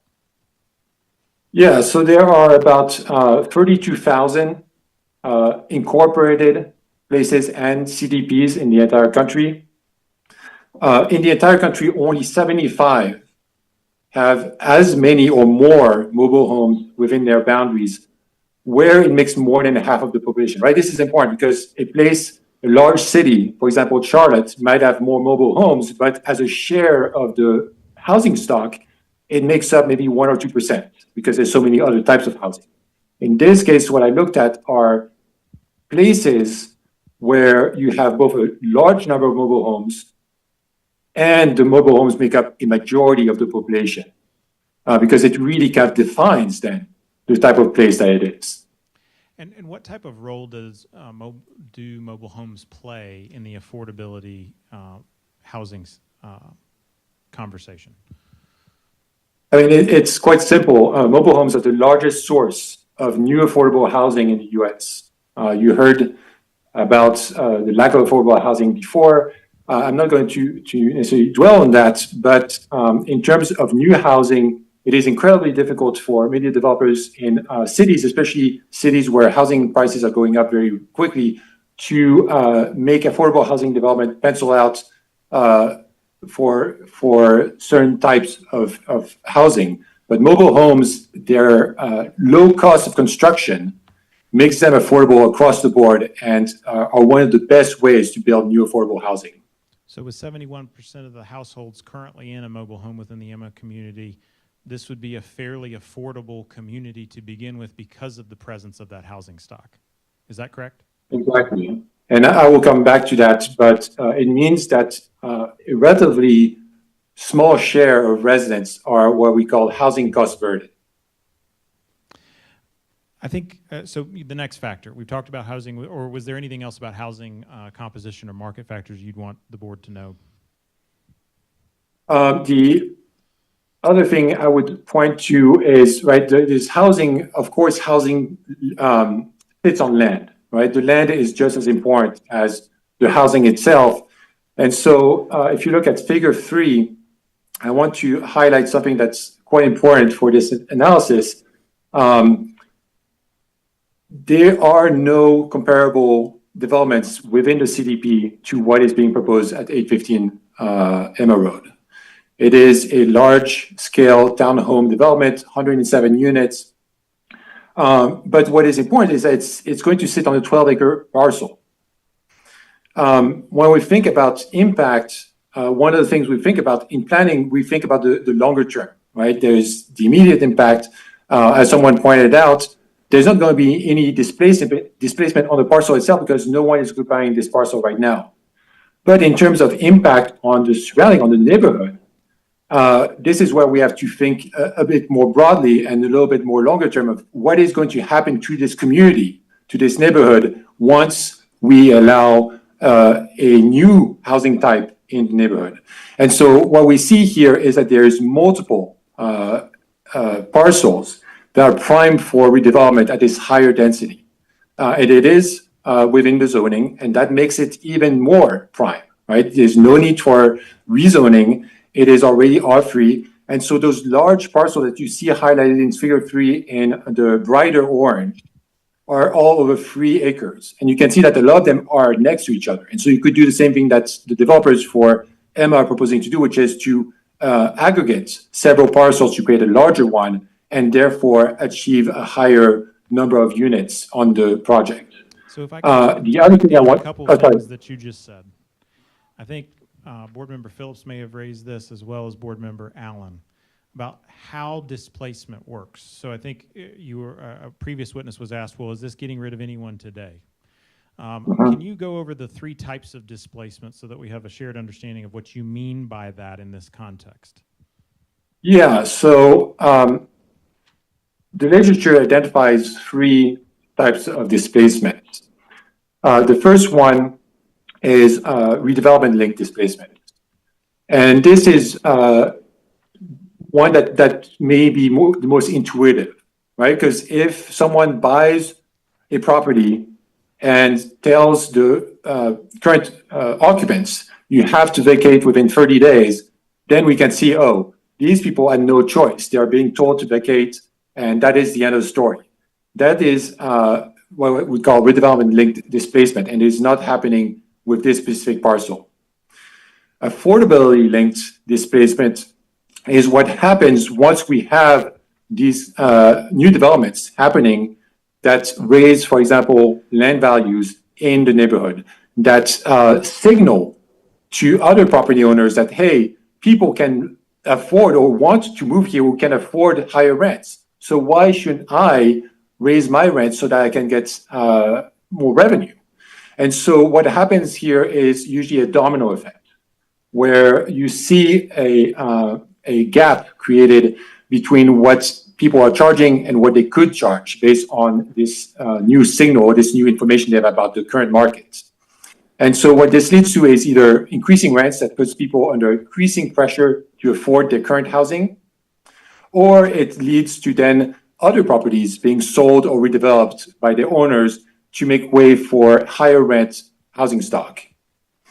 And the third type of displacement is just as important because it feeds back into the last 2 types that I just mentioned. And that is community displacement. As people are beginning to be displaced, what happens is that those people are working in the community. They may be volunteering in the community. They may own shops in the community. If they cannot afford to live there anymore, those shops, those services, those organizations are starting to go away. They're going to fall apart because the people that power them are leaving.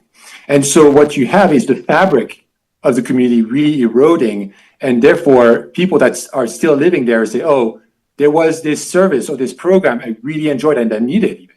Let's say language education or support for disabled residents. That's maybe they relied on community-supported services. If they go away all of a sudden and say, well, my reasons for staying have gone away, and therefore they're more prone to leaving as well, even though otherwise they would have stayed. And so these 3 kind of and I know there's a delay feed between on the each 2. other. These forms of displacement, you have the direct displacement, property purchase, redevelopment, those who live there kicked out. You have an Yeah. indirect or affordability type displacement, which is essentially what I hear you saying could be the case, and we'll get to your opinion on that. In this case, where development comes in, surrounding areas as a result, areas within the neighborhood, see an opportunity to charge more in rent, do so, or sell as a result of the new development. And that leads to displacement through that sort of second step displacement versus the first. And then the third being the community that as you continue to see people leaving through the secondary displacement, community support services and other things like that leave, which then only compounds the displacement effect overall. Would that be a fair summary? Yeah. So that's the housing composition, one of the factors you look at for the analysis. What's your second factor? So the second factor is really who lives there, right? So we talk about where people live. The second one is who lives there. And so this is another thing that makes Emma unique, both in the region. Just objectively, it is unlike almost anywhere else in the county, as far as I could tell, but also uniquely vulnerable. This is a lower income community. Most people in the community, in the neighborhood, have income between $35,000 and $45,000. This is significantly lower than the county median income and the income of residents of Asheville, about a third lower, right? So the county, if I remember correctly, is about 67,000 median income. And so what this means is that, one, they would struggle to absorb any increases in the cost of housing, right? So if their rents go up by $100 and $200, for someone that's at that income level, this is a significant increase, and it means sacrificing other things or just simply leaving. Again, this goes back to that vulnerability to affordability decreases. The second factor is that if they have to leave, it would be extremely difficult to find alternative housing in the same area, because the area is surrounded by largely much more expensive housing. And so they would have to leave the area entirely. Again, it creates disconnection from the community, but it also means lower access to jobs. It means more congestion because now they have to maybe drive from a longer distance to get into Asheville. It has all kinds of repercussions down the line for those people as they have to leave. And so income is really important, and that's why it's relevant. The disparity between income of incoming residents and current residents, and kind of how the balance changes over time. The other thing that is relevant here is the fact that about 2/3 of residents of Emma are Latino or Hispanic origin.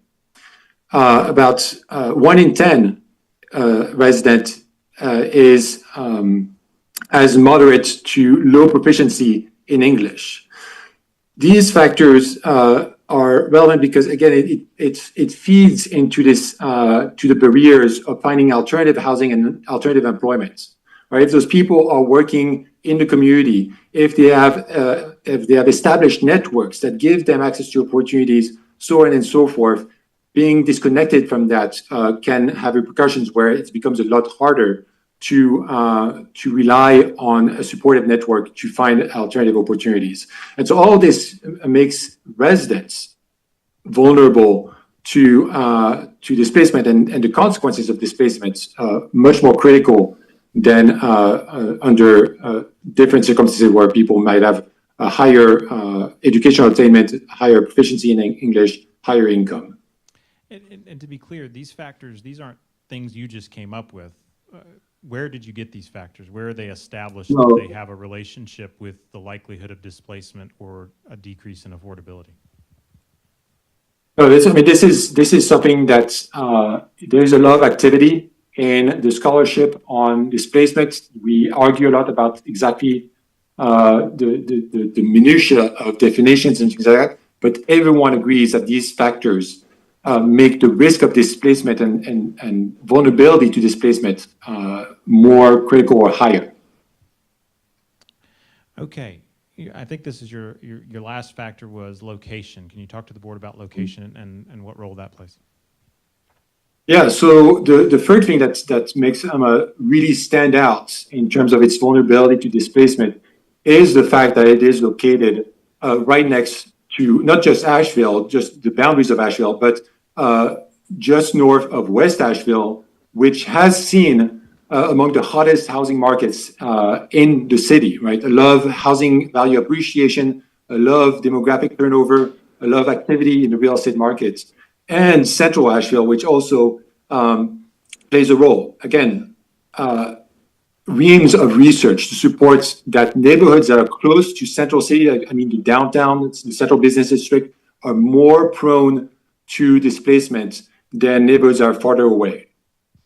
Right? So the location of Emma in this kind of nook and surrounded by the city of Asheville right next to downtown, right next to West Asheville, means that there's already kind of this pressure to build and kind of, what I would say, it's upgrade the housing to a higher value stock and higher density stock.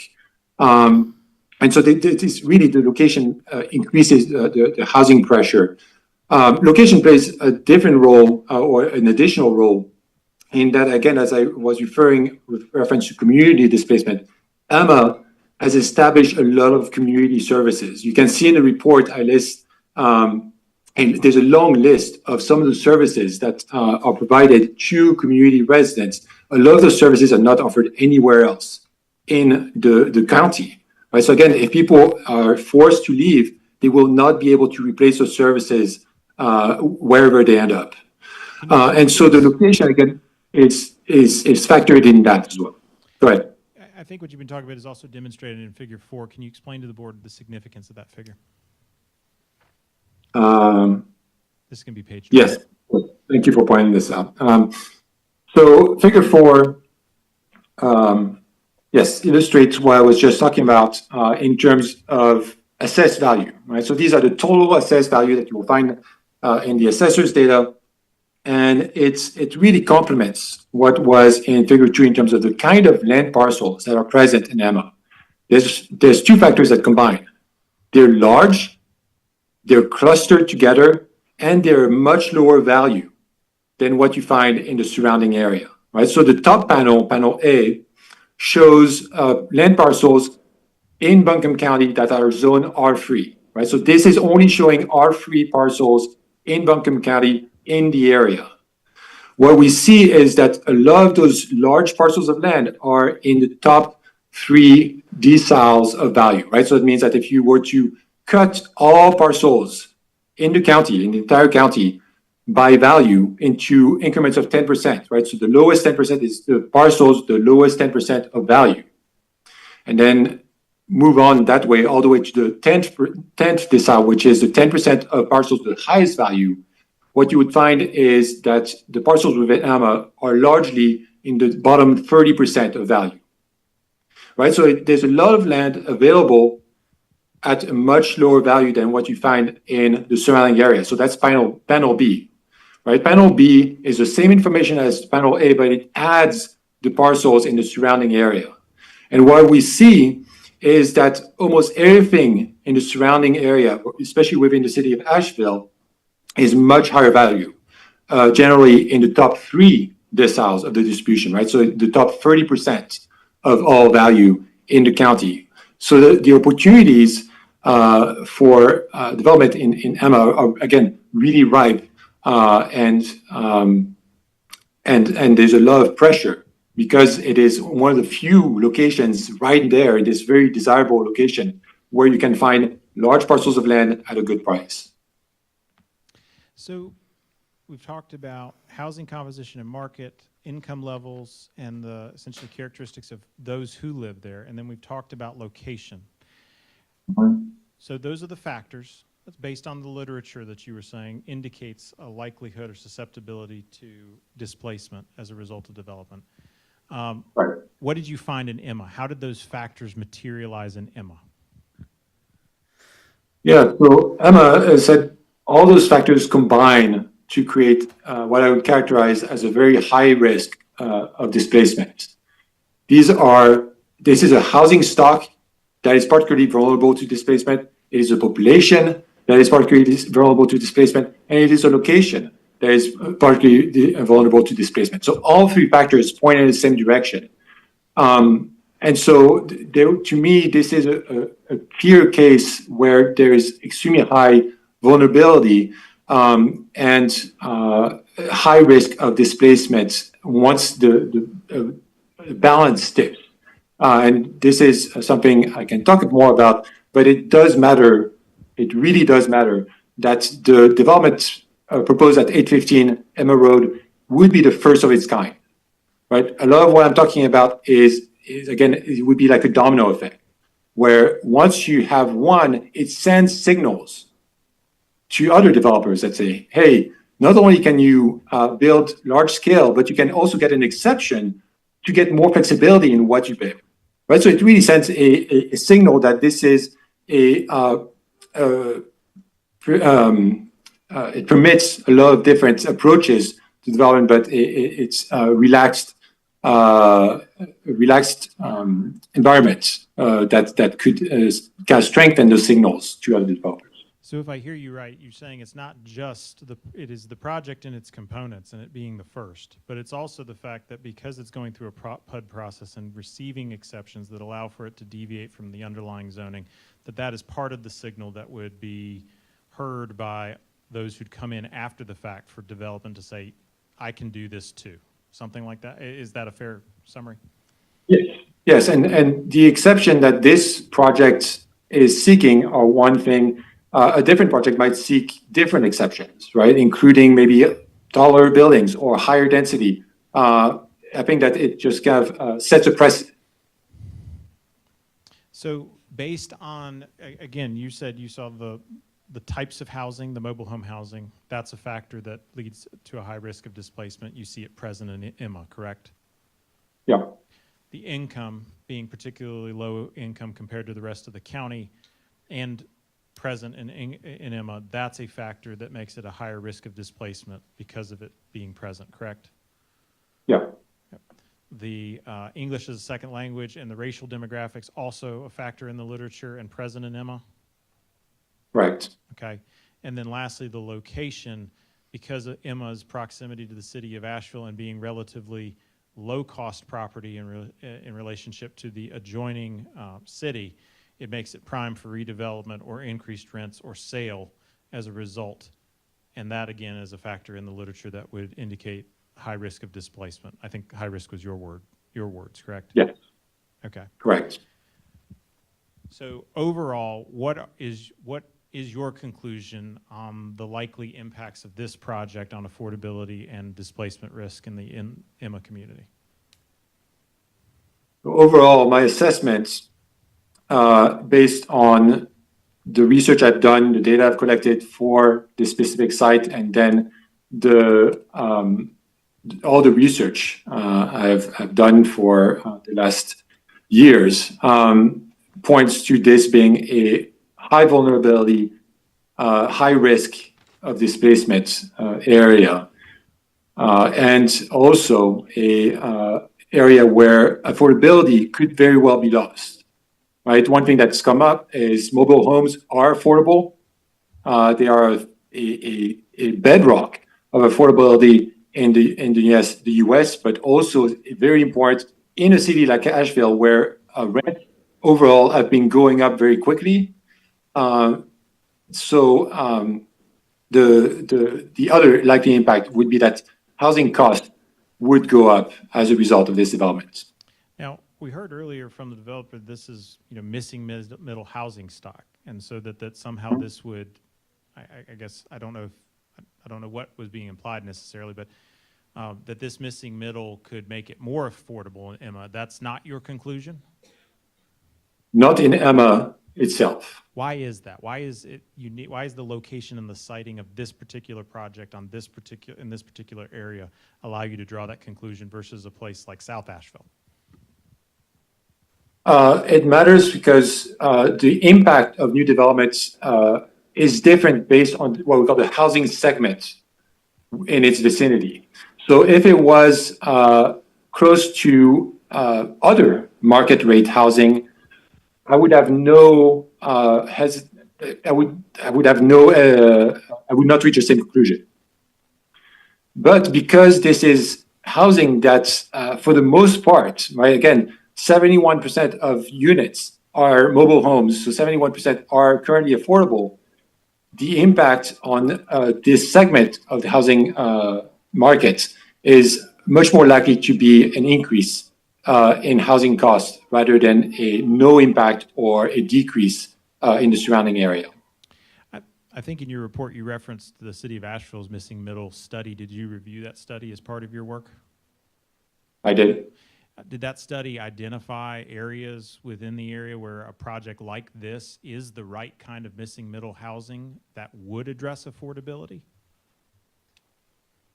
Yes, absolutely. And they have large zones within the city of Asheville. And the study was limited to the city of Asheville, so it does not encompass the neighborhood of Emma as I defined it, but it identifies many areas within West Asheville, for example, where missing middle housing would be more than appropriate. And this is something I want just to add quickly. Missing middle housing is a housing type, but it is also a location, right? I'm going to come back to this idea of location because it's so crucial. If you put this kind of housing far away from, say, transit, from kind of easy access to services, to the kind of services that the residents of that new development would be using, right? That's, again, the discrepancy in income means that the kind of jobs, the kind of services that the residents are likely to use are different than the services and jobs that the people at Emma are currently using, right? So access is an important factor in missing middle and appropriately building up missing middle. If you just use housing type as a shortcut for missing middle, that really distorts what missing middle really is intended to do. I think your assessment up till now has been based on more of what you'd say the data from the census, the literature and research within your field, et cetera. You'd referenced that you also looked at qualitative data that looks at examples of developments like this that have come in and what those impacts were in communities that were similar to Emma. Were there any of those, I think that's on page 13 of your report, are there any of those examples that apply here that you can share with the board of what has happened in other communities and the impact? Yes, so I'm going to point the board and everyone to the case of Nashville as really kind of capturing what I've been talking about. There are many other cases, they all have specifics, but the case of Nashville illustrates this issue particularly well, because what happened is this was a neighborhood with 2 large mobile home parks, and there was some single-family housing, some commercial, so kind of similar to Emma, where it's a mix of land use, but mostly single-family and mobile home parks in terms of residential land use. And then what happened is a first large apartment building went in down the road from the mobile home parks. And a couple years later, a second one followed, a little bit closer, in fact, right next to one of the mobile home parks. And again, within a couple of years, that park was sold. Everyone was told to vacate. Everyone was expulsed from that mobile home park. And now it is slated to be redeveloped as a large mixed-use residential project.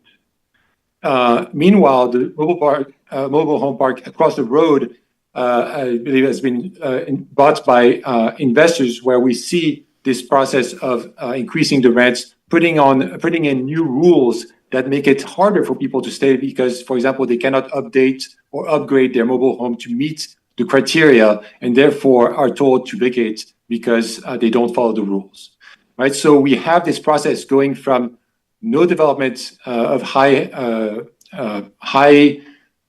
density market rate housing to all of a sudden having 2 + 1 in process and the loss of a large mobile home park. So I think it really illustrates what I'm talking about. And so in those situations, that's the indirect displacement that you've been referring to. Initial project comes in, and then the next domino falls. Subsequent project, because the market signal indicated that these developments with larger market-based rents can actually sustain themselves in this type of location, that incentivizes other parks to raise their rents or to sell, and then those who are in these cases, the mobile home parks are either evicted or they're forced to leave because they can't continue to pay the rents that are escalating due to the initial projects. Is that fair? Okay. So it's actually a combination of indirect and direct, right? Initially, there's an indirect in that we see costs rising. Some people might start to leave because those costs are rising. And then eventually what happened was the mobile home park was sold and closed, and that's direct displacement, right? So we see the interaction between different types of displacement happening very clearly here, where initially it was indirect, it was kind of building pressure, and then it culminated in direct displacement. And you found that the developments in those cases are similar to the proposed development here? Yeah, there's a lot of similarities, right? It's kind of just outside central Nashville. Nashville itself is a city that has grown very rapidly. We see a lot of housing value appreciation, a lot of rising rents. So the parallels are really uncanny. I think you'd also said, and again, location, location, location. It's not just this project, it's where it's being proposed that makes the difference here. If it were situated in South Asheville or along Sweeten Creek Road or something like that, in areas that have already had those kind of developments, you wouldn't share the same risks, correct? No, my assessment is specific to Emma. Okay. Are there other ways, just for example, the common refrain we hear a lot of times is, well, you just don't want any development. There's nothing that could be put here that doesn't pose that risk. Is that true? Are there alternatives that wouldn't pose the same risk that could be developed on the site? Yes, absolutely. So I included at the end of the report, figures 6 and 7 are two conceptual designs that were shared with me of alternative developments for those parcels. And so what you see here are one, figure 6, to redevelop the parcels as another mobile home park, right? In line with what it, and so this is a project that would add fewer units, but all of those units would be deeply affordable. The conceptual design in figure 7 is kind of a middle ground, right? This would be housing that would be a little bit less affordable, but these are kind of small modular homes. They would still be able to achieve a affordability level. They would be considered market rate. These would not be subsidized, or even neither would the mobile homes for that matter.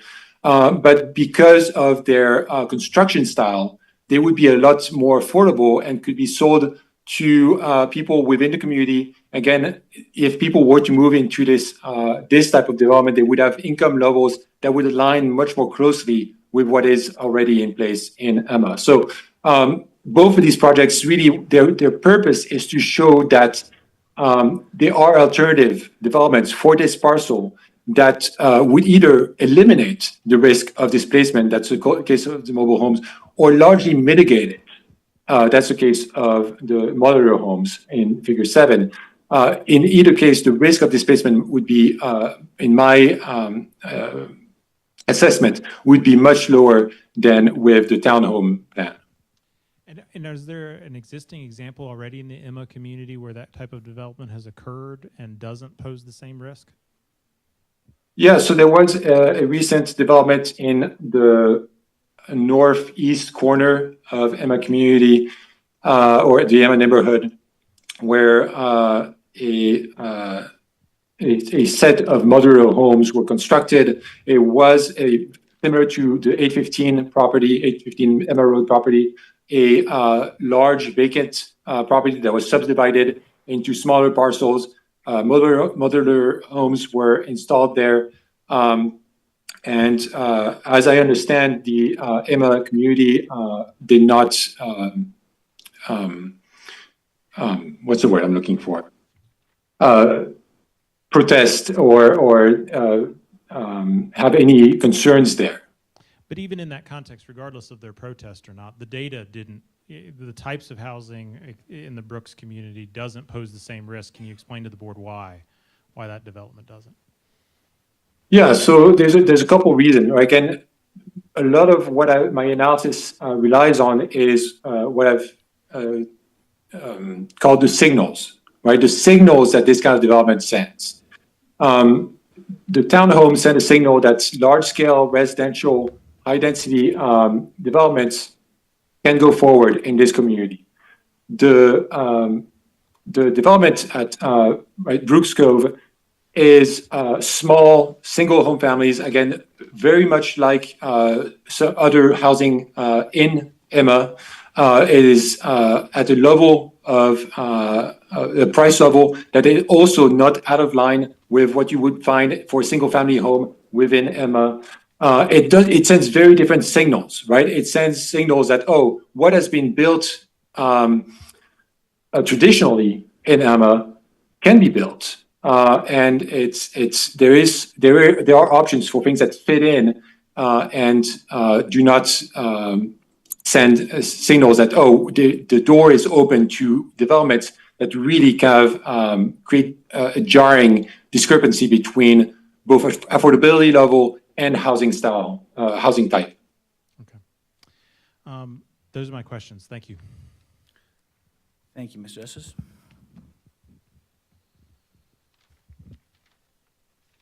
Can I call you Andre? Where did you go? You feel free to call me Andre. Yeah, that's totally fine. All right. I feel like it's a holy thing. I can't see him, so. Andre, I think the mic might be off because I cannot hear There you well. go. can you hear me, Andre? That's better. Okay. Let me know if you can't hear me, obviously. So Andre, how many times have you testified in front of a Board of Adjustment before in North Carolina? In front of the Board of Adjustment in North Carolina, never before. Have you testified in front of a Board of Adjustment? And do you know what a Board of Adjustment is? Yes, and I have not testified specifically in front of a Board of Adjustment.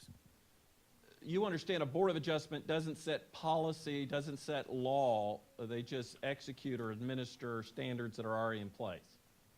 Yes? I understand.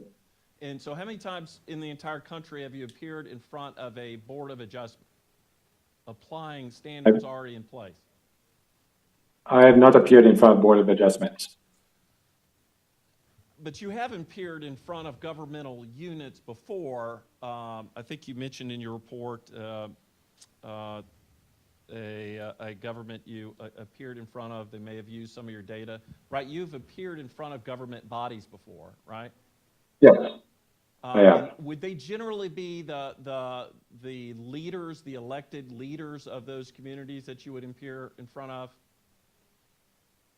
Yes. And I'm assuming when you appear in front of them, you are giving recommendations or asking them to set policies or standards in their ordinance that would promote affordability. Not exactly.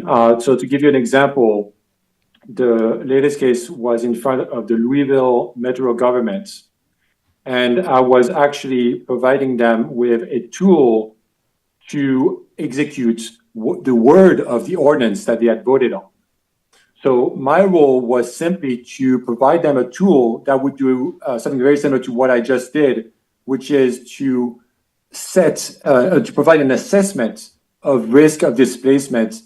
And that was, my only role was to provide a tool, not to tell them what to do, not to provide a set of policies for them.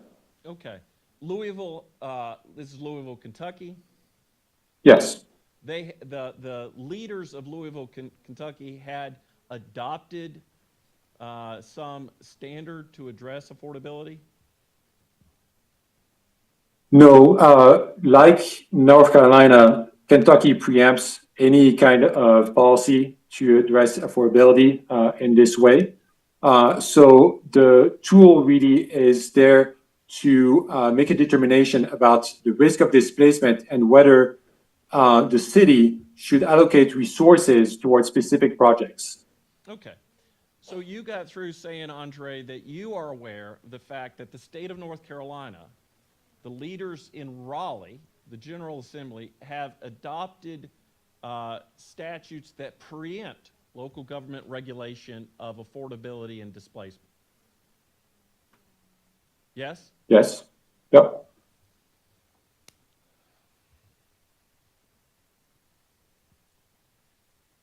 So your report, and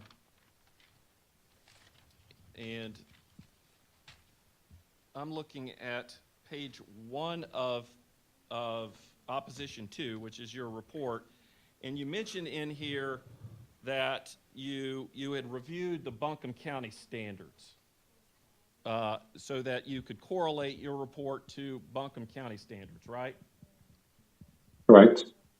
But you just got through admitting that the state of North Carolina, the state has preempted counties from regulating affordability and displacement, right?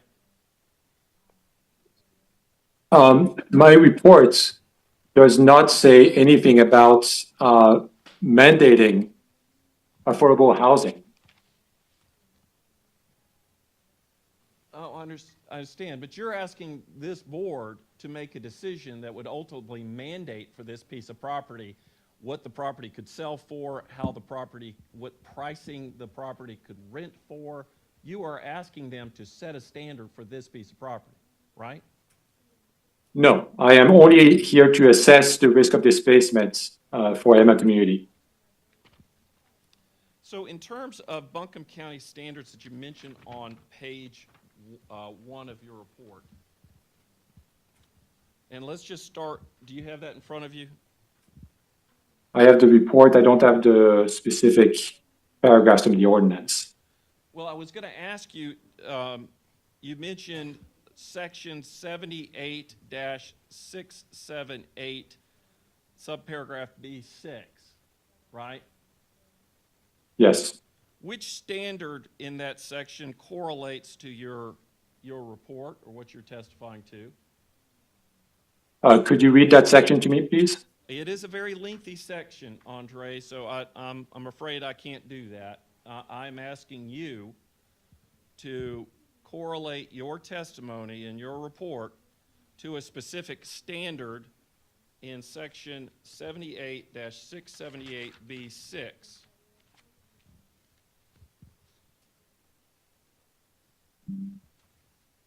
Because you do say, Andre, you say in that last sentence on the first paragraph, this report is to assist this board in determining whether those standards have been satisfied. That's what your words are, so I'm trying to get from you, when you say section 78-678B6, which standards within there are you talking about?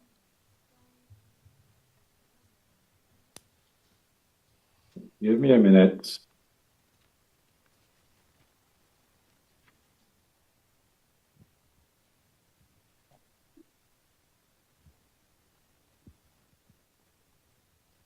If we could give the witness a moment to pull the section up. Sure.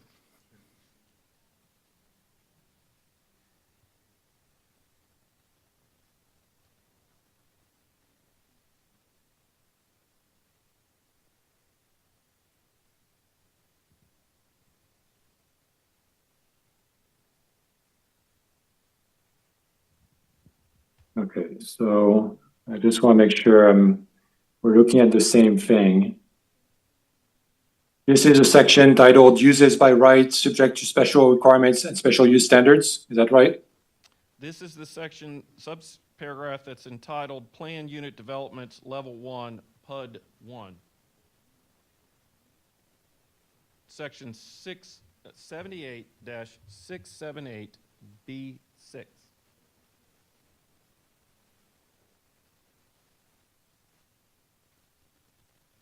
This is the, yeah, 6.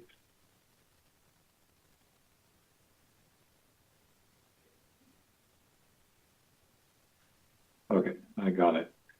All right, plan time.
Sorry.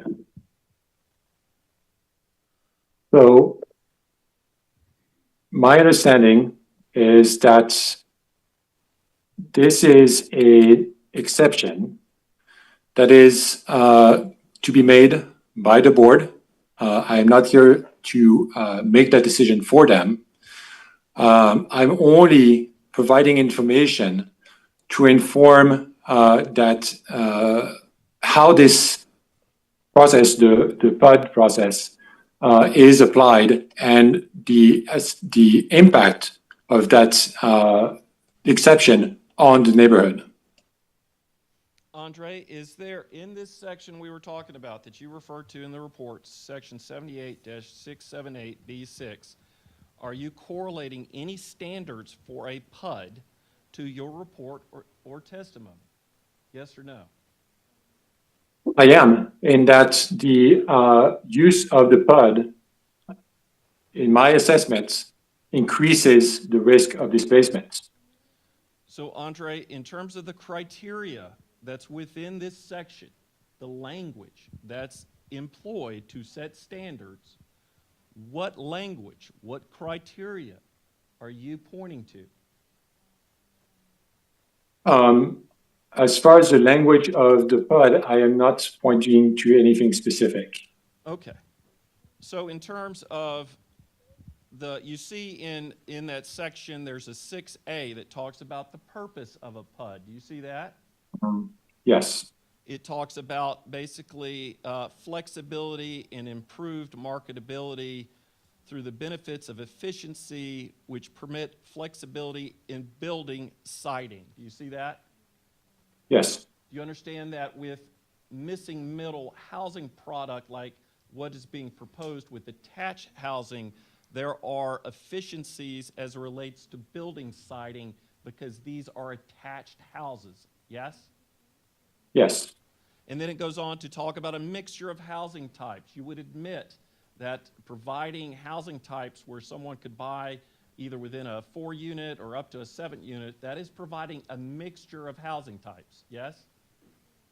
My understanding that this is not housing for sale, it's for rent. Well, in terms of providing a place for someone to live, whether for rent or for ownership, this development is in fact providing a mixture of housing types, yes? The development itself is not in my assessment. It is all townhomes of similar sizes. So you don't know the difference between a quadruplex and a 7-unit? You're saying these are all the same? I'm saying that as far as what we would consider different housing types, they all fit within a similar housing type, right? There is then subtypes. And yes, sure, we can talk about the scale and the size. We could go down to the square footage. But in terms of the broader type, I would say these are all townhomes, right? It's not a mix of single-family townhomes, mobile homes, apartments, right? It's all townhomes. That's all I'm saying. Even duplexes, you would call a duplex a townhouse? No, duplex is different. I mean, it's right. Whether you use the term duplex can mean a single-family home that's being divided in two, and so we would have to be careful about the terminology we use. Okay. So let me just expedite the line of questioning here. Can you point to any standard in this section that you would contend my client is not satisfying? In this section, on this piece of property, for a PUD, anything that you can point to that my client is not complying with? For the PUD and the requirements of obtaining a PUD, there is nothing specific I can point to. All right, moving on to the next standard that you cite in your report, section 78-677G. So which standard are you contending applies there to your report and testimony?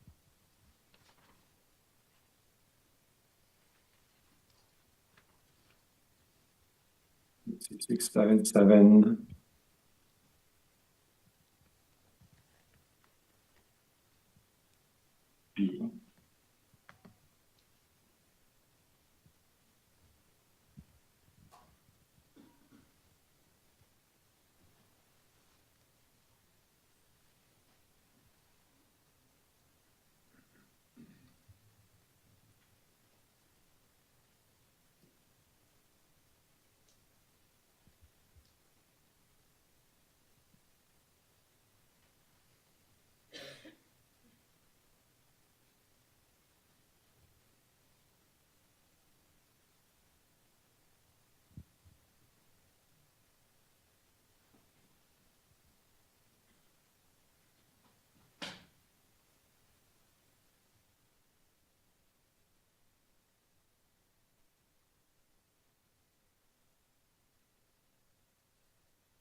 All right. Can you repeat your question now? So your report mentions 78, section 78-677G, and I'm asking you to drill down and tell us which standards within G are you contending your testimony and report relate to? I'm talking about points 1, the proposed use will not adversely affect the health or safety of persons residing or working in the neighborhood of the proposed use. And 2, the proposed use will not be detrimental to the public welfare or injurious property or public improvement in the neighborhood. So as to 1, are you a medical doctor or any person that touts to hold credentials about health? I'm not a medical doctor, but I know the research very well on the impact on health of housing instability and displacement. Okay, so everything for 1 and 2, you're correlating it back to your testimony about affordability and possibilities of displacement. Yes. Okay, so looking at number 2, where it talks about detrimental to the public welfare, do you see that? Yes. Did you look to see if the Buncombe County folks have defined public welfare? I have actually. And did they in the ordinance? I did not find the definition in the ordinance. Okay. In terms of public welfare, public is a pretty broad term, right? Yep. And for the Buncombe County jurisdiction, you would think it certainly would include Buncombe County as a whole, right? Potentially. Potentially. Do you know one way or another? Whether Buncombe County itself would define public as included in the entire county, you mean? Yes. Or whether it should. I cannot speak for Buncombe County. Okay.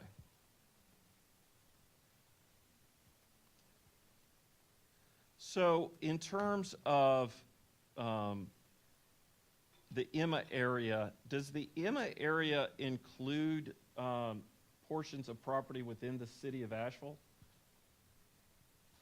Sorry, could you repeat that? Does the Emma area you studied, it would include portions of property within the city of Asheville, right? It does not. I specifically chose a definition that does not include any portion of the city of Asheville. Well, there is a satellite parcel within about 140 feet of the site, a very large parcel that's in the city of Asheville. Did you know that? Yeah. Yes. So when you did your study, you excluded that area? Yes. Even though it's on the same road shared by the project, it is between properties that you've said were included in the subject site, right? Yes. So why exclude this property that's 140 feet away? Because it is not within the jurisdiction of Buncombe County planning, as I understand it. Did you include the property that's zoned public service district that's about 200 some odd feet away from the site? Let me check.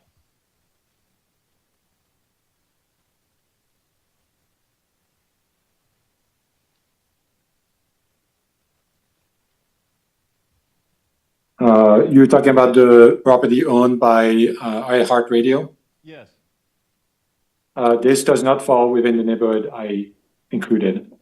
And why is that? That's about 220 feet away from the subject site, so why wouldn't you include that?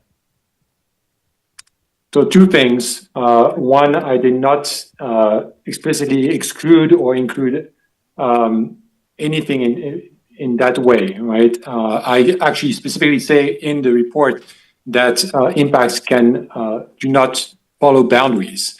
The purpose of the boundary for the CDP is it allows to pool data that is specific to the neighborhood, right? This is really for transparency and objectiveness.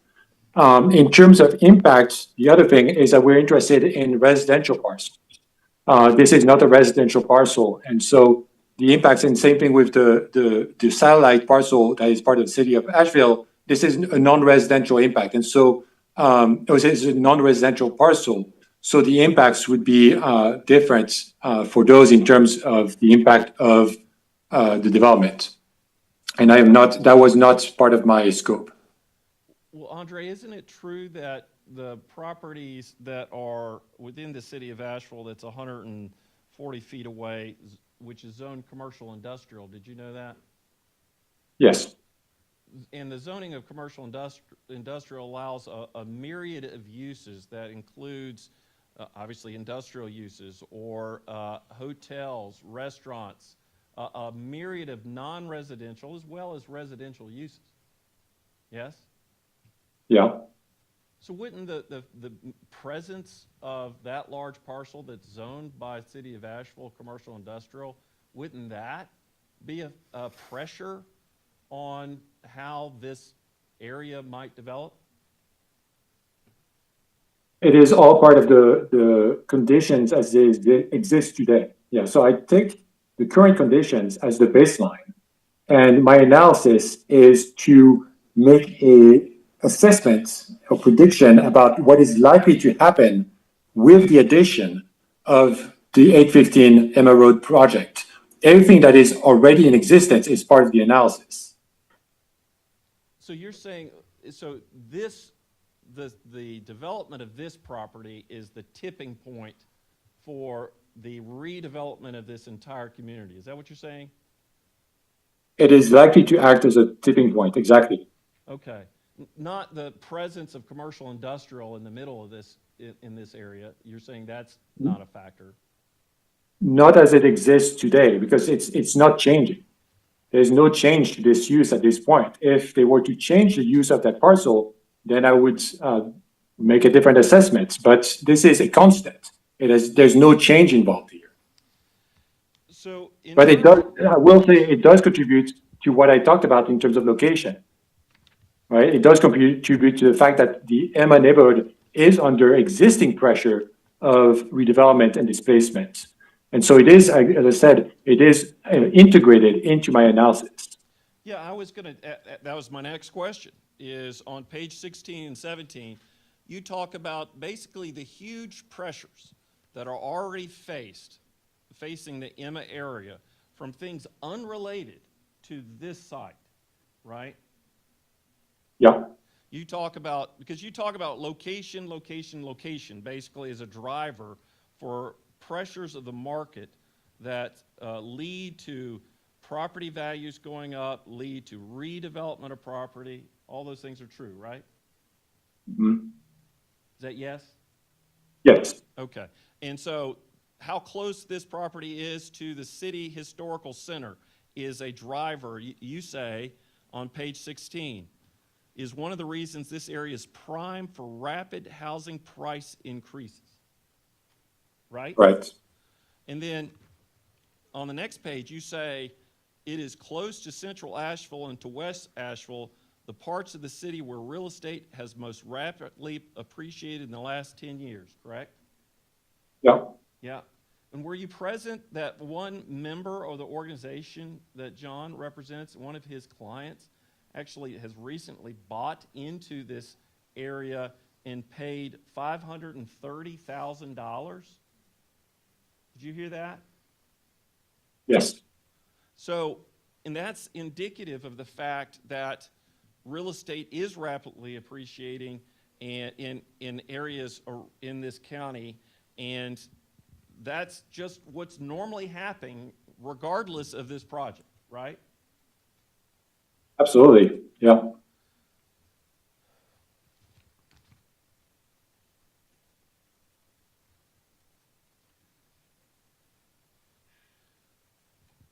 So when you say that this property in its development is the signal, and you said tipping point, why wouldn't all the market pressures that you also talk about, all the development that is occurring, the rising cost of housing, all those things you mentioned that are unrelated to this property, why are those not signals as well?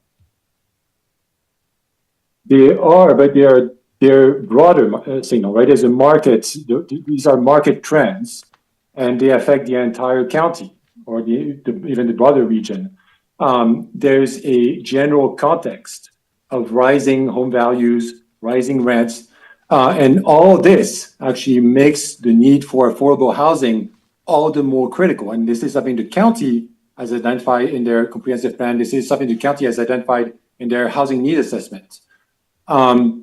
The reason, again, that the specific development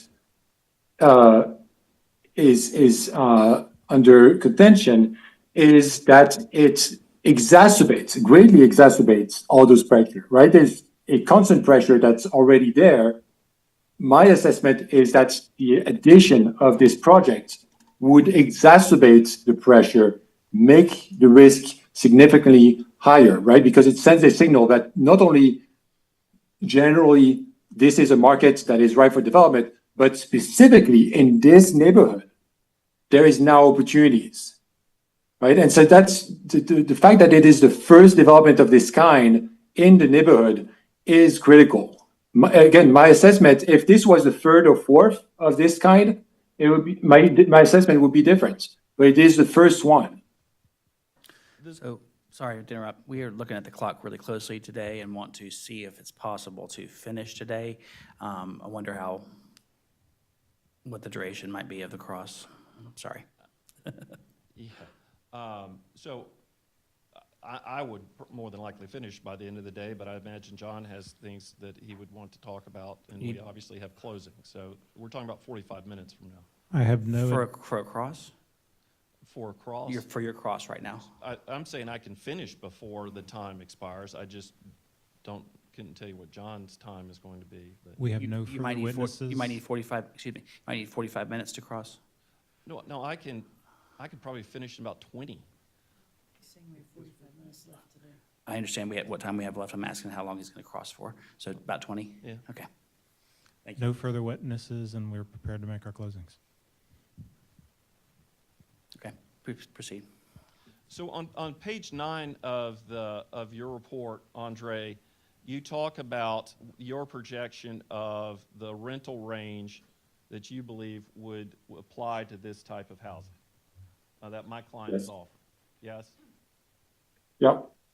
And so you heard one of John's clients testify that this project, and held up Exhibit 5, that this project wouldn't be opposed if merely the price of the rent was lower, meeting the affordability criteria of John's clients. Did you hear that? I did. That is the only objection that we're dealing with. We're not talking about the amount of density. We're not talking about traffic. We're not talking about externalities like that. We're literally talking about the rent being charged to occupy these units. Yes? That's not what I'm talking about. That is not the only thing I'm talking about. This was the point that a different witness brought up, but I cannot speak to their concerns. Well, Andre, are you saying, because I'm looking at page 9, and you're talking about the range here, and you're talking about how if ultimately the housing here is too high, that's going to rise property values everywhere, right? So you are talking at the end of the day with how much money is being spent for housing at this location, right? Yes. But again, this is not the only factor. There is a confluence of factors that I talked about, all of them contributing to an impact on the neighborhood. So let me be sure I understand. You're saying that if, from your standpoint, affordability, because you mentioned 2,000 to 2,500 range, I guess is too high for a dwelling unit in this area, right? Yeah. Where, according to you, is the cap? Where is it that you would say this is acceptable from your standpoint? What is that number? Again, this is just one factor among many that I would be looking at. If you ask me what would be appropriate rent for a community like Emma, which is, I think, what you're asking me, is that right? I'm just trying to get at that the only thing that you were really in disagreement with about this project is the rent that is being charged, what that amount is, because that's what's driving you believe future displacement possibilities. So if I'm wrong about that, please explain. But I was thinking you were talking solely about how much rent is being charged and that this is not affordable enough. No, again, this is only one factor, is the rent being charged specifically at the project, or that would be charged at the project. And it is one factor. The other one is the type of project. I've said over and over again, the fact that this is a large residential project with 107 units, all townhomes, that has no analog in the community is an important factor. For my analysis, the type of housing and the scale of the housing are absolutely relevant. Again, the timing and the fact that it is a first development is another factor that's relevant. And so in my analysis, I looked at much more than just the rent that would be charged, because it is just one factor among many. That the rent might be a concern for someone else, but as a scientist making an assessment, I cannot just limit myself to one factor. So if at the end of the day, Excuse me, start that over. The board's going to ask the applicant if they can to abbreviate the cross to 3:25 p.m. In order for us to move to the witness portion testimony today. And then, of course, we'll have about 5 minutes for both sides to finish up, and then the board to discuss, if that's okay.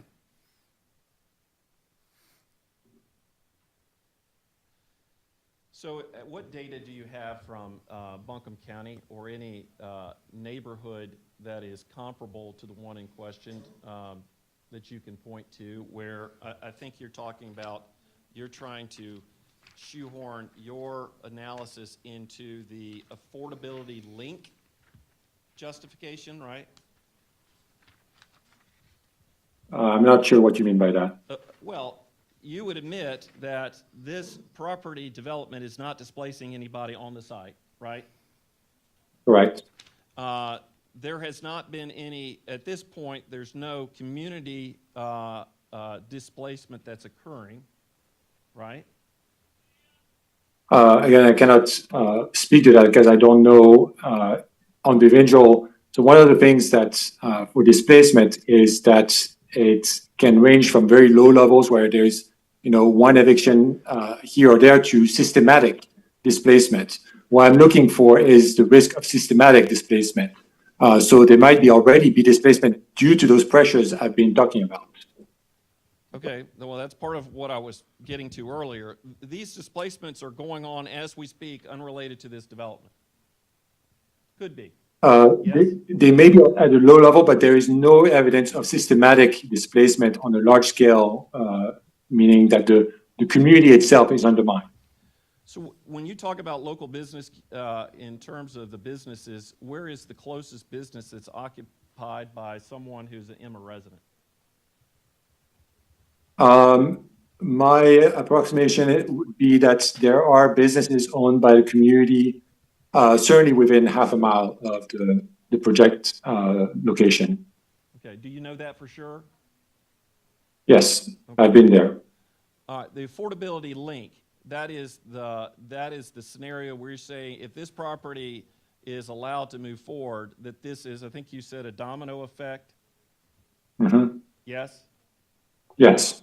And your report says gradually. There would be a displacement that occurs gradually, right? Yes.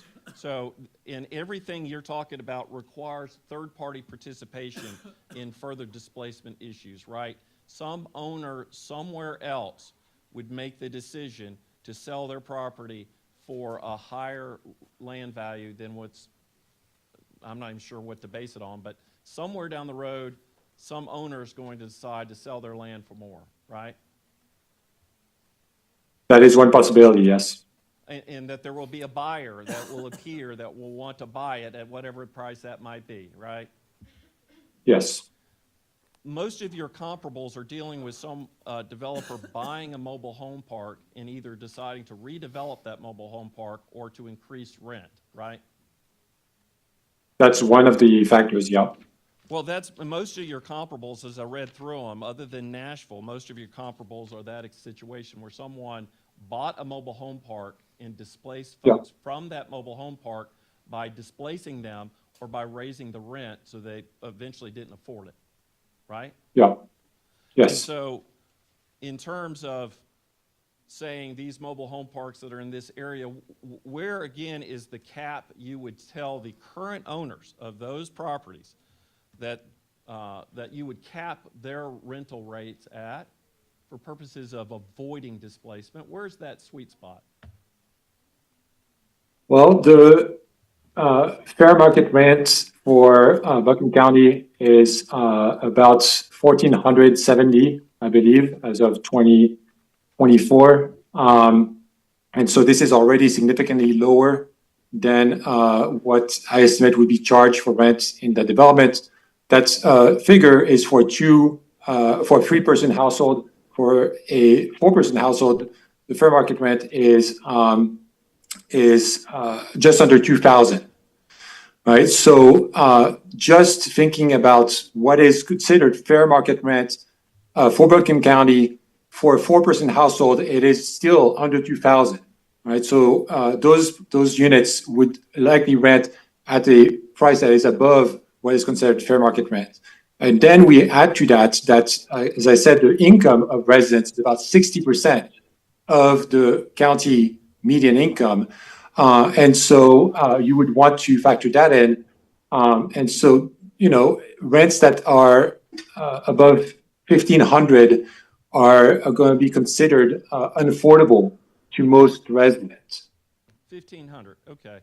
The Brooks Cove community that you cite to as an example of what could be done, did you know that houses there are selling for $350,000 plus? I saw the prices range from 300 to 375, yeah. So, and so in terms of affordability, would you say that's fits your model of affordability? No, it does not. Okay. So you mentioned in your report some examples of what you think could be put on this piece of property, and I wrote down, you said this was shared with me. Did you do those designs?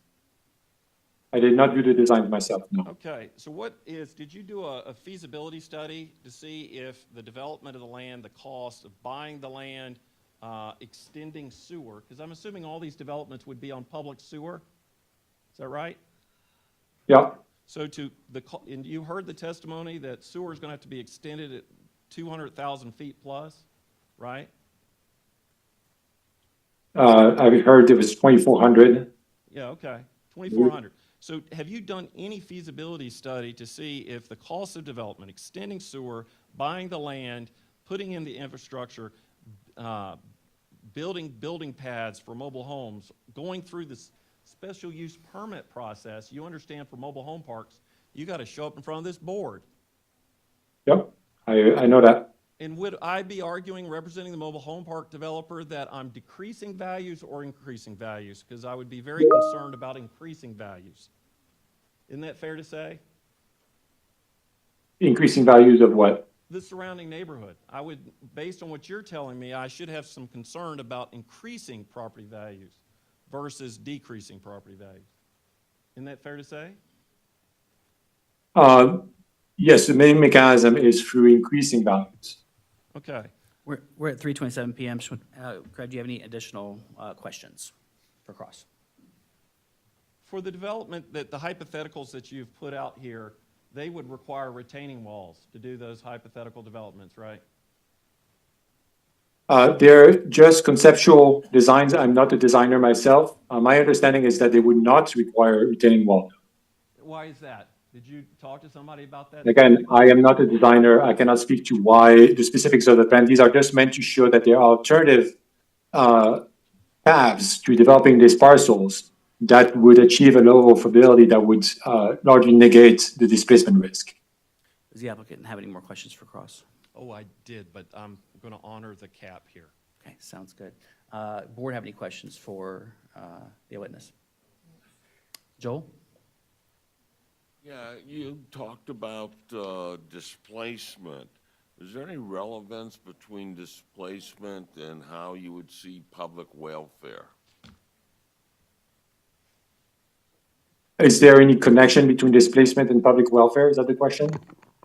Yeah, what's the relevance or relationship? I mean, I could go on for quite some time on this, but understanding, kind of applying my understanding of public welfare, there is health impacts of displacement. People are under high levels of stress, which has long-term impacts on their productivity, the ability to hold a job, the ability to be there for their children. It has impact on children themselves, their ability to have the stability required to keep up with their studies, to have the energy to go to school every day because they're under increased stress from displacement. There are impacts on the community, as I said, that it can lead to cultural, commercial, and social displacement, which leads to the erosion of things like church attendance, right? Or the ability to have support networks that lead to, for example, Eileen is a great example, right? My understanding, I wasn't there and I cannot speak in detail about it, but the Emma community really showed up at a crucial moment after the disaster. They provided food, they provided water, they provided all these services, not only for the community, but for people around it.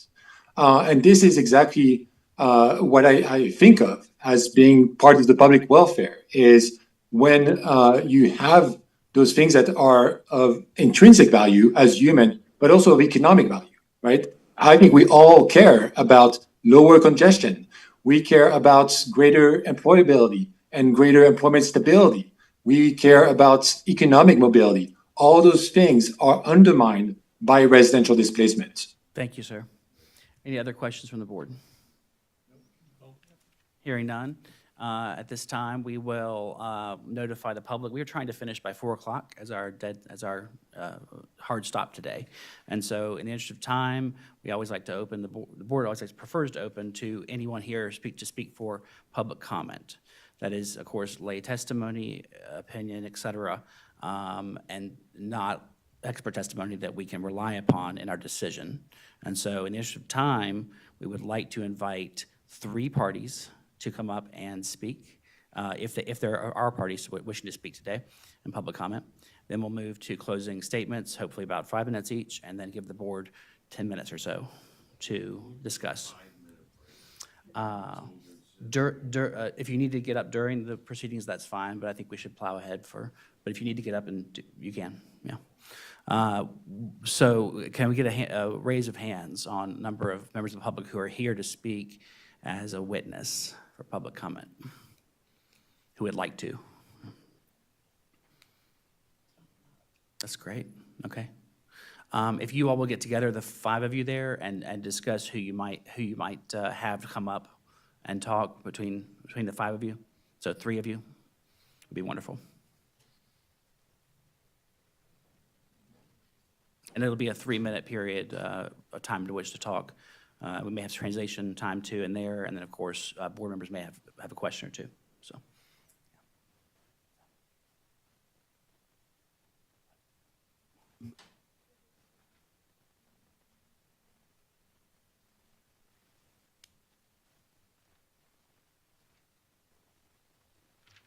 Hi, good afternoon.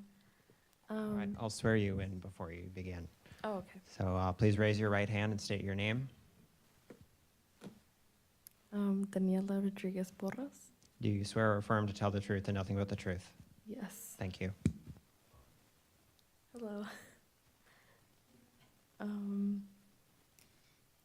My name's Daniela Rodriguez Porras.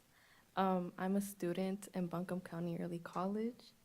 I lived here in Emma all my life, and I live in a cooperative with my mom and my brother and other family members. This development would affect me and other peers that want to live in Emma because we grew up here. The expense is getting really high, and we're starting to think maybe we won't be able to live here. We're gonna have to move out and look for something less expensive. And a lot of homes are highly expensive and out of our reach. I would like to stay in Emma and not leave to find housing somewhere less expensive. My peers have the same fear. I hope y'all consider. Pull the mic a little closer. Oh, I hope y'all consider not only the people here today, but the future generations of our community. Thank you. Thank you so much.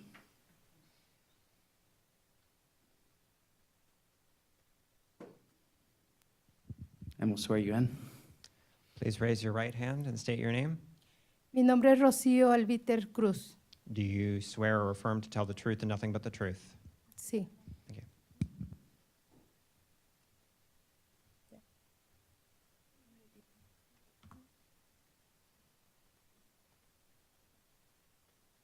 Buenas tardes, comisionados. Mi nombre es Rocío Albiter y vivo cerca del desarrollo que se está proponiendo en esta sala este día. Commissioners, my name is Rocío Albiter.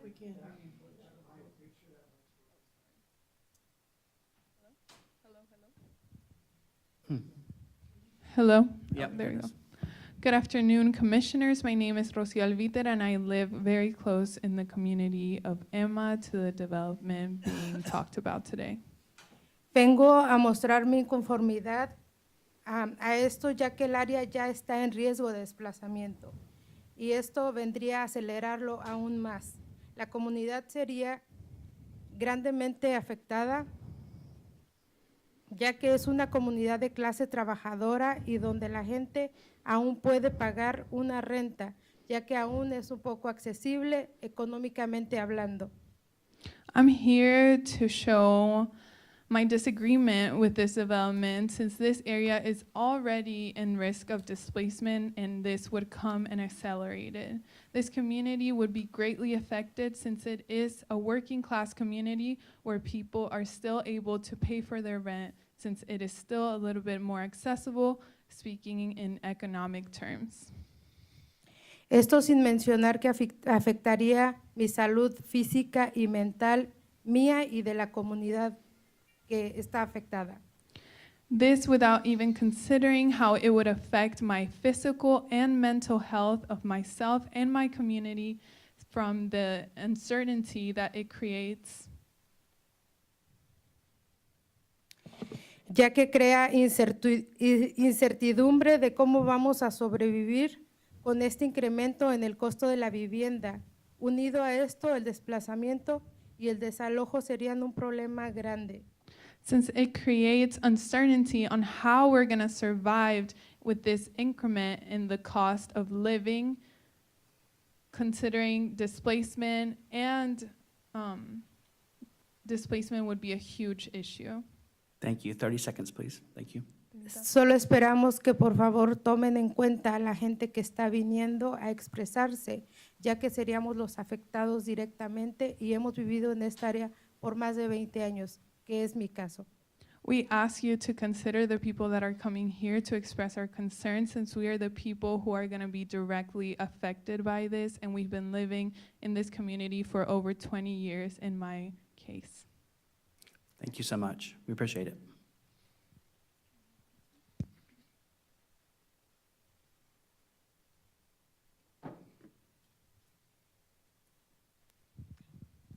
Please raise your right hand and state your name. Mi nombre es Patti Guerra. Do you swear or affirm to tell the truth and nothing but the truth? Sí. Thank you. Welcome. Hola, mi nombre es Patti Guerra y vivo cerca del lugar mencionado. En el 2014 yo fui desalojada de un parqueadero de casas móviles que se vendió y se demolió sobre la Ley Sister. Cuando nos desalojaron, solo nos dieron 3 meses de aviso y nos vimos obligados a mudarnos hasta Swannanoa, lejos de nuestro trabajo, escuela de mi hijo y comunidad. Fue una experiencia muy difícil y me da mucho miedo que esto vuelva a pasar por este nuevo desarrollo que no está alineado con las necesidades de la comunidad de Emma. Muchas gracias. Muchas familias como la mía cuentan con que valoren nuestra vivienda y la protejan. Muchas gracias. Hi, my name is Patti Guerra. Hello, my name is Patti Guerra, and I live near the above location. In 2014, I was evicted from a mobile home park that was sold and demolished on Leicester. When we were evicted, we were only given 3 months' notice and were forced to move to Swannanoa, far away from our job, my son's school, and from our community. It was a very difficult experience, and I am very fearful that this will happen again because of the new development that is not aligned with the needs of the Emma community. Many families like mine are counting on you to value our home and protect it. Thank you so much. We appreciate it. All right, at this time, we'll ask council to proceed with closing statements. Keep it around 5 minutes if you can, and then we'll proceed with closing the public hearing.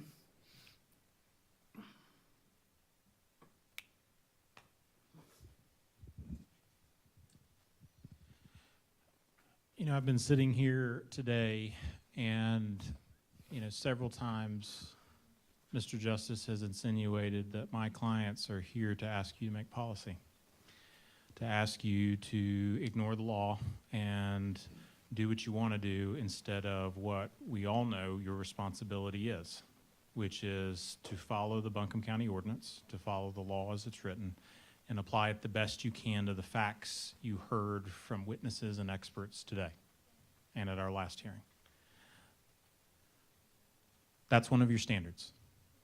My clients didn't make it up. It's standard 2. It says that the proposed use will not be detrimental to the public welfare or injurious to properties. That is a standard that the Buncombe County Commissioners apply to every project that comes for a special use permit, and they ask you to determine whether the project has satisfied that standard or not. We have addressed this in 3 different ways. 1, the applicant itself did not present to you substantial, credible, or material evidence that this would not be injurious to the value of neighboring properties through the testimony of Lynn Carmichael. Her theories, her language, was that she would expect to see a decrease in the volume of sales and a decrease in the median values in the areas surrounding her comparables. The actual numbers that she provided to you demonstrated that a majority of the comparables within a 1-mile radius, 60%, showed a decrease in the volume of sales. Her numbers for her comparables compared to the larger zip codes show that while the larger area saw increases over the same relevant time period of 2018 to 2024 of 67.8%, none of the comparables she picked performed anywhere near that. So while values increased in the broader area, they increased to a much smaller amount in the area around the around the developments that she identified. Both of her theories of what you would look and expect to see if there was an injury to impact were borne out in her own data. The problem is her math was bad. She averaged averages. That's not a reliable principle. That's not competent, substantial, material evidence that you can rely upon. You can't have, again, recall her testimony, a 3% increase in mean sales when the actual sales decreased by roughly 10%. It just can't happen. That's not high-level statistics, it's just basic math. You can't rely on that evidence to find that this criteria has been met. Again, back to what the ordinance says, that it won't be injurious to property. Secondly, we provided you with the testimony of Mr. Roberson, who talked to you about not generalized concerns, but specific features of this development, the retaining walls. He went out and found comparables in communities where you had same builder, same age, same neighborhood, and the distinction between the two were the presence of a retaining wall and the non-presence. It's not the only difference. Nothing's perfect, but that's about as close as you get. Same builder, same age, same neighborhood, and it showed a reduction in value due to the presence of the retaining wall. So not only do you have insufficient evidence on the applicant's part, you have a contradicting evidence on my client's part showing that aspects of the specific project do not meet the standard and would be injurious to Ms. Sullivan and Ms. McMillan's property. Lastly, and this is where I think the real beef is, we brought in an expert, and you don't hear this regularly in front of this kind of board. I've been here on behalf of developers. I have been here on the other side of developers. I have listened to your proceedings even when I'm not here. I guess that makes me nerdy in a way that others might not appreciate. But you don't normally get the public welfare argument. But it directly applies in this case because we are dealing with a community, 71% of which lives in a mobile home. That housing is the most affordable source of housing in this country. You heard from an expert say that. It is not the fact that this project is missing middle. This project might be perfect for Sweeten Creek Road, might be perfect for Hendersonville Road, might be perfect in those contexts in a way that would benefit the public welfare. But because of its location in a community that already has the housing stock that it has that is deeply affordable, that has incomes that are far below the generalized Buncombe County population, and the other demographics, including location, that makes this the tipping point that decreases affordability rather than increasing it, and increases the risk of displacement and removing folks from their homes and from the neighborhood where they live today. It cannot be in the public welfare of this county for us to approve projects that make it less affordable to live here and increase the risk of those who already reside to have to move somewhere else. That cannot be the definition of public welfare. And more importantly, if that doesn't apply in this context, when would it ever apply? When would you ever find a project that doesn't comply with the public welfare, if not in a context like this? I'd also point out, we cited to a case to you already that talks about it's our burden to prove that to you. We take that burden on. We've presented the evidence through the testimony of Professor Commandant. We think that it is compelling evidence about the lack of affordability and the risk of displacement that doesn't meet the public welfare. We showed a case, again, that's the Woodhouse case from the Supreme Court that says that we can do that in this context.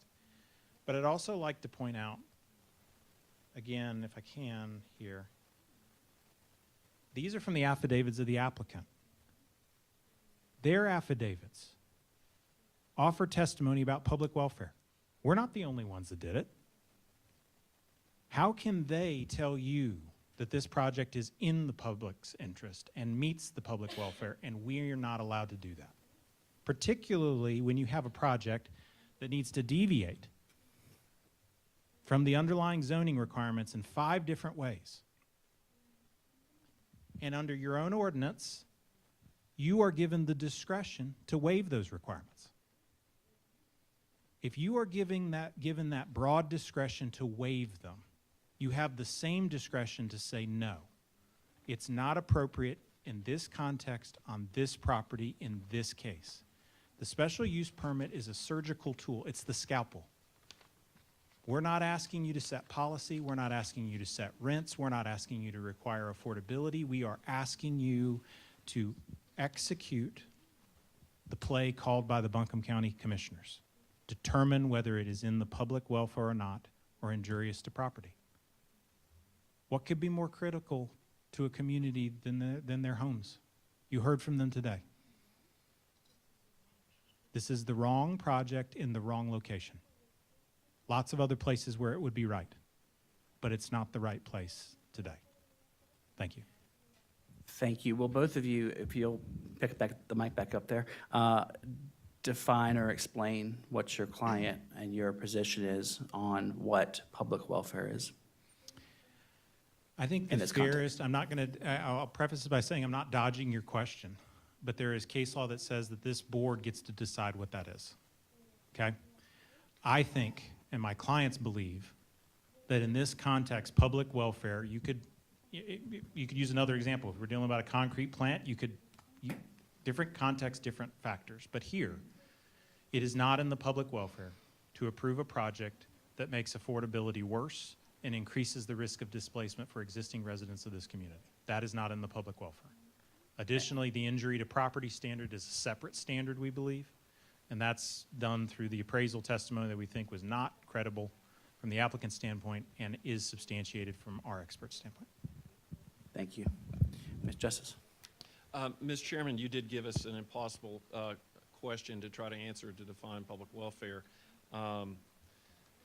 I have provided case law as part of the materials, so I'm just going to touch on them briefly. You heard Andre testify, North Carolina, the General Assembly, right, wrong, whatever you might feel, at the end of the day, the General Assembly has set a general policy for North Carolina as it relates to this very topic about affordability. General Statutes 42-14.1, that is in your materials, says, entitled Preemption of Local Regulation. It reads, no county or city may enact, maintain, or enforce any ordinance or resolution which regulates the amount of rent to be charged for privately owned, single-family, or multiple unit residential or commercial rental property. At the end of the day, you heard the testimony from John's clients that says the only beef we have with this is the amount of rent that we believe ultimately your client's going to charge here. Affordability is a question of what amount of money do you charge to someone to occupy a house? This statute is preemptive. Think about that it is a direction that you cannot directly regulate it. You certainly can't, therefore, indirectly regulate it. At the end of the day, these are policies that only the Board of Commissioners would have authority to deal with, but even their hands are tied because of the General Assembly. You asked the question, what is public welfare? Let me tell you two cases that on point drive home the fact that this question about is it legally enforceable to hinge your opposition to the public welfare standard, our Supreme Courts in at least two cases have said you cannot do this as a board. This is the Jackson versus Guilford County Board of Adjustment case. It says delegation to an administrative board to determine whether a project is adverse to the public interest or welfare is a different matter, meaning they had just gone through talking about the things you could rely on as a standard, but the condition of is it against general welfare is a different matter. And they go on to say such delegation makes the determinative factor the opinion of such officer or board as to whether such structure in such area under prevailing conditions would be desirable or undesirable, beneficial to the community or harmful to it. This is a delegation of the power to make a different rule of law case by case. This power may not be conferred by the legislative body on an administrative officer or board. The fact of that is public welfare is a question for the Board of Commissioners to decide when they have authority to decide. Their hands have already been tied by the General Assembly. You have no authority to exercise and implement standards when at the end of the day the Supreme Court says that is lawmaking. The second case is Northwestern Financial Group, Inc. versus County of Gaston. It says, we note that, that Gaston County has no comprehensive zoning ordinance. Even where an overall zoning ordinance applies, we have held that an activity allowed within a designated zone may not be denied on the basis that it is hazard to the public welfare. What it's saying is if the Board of Commissioners has zoned this property to allow the introduction through a special use, and these are all special use permit context, where in this case, a PUD 1, y'all have approved a lot of PUD 1s, and it is allowed in this district. The fact that there's this standard of public welfare, again, has to be viewed in well, what does that mean? How do we do it? How do we exercise it? And the law has already been stated that you can't exercise it. It is too broad of a standard. It would be exercising lawmaking authority. Now, drilling down to the question of what John Norr says is the burden we didn't meet. So he came up with his math for Lynn Carmichael. He said, this is the way I would have done it. Lynn Carmichael says, I've appeared in boards of adjustment. I have been designated an expert. She was designated an expert. And this is my methodology that my peers have accepted. This is using the percentage approach, right? That my peers have accepted. John Norr said, well, that's not what I accept. At the end of the day, what is the standard for you?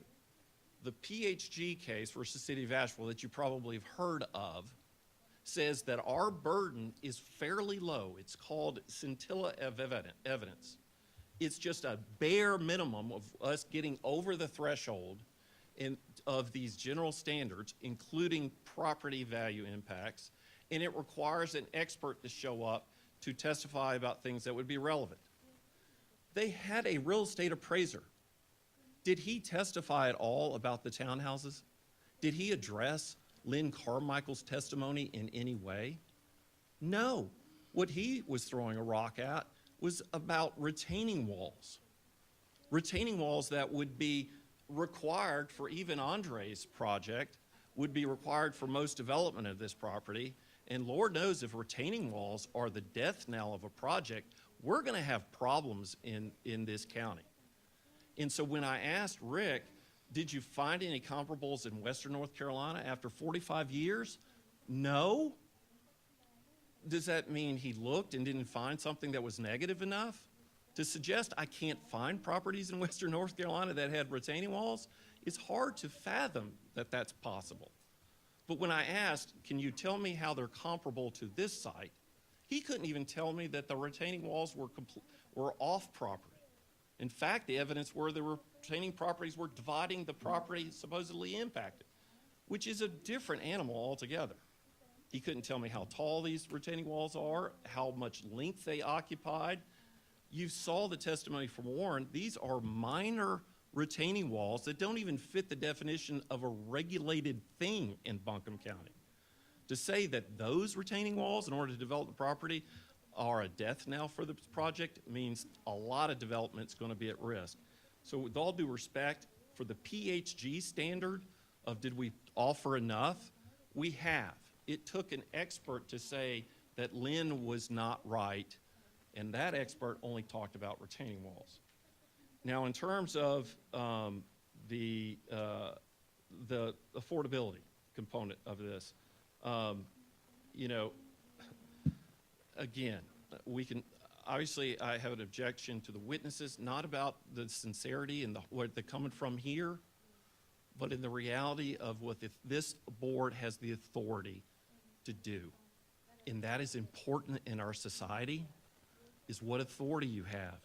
And I would implore you not to listen to the sirens of let's fit it in under public welfare, because of courts have said you can't do that.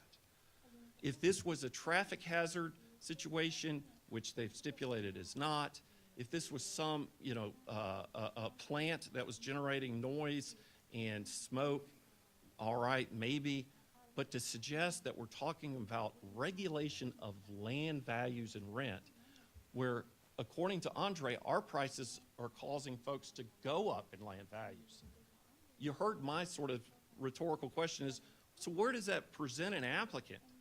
Where's that sweet spot? Because I'm afraid to come in and show the diminution in property value.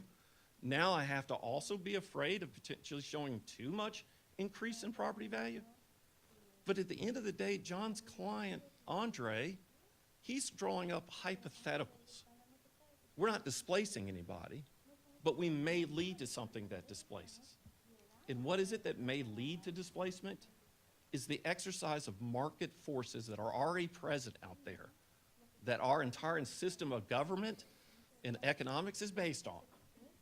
And so if this board was to say, this is where we draw the line, then you're drawing a line against really capitalism and our whole societal system, which again is not something you need to deal with, but it's something the General Assembly should address as a matter of policy. And you've already seen the statute where they have said, this is how we're going to deal with it. So I would implore you to not follow the sirens that are occurring out here, because at the end of the day, we have met the standards in this ordinance that can be legally applied. My client has said, we will agree to any reasonable condition. And guess what? You couldn't even come up with a condition about housing prices. You couldn't even ask that of my client. So how could you then deny my client? So Joel had brought up, signage. We're willing to do.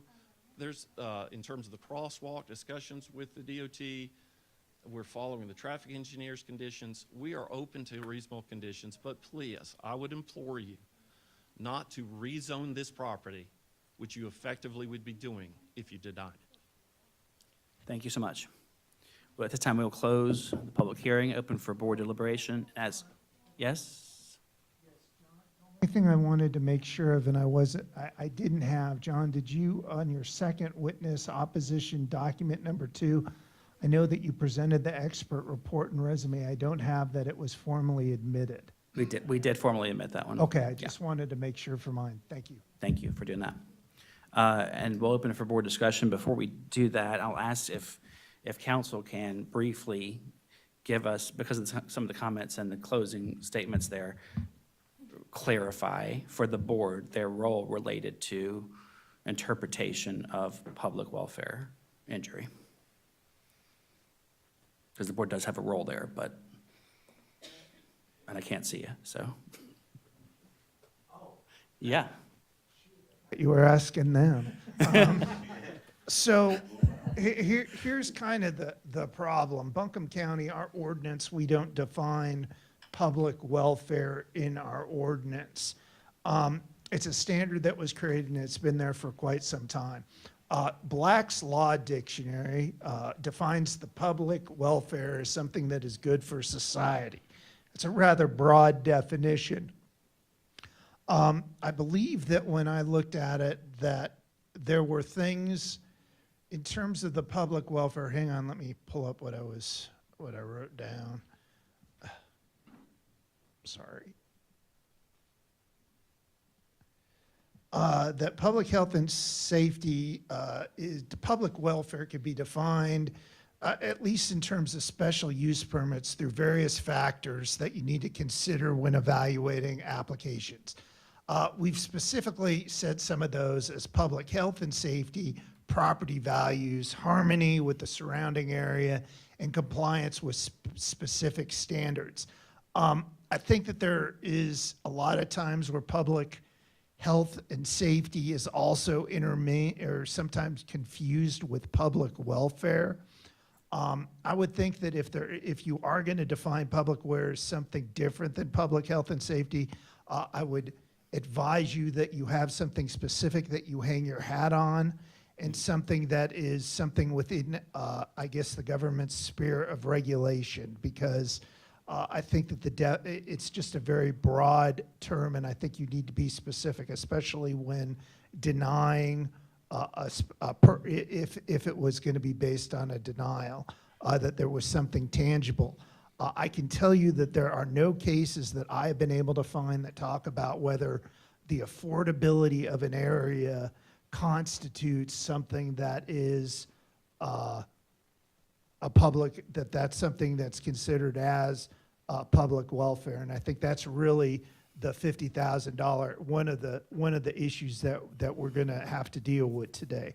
So once again, I would be very specific in defining since the term is not defined, I think that you would need to kind of specifically state what you believe is the public welfare and why, and the reason that you would be either granting or denying the permit on that basis. But I think that you can use other factors such as public health, safety, property values, harmony with the surrounding area, other things that you've standardly done, because a lot of times they've used the word general welfare too. That's been used in the state statutes in the past.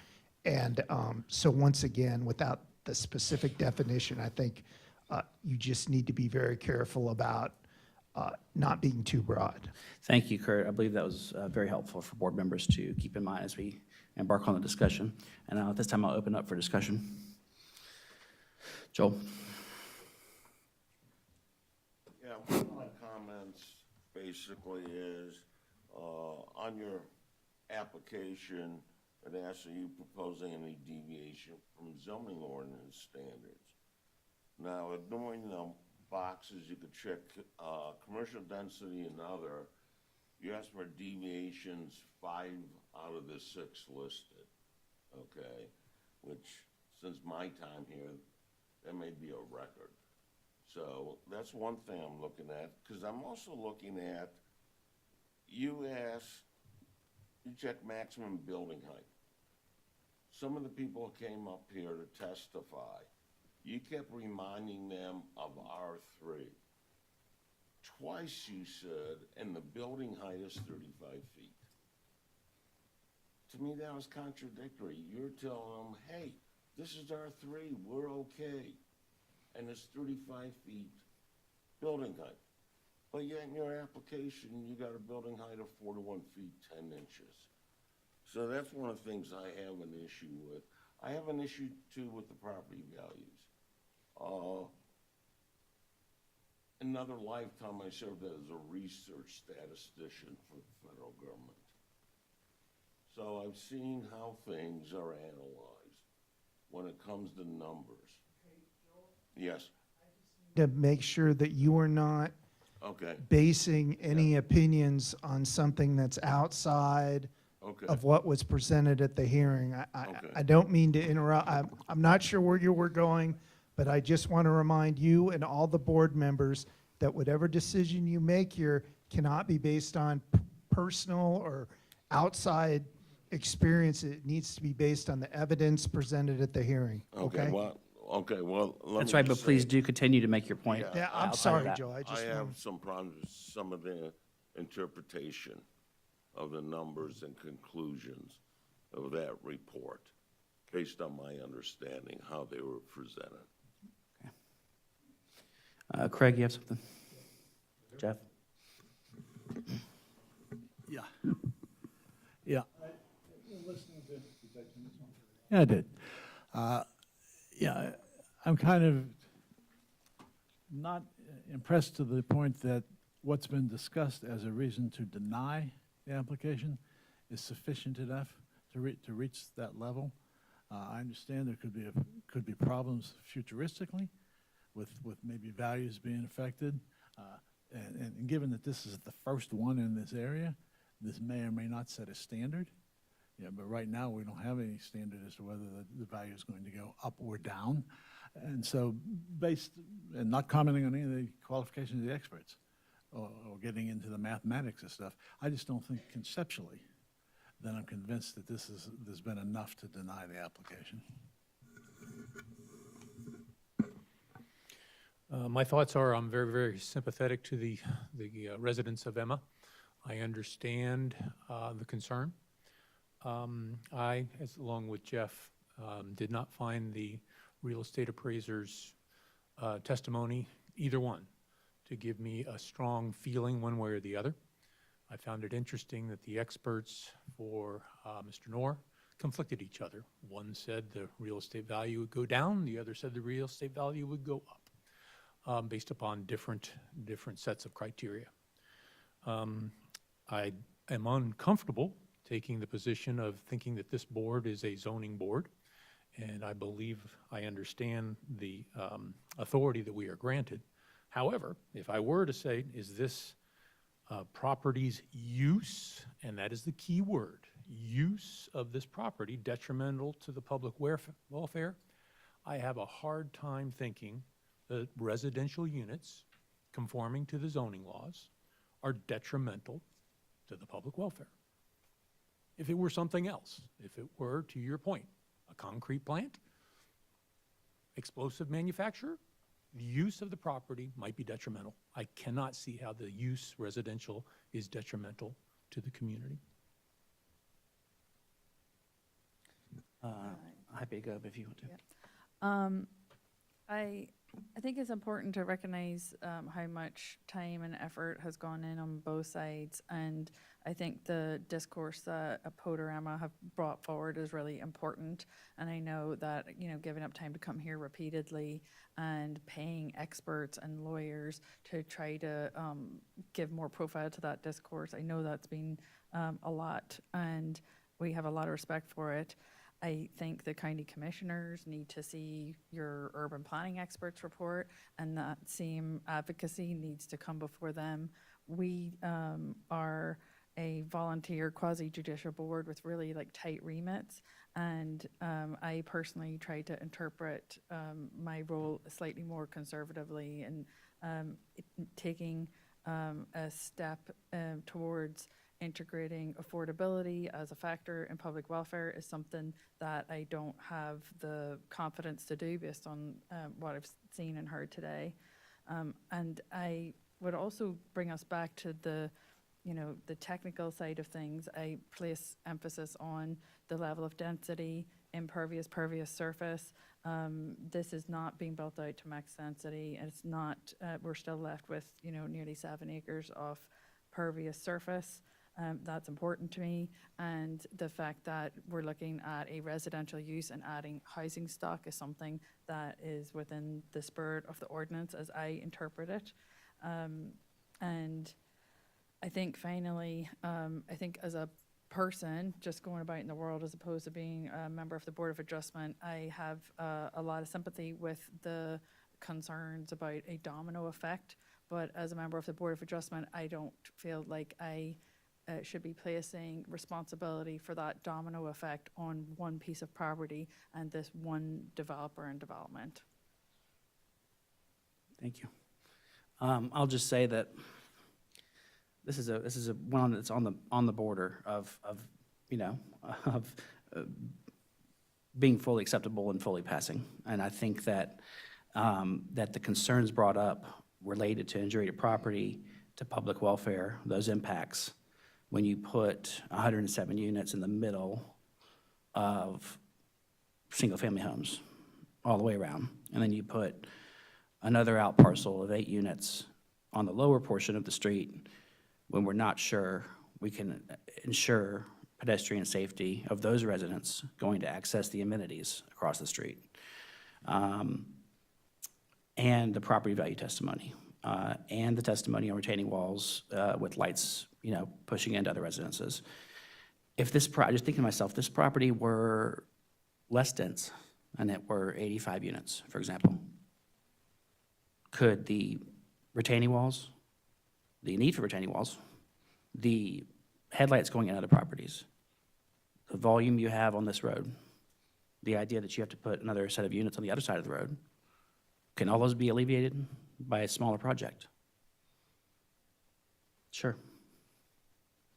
So I have a number of different concerns in that area. So I'm teetering right now, but I think I'm on the no side right now. I'd like to thank everybody that went to so much effort to testify, to bring the experts to us. I'm hung up on the fact that we're not really displacing anyone. There's nothing on this property. We'll be building additional units, but we're not kicking anybody out of their homes. So I'm not seeing how this is, all of the impacts that were presented with the expert testimony were sort of thinking about things in the future. It might affect value, it might do this, it might do that, but it wasn't based on anything that's definite right now. And so I would be in favor of probably approving it as long as we could get a crosswalk. I am worried about kids crossing the street, but I don't see how we're displacing anyone. Thank you.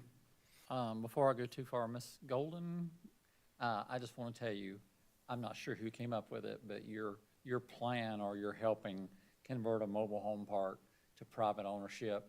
I think in the South, that everybody should just say, God bless your heart. That's brilliant. That is absolutely brilliant. That being said, I am also compassionate toward the community. I am having a hard time as well.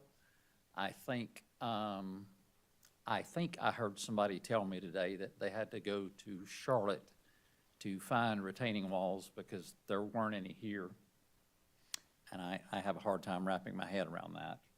And my ears also caught the fact that one witness was telling us property values are going to go up, and another one telling us they were going to go down, and I don't think you get to have it both ways.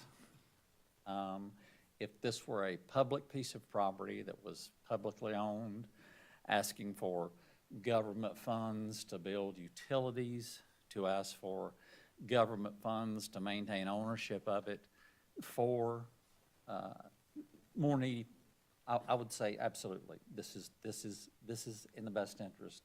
This is a private piece of property, and I don't think it is up to us, and I'm not sure that it's up to the commissioners to go in and handpick winners and losers, which certainly raise and lower private property values, and that kind of feels like scary stuff to me. I'm not sure I want the government or anybody else to be making these sweeping decisions to say, I'm going to do this to change the value of your property. That gives me heartburn. That being said, I think I'm a yes vote. Yeah, other thoughts? This whole thing of public welfare and Kurt's interpretation using, thank you, non-legal language indicated we're between a rock and a hard place here as far as interpreting that concept, even though what was put in front of us, yeah, we're allowed to interpret it. And I think, unfortunately, that puts us in a bind, and we're not a court, okay? And I don't know, maybe that's something for, I just say this comment, the courts need to decide, okay, to at least give us some guidance.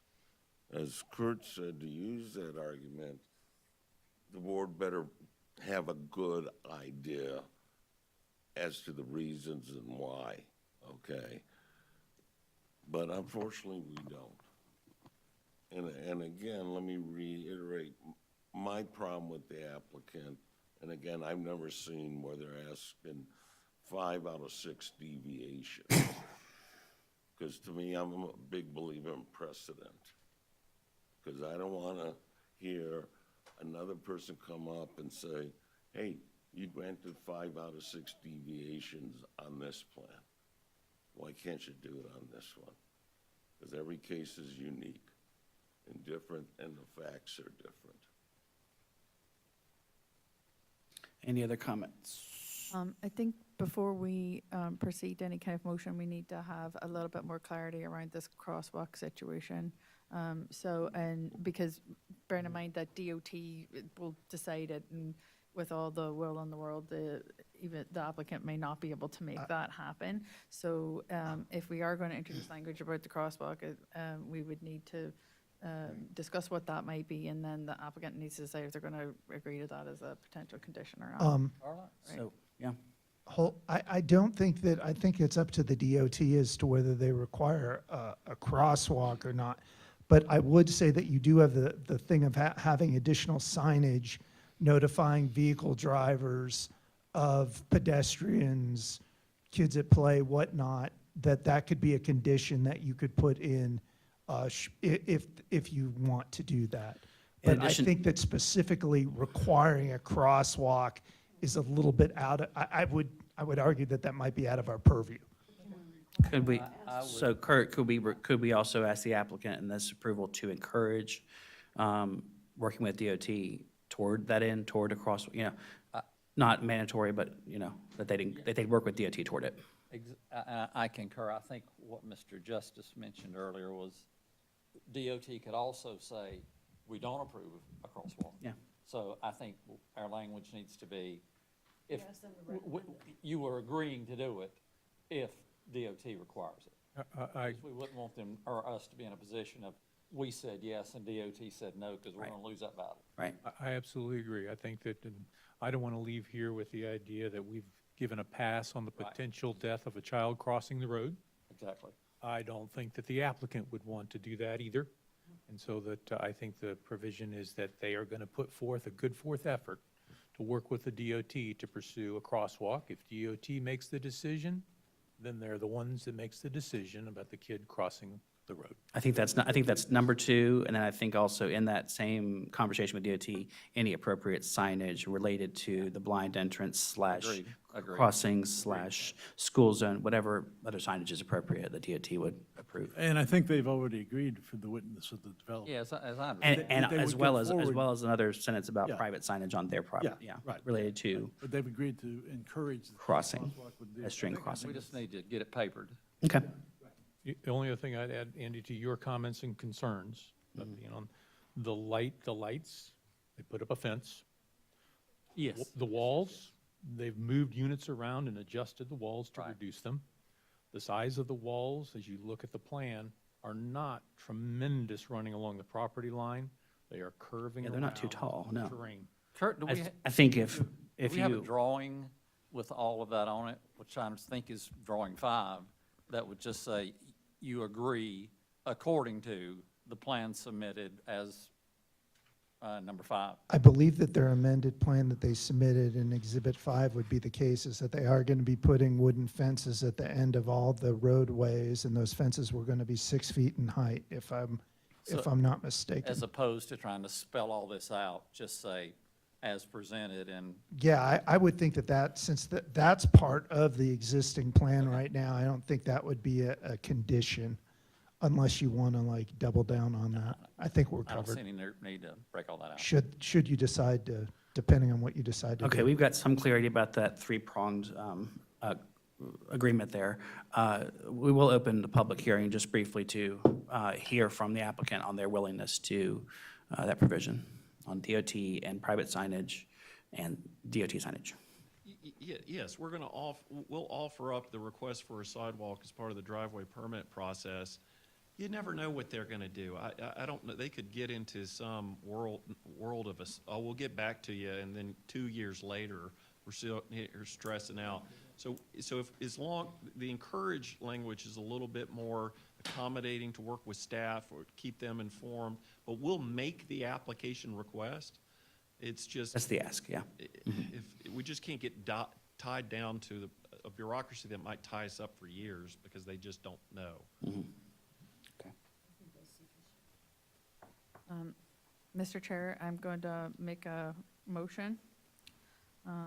Based upon the evidence presented to this board, including the following exhibits: the petitioner's application, the submitted development plan, and the amended development plan of Exhibit 5, the GIS maps, the staff report, testimony presented at the hearing, including the hearing stipulations document that we have with us in writing. I would include the applicant's exhibits 1 through 8 and the opposition's exhibits 1 through 2.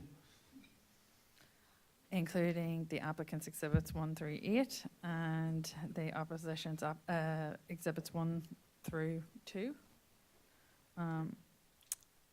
I move that this board adopt the following findings of fact. 1, that the matter was properly advertised, is within the board's jurisdiction, and is ripe for its consideration.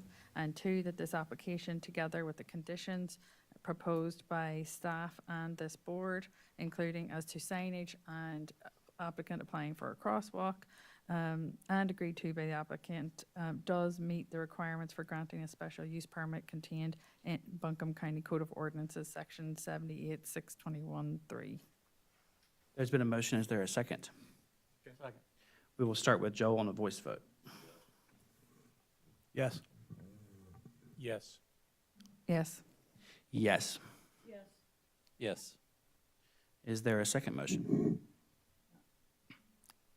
Yes, based on the foregoing findings of fact and for the reasons set forth therein, I move that this requested special use permit be approved and that the order approving the permit be adopted and executed as presented and as modified in this meeting. There's been an approval motion. Is there a second? Second. All those in favor, we'll start with Joel on approval motion. I'm sorry, one more time. No. No. Okay. Yes. Yes. Yes. Yes, Yes. Yes. that passes. Thank you very much. And we will have staff, when they're ready, approach with an order on this case.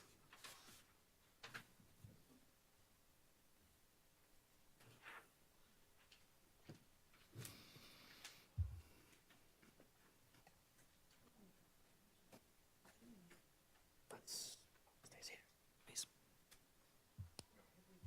No.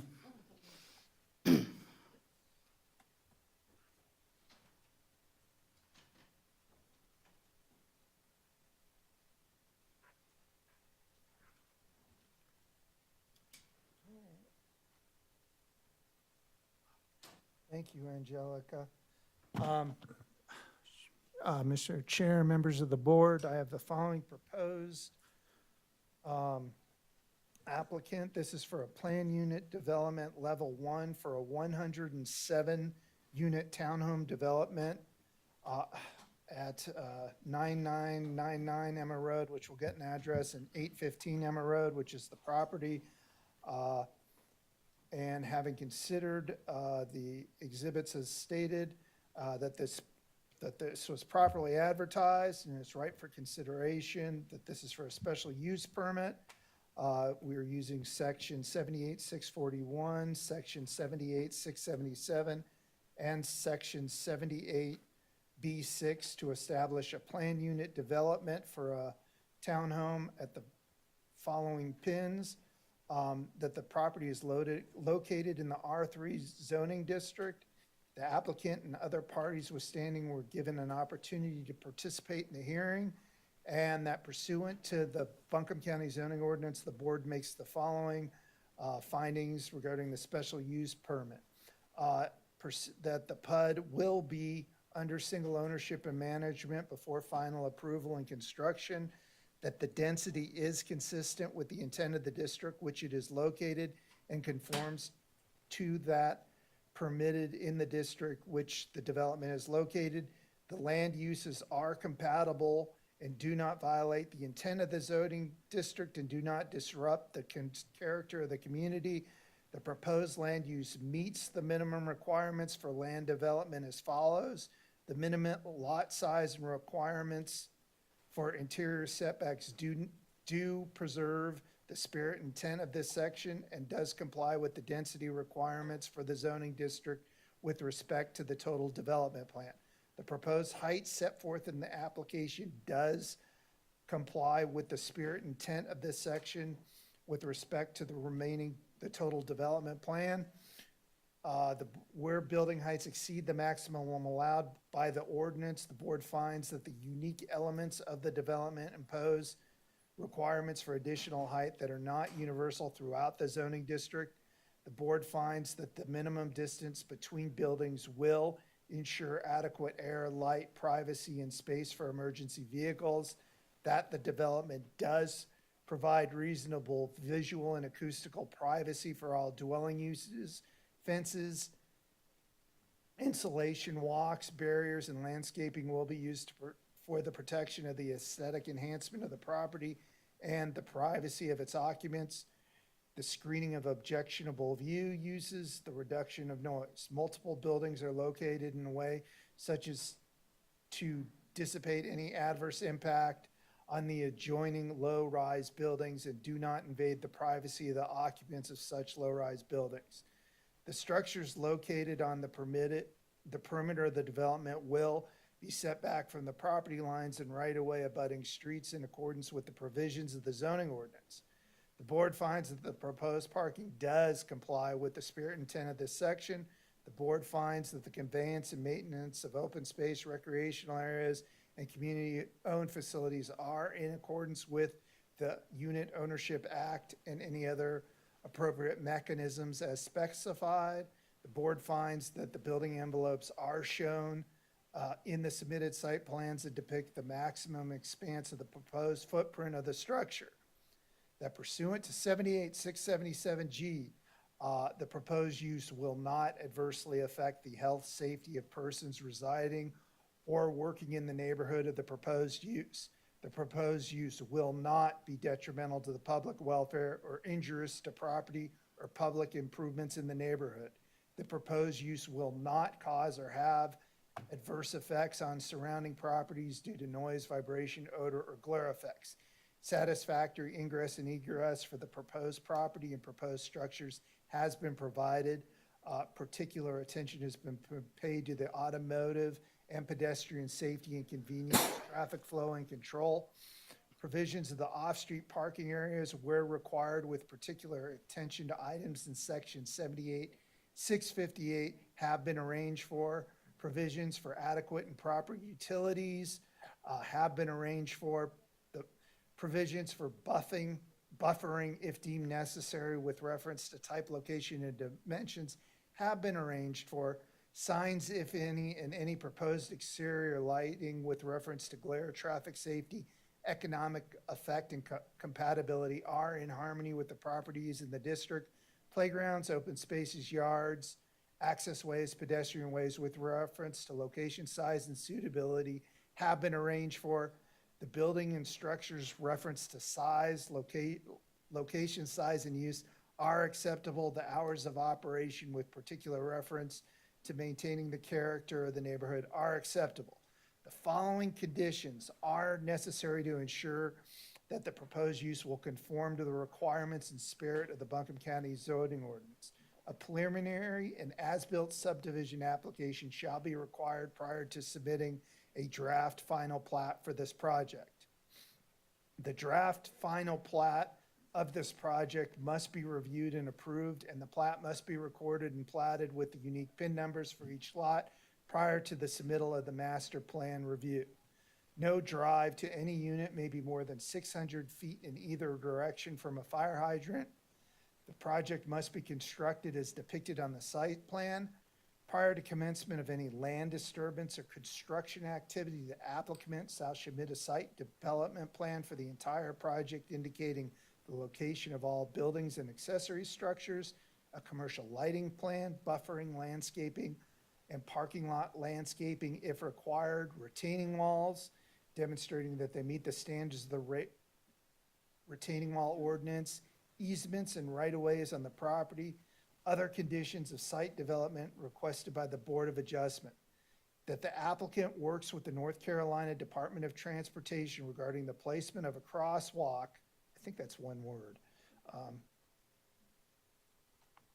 crosswalk and appropriate signage for Emma Road along the property's boundaries.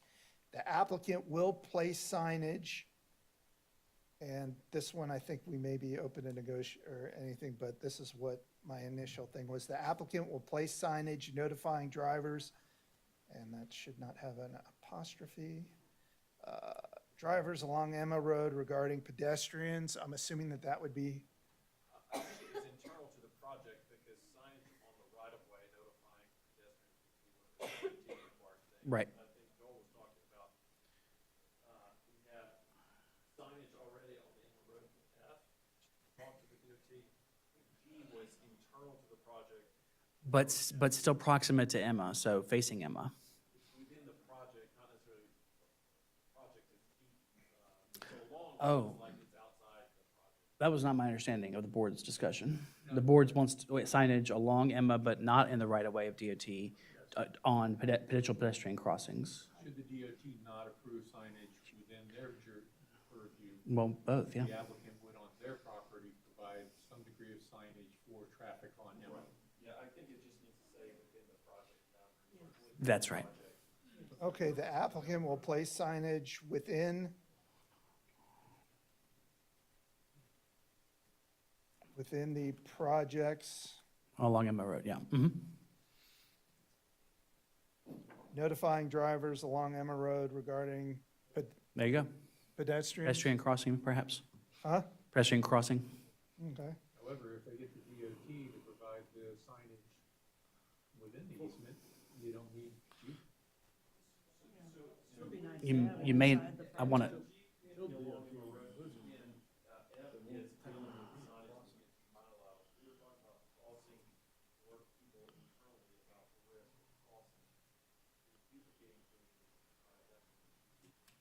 If F doesn't come to pass, then G is the fail-safe. we can't, so the DOT will not necessarily allow us even right outside to alert drivers, hey, watch out, because they're going to regulate even that sign along Emma. I think they just want you to ask.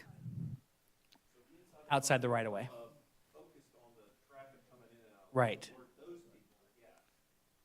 So notifying drivers, Wait, let me clarify, because my name was mentioned. As you exit the development, before you hit the DOT right away, I'm talking, assuming, they say you can't have a sidewalk or anything, I'm assuming about having some signage there.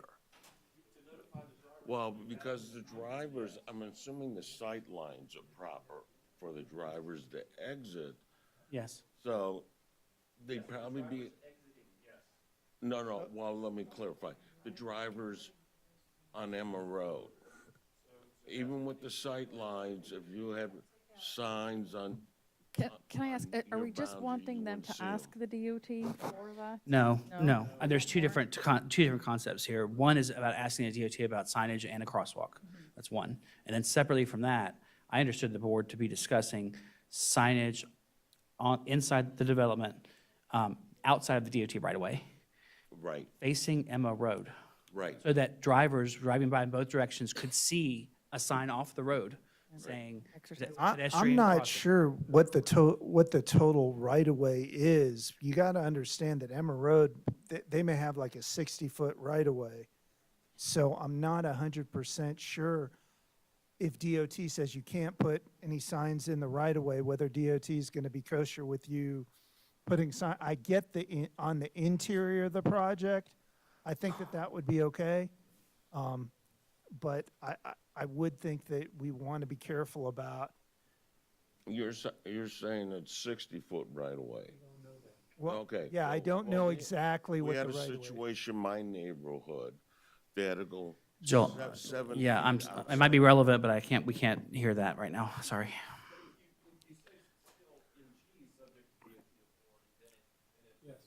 Okay. There you go. Agreeable. So I will put that Yes.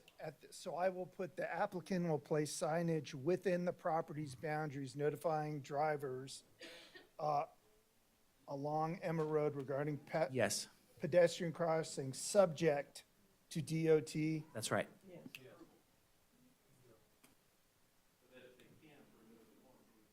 Right. Okay.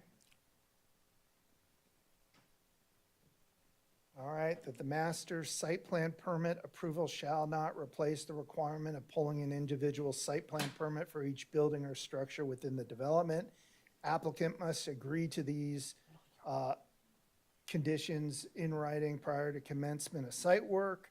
Based on the foregoing findings of fact, the board makes the following conclusions of law: that the applicant's request for a special use permit, together with the conditions found necessary above, which is incorporated herein, meets the applicable requirement of the Buncombe County zoning ordinance.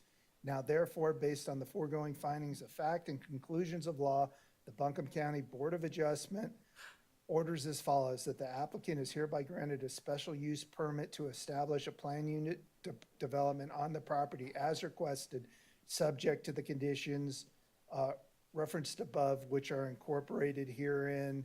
This, the 28th day of April, 2025. Comments from the board on this? Yeah, there's one section in there that I believe is in B number 2 or 3 about public welfare. And it talks about that the findings here will not have any adverse effect or some detrimental public welfare, okay? And since everyone's kind of confused about that and what our role is in that or how we define it, I don't know how we could say will not. Well, that was the finding of the board, that was the finding of the board in the vote, I think. is Okay, that it's well, not. okay, the board, okay. Part of the findings of fact, yeah. You know, I disagree with that part. Okay. Mr. Chair, I bring forth a motion to approve the order. There's a motion to approve the orders. Is there a second?